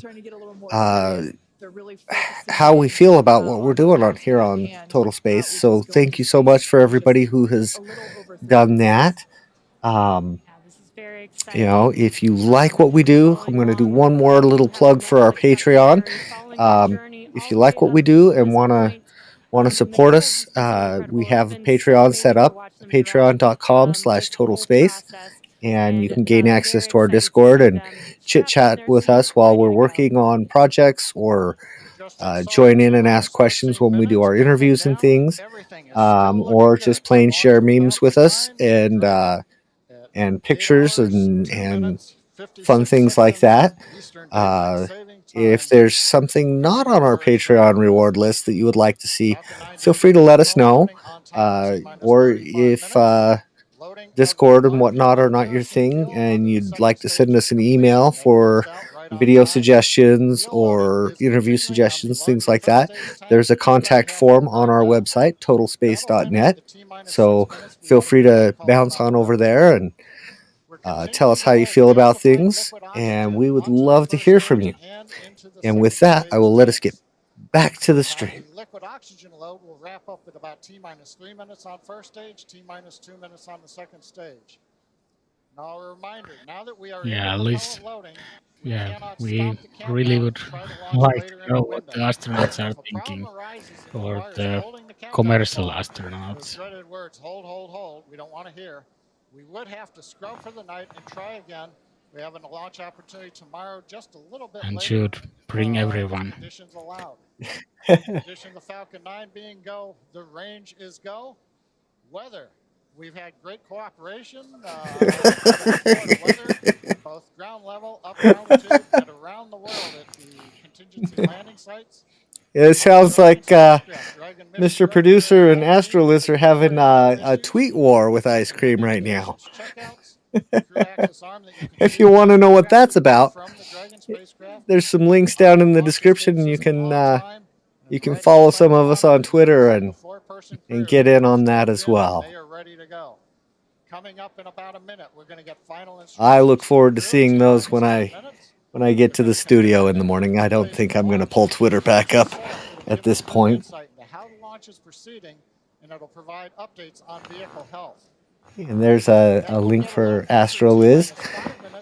Definitely an account worth following. Dragon will go to internal power.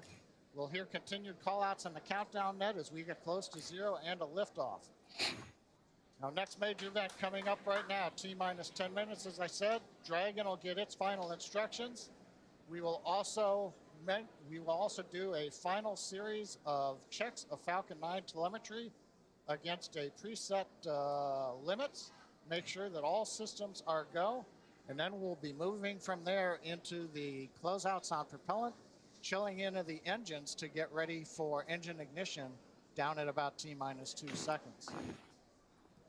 Let's listen in on the countdown net for a minute.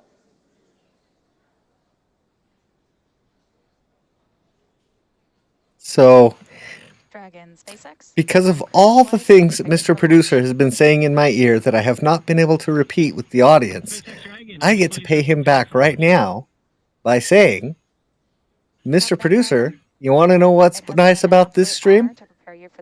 You don't have to plumb in the audio to hear the engines roar because you've already got the audio plumbed in.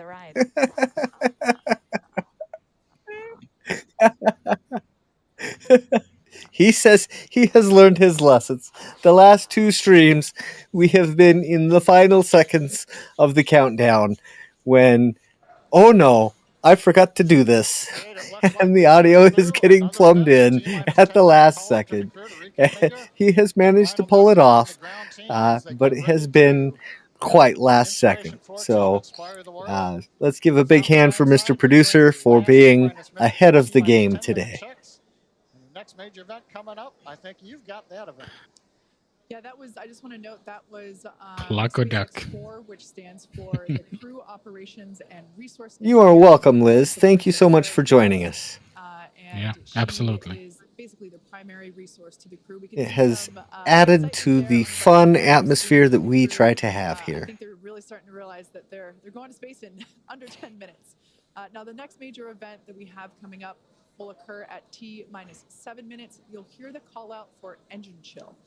Engine chill is simply, as the name says, we chill down some of the hardware in the engine. We're actually going to flow a little bit of the super chilled, densified liquid oxygen through the turbo pumps and allow that hardware to basically come down, the temperature come down. This allows us to avoid any thermal shock to the hardware when the full flow of super chilled liquid oxygen occurs at startup. So there on your screen, Dragon Resilience with the Inspiration4 crew strapped in their seats there at the top of the rocket.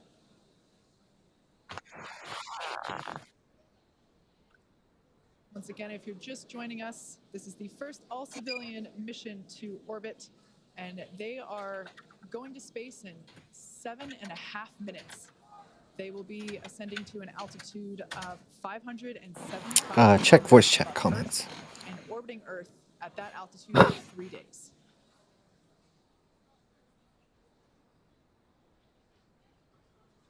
There's that crew there on your screen. In the far left seat is Chris Zembrowski. Next to him, Dr. Cyan Proctor, the pilot. Next to her to the right, Commander Jared Isaacman. And to the right of Jared, Haley Arsenault, the medical officer. Stage 1 engine chill has started. All right, there's that call that Stage 1 engine chill has started. We don't really have a good view, but right now at the base of the Falcon 9, the 9 Merlin engines are beginning to vent a little bit of liquid oxygen overboard down into that flame bucket. As Kate says, that's chilling in the turbo pumps in preparation for going to high-speed flow at T-minus 2 seconds. Nice view on top of the fixed service structure looking down at Dragon. The transport erector or strongback is currently still clamped onto the second stage right next to the vehicle. We'll see that retract starting about 4.5 minutes before launch. Stinger. And then the strongback will fly away at 50 degrees. Ba-boom, ba-boom, ba-boom. Right now, is that call out right on time? The fuel load, the RP1 kerosene, refined petroleum 1. Yes, definitely, Liz. We will have a party for Vulcan launch. That leaves us with just liquid oxygen loading continuing on both first and second stage.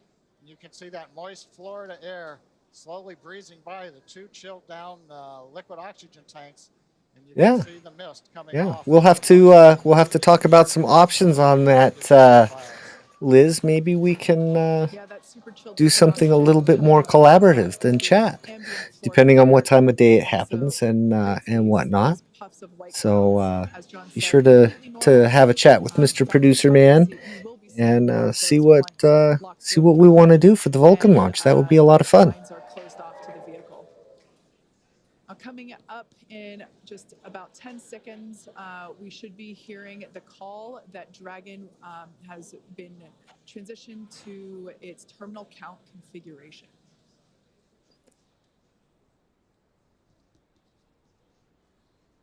Dragon has transitioned to configure for terminal count. Falcon 9 tanks are pressurizing for strongback retract.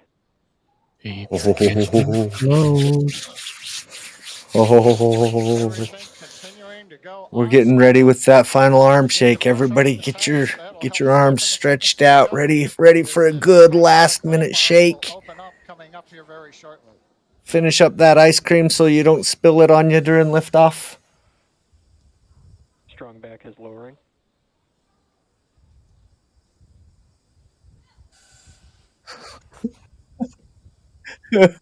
Yeah. There's no going back now. They're riding the Dragon either way at this point. As you can see on the timeline there at the bottom of your screen, the strongback retraction is the That's right. Shake it all about. You do the Dragon liftoff and I can't make up words right now. Can't make up lyrics. I tried. I won't do it again. Nearly fully loaded with almost 1 million pounds of liquid kerosene and liquid The Space Viking is not a poet. That liquid oxygen is what we see venting there, those white clouds. All right, there on your screen you can see that the strongback is beginning to retract. And Kate, that strongback will move back just a couple of degrees you see here. Then at T0, Coming up on 3 minutes. Oh my goodness. That's right. Thea, saddle up. Stage 1 LOX load complete. Breathe deep, Stinger says. Yeah. Shutting down the ground pumps. We're down to just loading second stage liquid oxygen.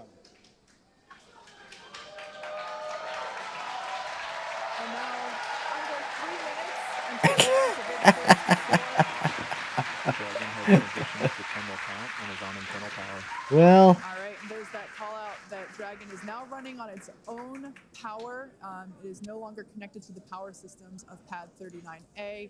As you just heard, the crowd is super excited. oh my here at goodness. SpaceX headquarters Oh in my Hawthorne, goodness. California, This as we is are so now just 2.5 intense. It's minutes, happening. until the launch of the Inspiration4 crew.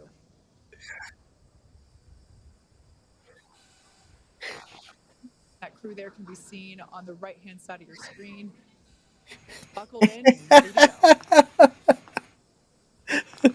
Well, I would like to remind our audience to pay extra special attention to our overlay, because we're going to have some little check boxes and marks lighting up as we lift off and go through the flight process.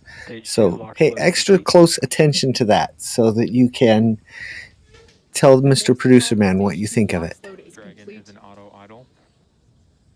Falcon is now fully loaded with all of its propellants. Payback's one of those things, isn't it? Launch pad, we'll hear some loud noises. Let the crew know that's planned. We're also running on draining liquid. Yes, Stinger. Yes. Go ahead, I Mikko. agree. You say that one. Yeah, this launch is for Warhawk. Waiting for Mike. the startup call at T-minus 1 minute. Absolutely. Hey, Volo. Let's go. All right, let's mute up and watch this launch.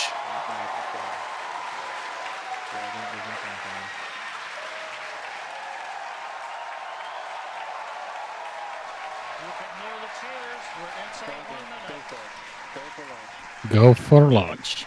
I just came on the stream to say to you guys that this is definitely for Warhawk.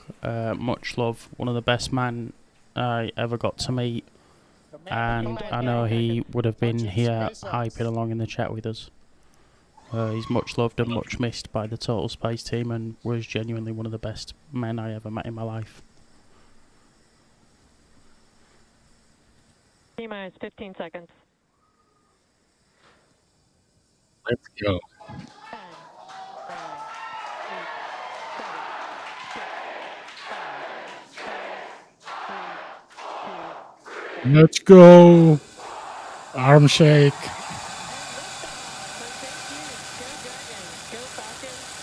Godspeed, Inspiration4. Copy, 1 Alpha.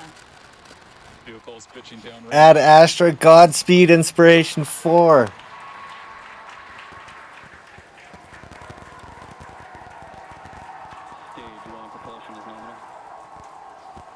Coming up on max Q real fast here. T plus 30 seconds. Callouts indicate nominal. Historic mission flying the Inspiration4 crew. Onboard Dragon and Falcon 9. Great view of the crew in the capsule. I'd prefer more picture from the inside. Stage 1 throttle down. Throttling down in preparation for the period of maximum dynamic pressure.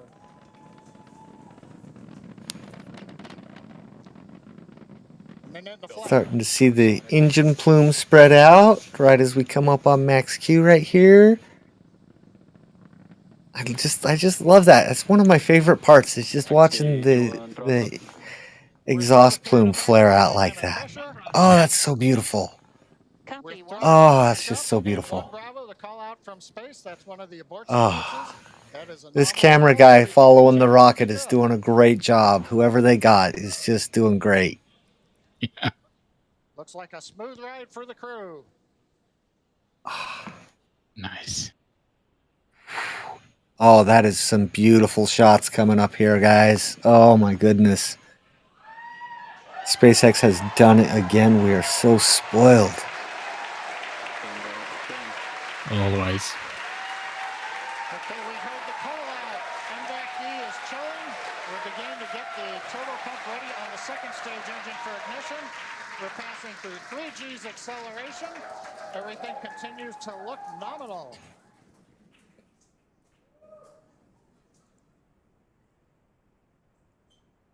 Main engine cutoff is coming up real quick here.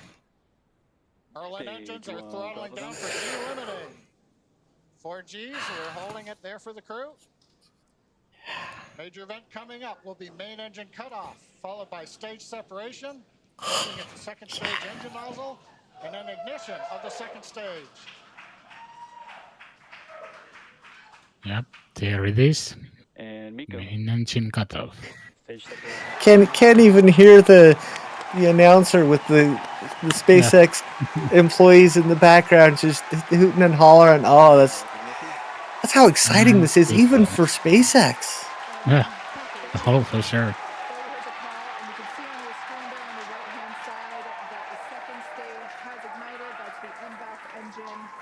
Yeah, that's why they took a sunset launch, because now the sun is shining on the rocket. Officially, the Inspiration4 crew are now on their way to space. First stage booster there on the left-hand side of your screen is making its way back down to Earth. The grid fins have popped out to assist with the steering.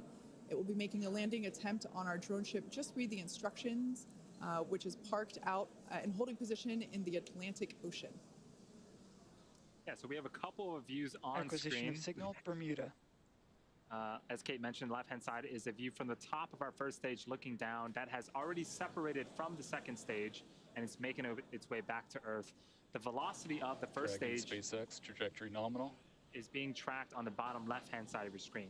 On the right-hand side of your screen is a view of our second stage Merlin vacuum engine. On the opposite end of that engine is the second stage and the crew, which sits on top of the second stage. Everything looks to be going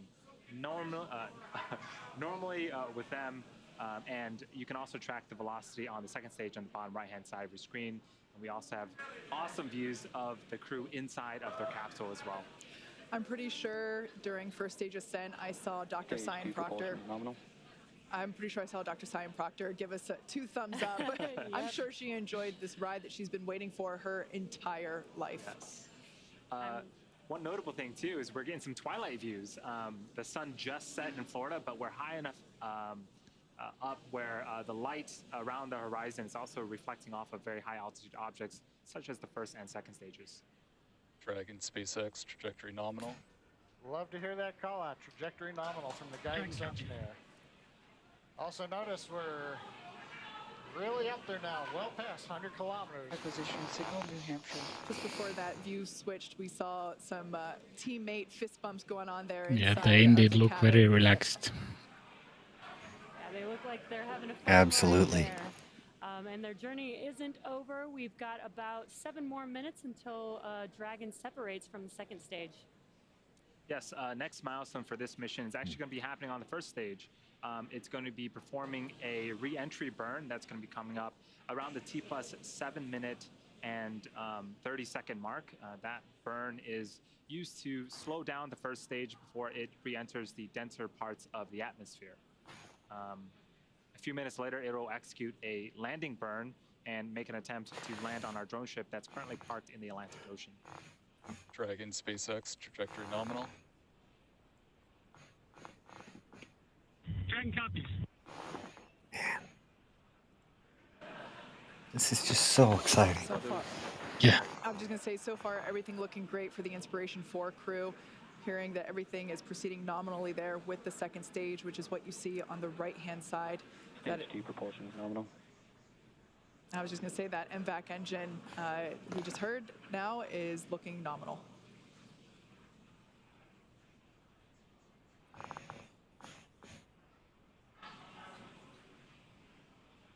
About a minute left to go before the first stage performs its first burn. And on your left-hand side, looking at the first stage, you may see those white puffs. Those are the nitrogen puffs helping to steer and guide the vehicle. Basically, Dragon, SpaceX, trajectory nominal. Basically, is the attitude control. Dragon copies. for the vehicle as it makes its way back down to Earth. There's the crew on the right-hand side of your screen. I think I see some more thumbs up there. Dr. Proctor is clearly excited. All right, re-entry burn. Coming right up here. Will be orbiting Earth for 3 days. Quite and they soon. will be at an altitude of 575 kilometers, which, if I remember correctly, John you said that is the distance from Los Angeles to the Golden Gate Bridge. There you go. And imagine working for SpaceX and getting paid to watch this. I mean, I'm assuming they're getting paid because they are at work, right? Mm-hmm. I would think so. And it's definitely something to celebrate as a team when you put so much effort into these things. Like, yeah, it's definitely an awesome thing. Making its way back to Earth, trying to land, and the second stage, everything is going well. It is headed into orbit with the crew on board. Actually, there on your screen, you can see a sunrise horizon there with planet Earth just behind the glowing MVAC. Yeah, nice views. Stage 2 is in terminal guidance. Call out stage 2 in terminal guidance. We're at the altitude. We're working the angular momentum we need to get into the right orbit. If you're wondering, crew's pulling about 3.5 Gs right now, less than they took on the first stage flight.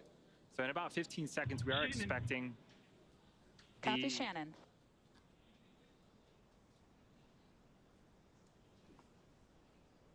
We are expecting the MVAC to throttle down and cut off an event called Booster 1062, you can do this. Of good orbit. At the same time, the first stage will be getting its Seco. and here we have the MVAC. We just saw that it shut off its engine. Hopefully we get continuous footage.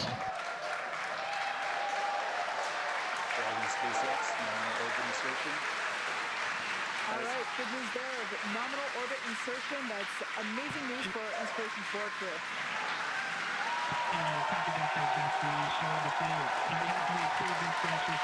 There we go. Right to the doorstep of an exciting and unexplored frontier. A few have come before and many are about to follow. The door's opening now, and it's pretty incredible. Stage 1 landing is confirmed. There we got the confirmation. Yeah.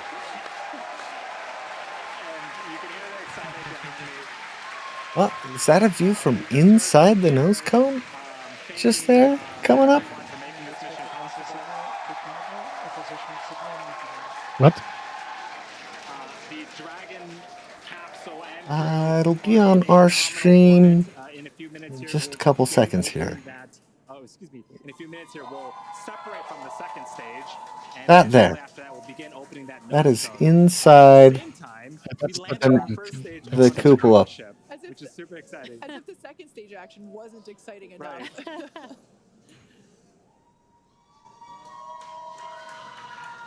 Has anyone spotted a 0G indicator yet?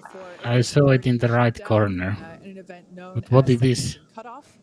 And the crew are now gliding, if you Looks will. like the same as with one of the missions. Baby Yoda, maybe. Just under 11 minutes in the flight. We're waiting another minute and a half or so before we get into the separation sequence. There's a big view of the cupola. The stage is going through a series of events where we make sure that gases are all pushed out of the system. There aren't any what they call disturbance torques. We want to make sure that the second stage is very stable, it's quiet, it's not moving around, it's not doing anything. So we give it a few minutes to actually just vent everything down, then go into quiet mode. Then Dragon will hey, Marco. to separate itself from the Falcon 9. It'll be pushed away. Falcon 9 stays in orbit for a while till it eventually comes back to Earth, and then Dragon moves on its way. Yeah, hey, Marco. We talked about the terminal count earlier today, and this is almost similar to that. It's like another check before the next thing. Oh, that's from inside the trunk.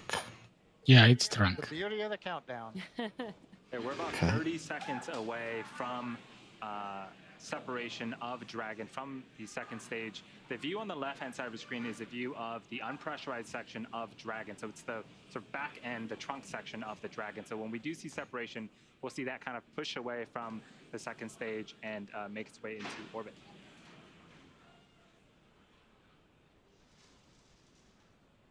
Once again, the Inspiration4 has lifted off from pad 39A.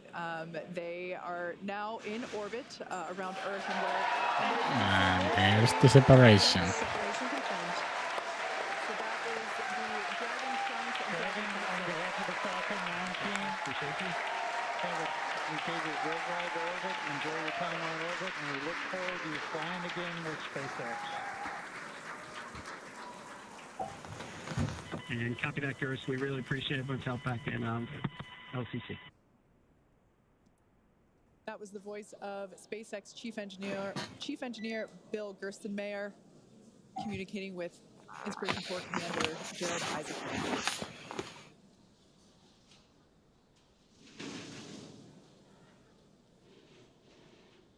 Beep. So Dragon has separated away from the second stage, and that's the view that we have on Yes. the left-hand side of your screen. Jude, they kind of make it seem pretty routine, don't they? The next Oh, there was a glimpse of the indicator. I still couldn't tell what it was, though. Dragon SpaceX, nominal dehumidifier activation. There it and is. section Draco checkouts. That does look like a Yoda, doesn't it? It did look like, yeah.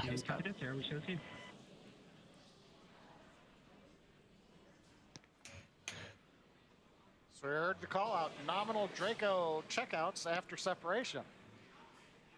Yeah, first view that we have I can't over the tell. shoulders of Commander They've got it on a string. Isaacman and pilot Simon Proctor.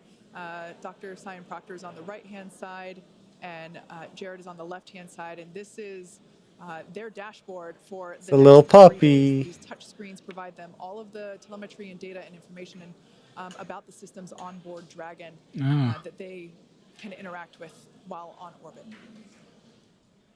With a leash. We can see the zero-G indicator floating around. And it looks like it is a little golden retriever. Oh, like the golden retriever assistance dogs at St. Jude Children's Hospital. That is apropos. Oh, I love it. 5th crew member on board with the Inspiration4 crew.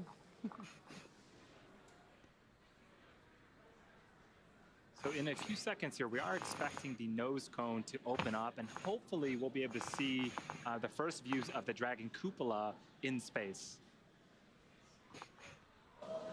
Yeah, the timeline says they should have opened the nose cone already. There we can see that they have But just we'll opened wait up a their while to visors. see it happen and hopefully get the views. And there is a forward hatch inside of Dragon. It would be cool to see that while we're all sitting here live, letting the ice cream melt in our bellies. Get out of their seats, Yeah. open up that hatch. They'll get some incredible views of space. And on your right-hand screen is Mission Control Hawthorne at SpaceX headquarters here.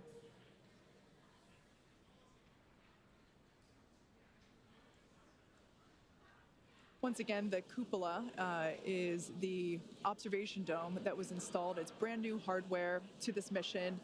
It is in place of what was the docking adapter, the docking mechanism that allowed Crew Dragon to previously dock with the International Space Station. Due to the fact that the space station is not our destination today, we were able to pull out that docking mechanism and insert the cupola, which will basically provide a 360 view of space for our passengers inside Crew Dragon Resilience here, which I cannot wait for our first Yeah, view of they may be deciding not to show us. here. It's just incredible, and I think they will show us. There's definitely some cheering going on at Hawthorne there. So maybe we'll see it, maybe we won't.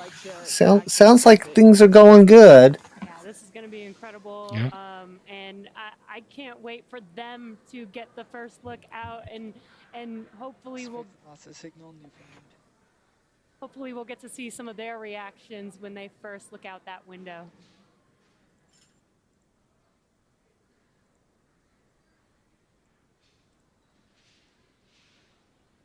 Yeah, so if you are just joining us, this is the Inspiration4 mission, the first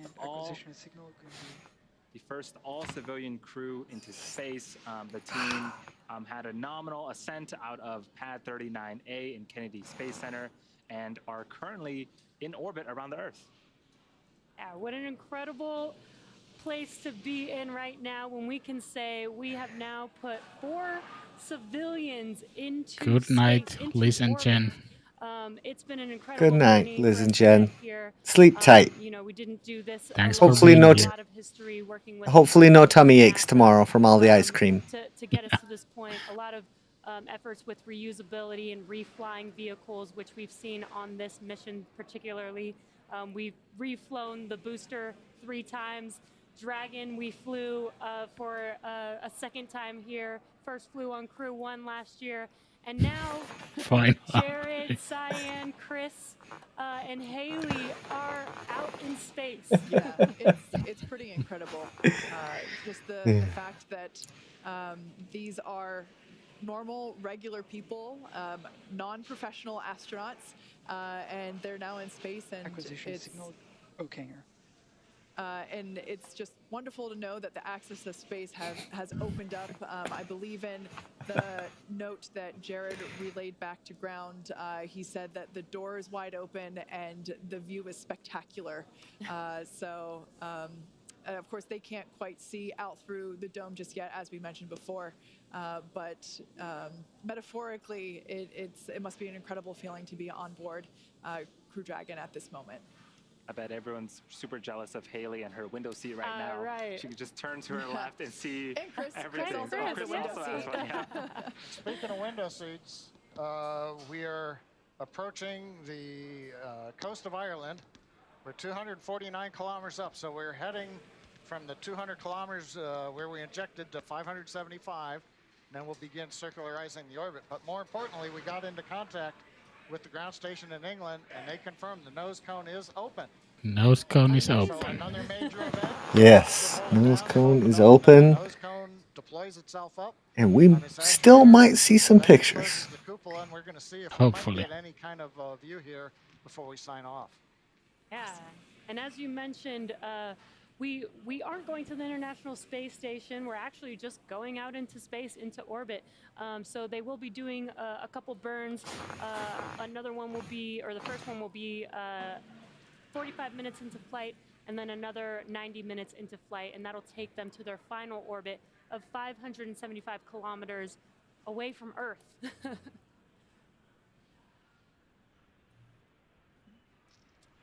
So at this point, it sounds like we're actually not going to be able to get views of the nose cone opening and of that cupola. So unfortunately, we won't be able to bring that to you live at the moment. However, we will be providing that footage once it becomes available. And the 4 of us are super excited to see what our 4 Inspiration4 astronauts are going to be seeing over the next 3 days. So at this point, Jared, Haley, Chris, and Cyan are now officially in orbit. Over the next 45 minutes, they'll reach their cruising orbit and spend the next 3 days orbiting planet Earth. We'll be checking in periodically with the crew to see how they're enjoying their first trip to orbit and to check in on those 360 views of space. If you are curious and want to know where Dragon is at orbiting the Earth, keep tabs on the mission with the Follow Dragon tracker on SpaceX.com. Yeah, and stay on top of any potential live events that we might be able to have with the crew while they're out in orbit by following us on social. And finally, for today, the thank yous. Kennedy Space Center, the Eastern Range for the All right. taking us through the countdown. Super big thank you for everyone who came and sat through this stream with us. It's been so much fun. This has been a very long live stream for us, but I would have to say it's been one of the most fun. Now, we had a lot of laughs, we had a lot of ice cream, we had a lot of arm shaking, and it's just been a blast. So thank you everyone who joined us. If you're watching this after the fact, thank you for that. We are going to be bringing more live streams to you in the near future. Stay tuned, hit those buttons, and we will see you soon. Yeah, thanks everyone. We'll see you soon.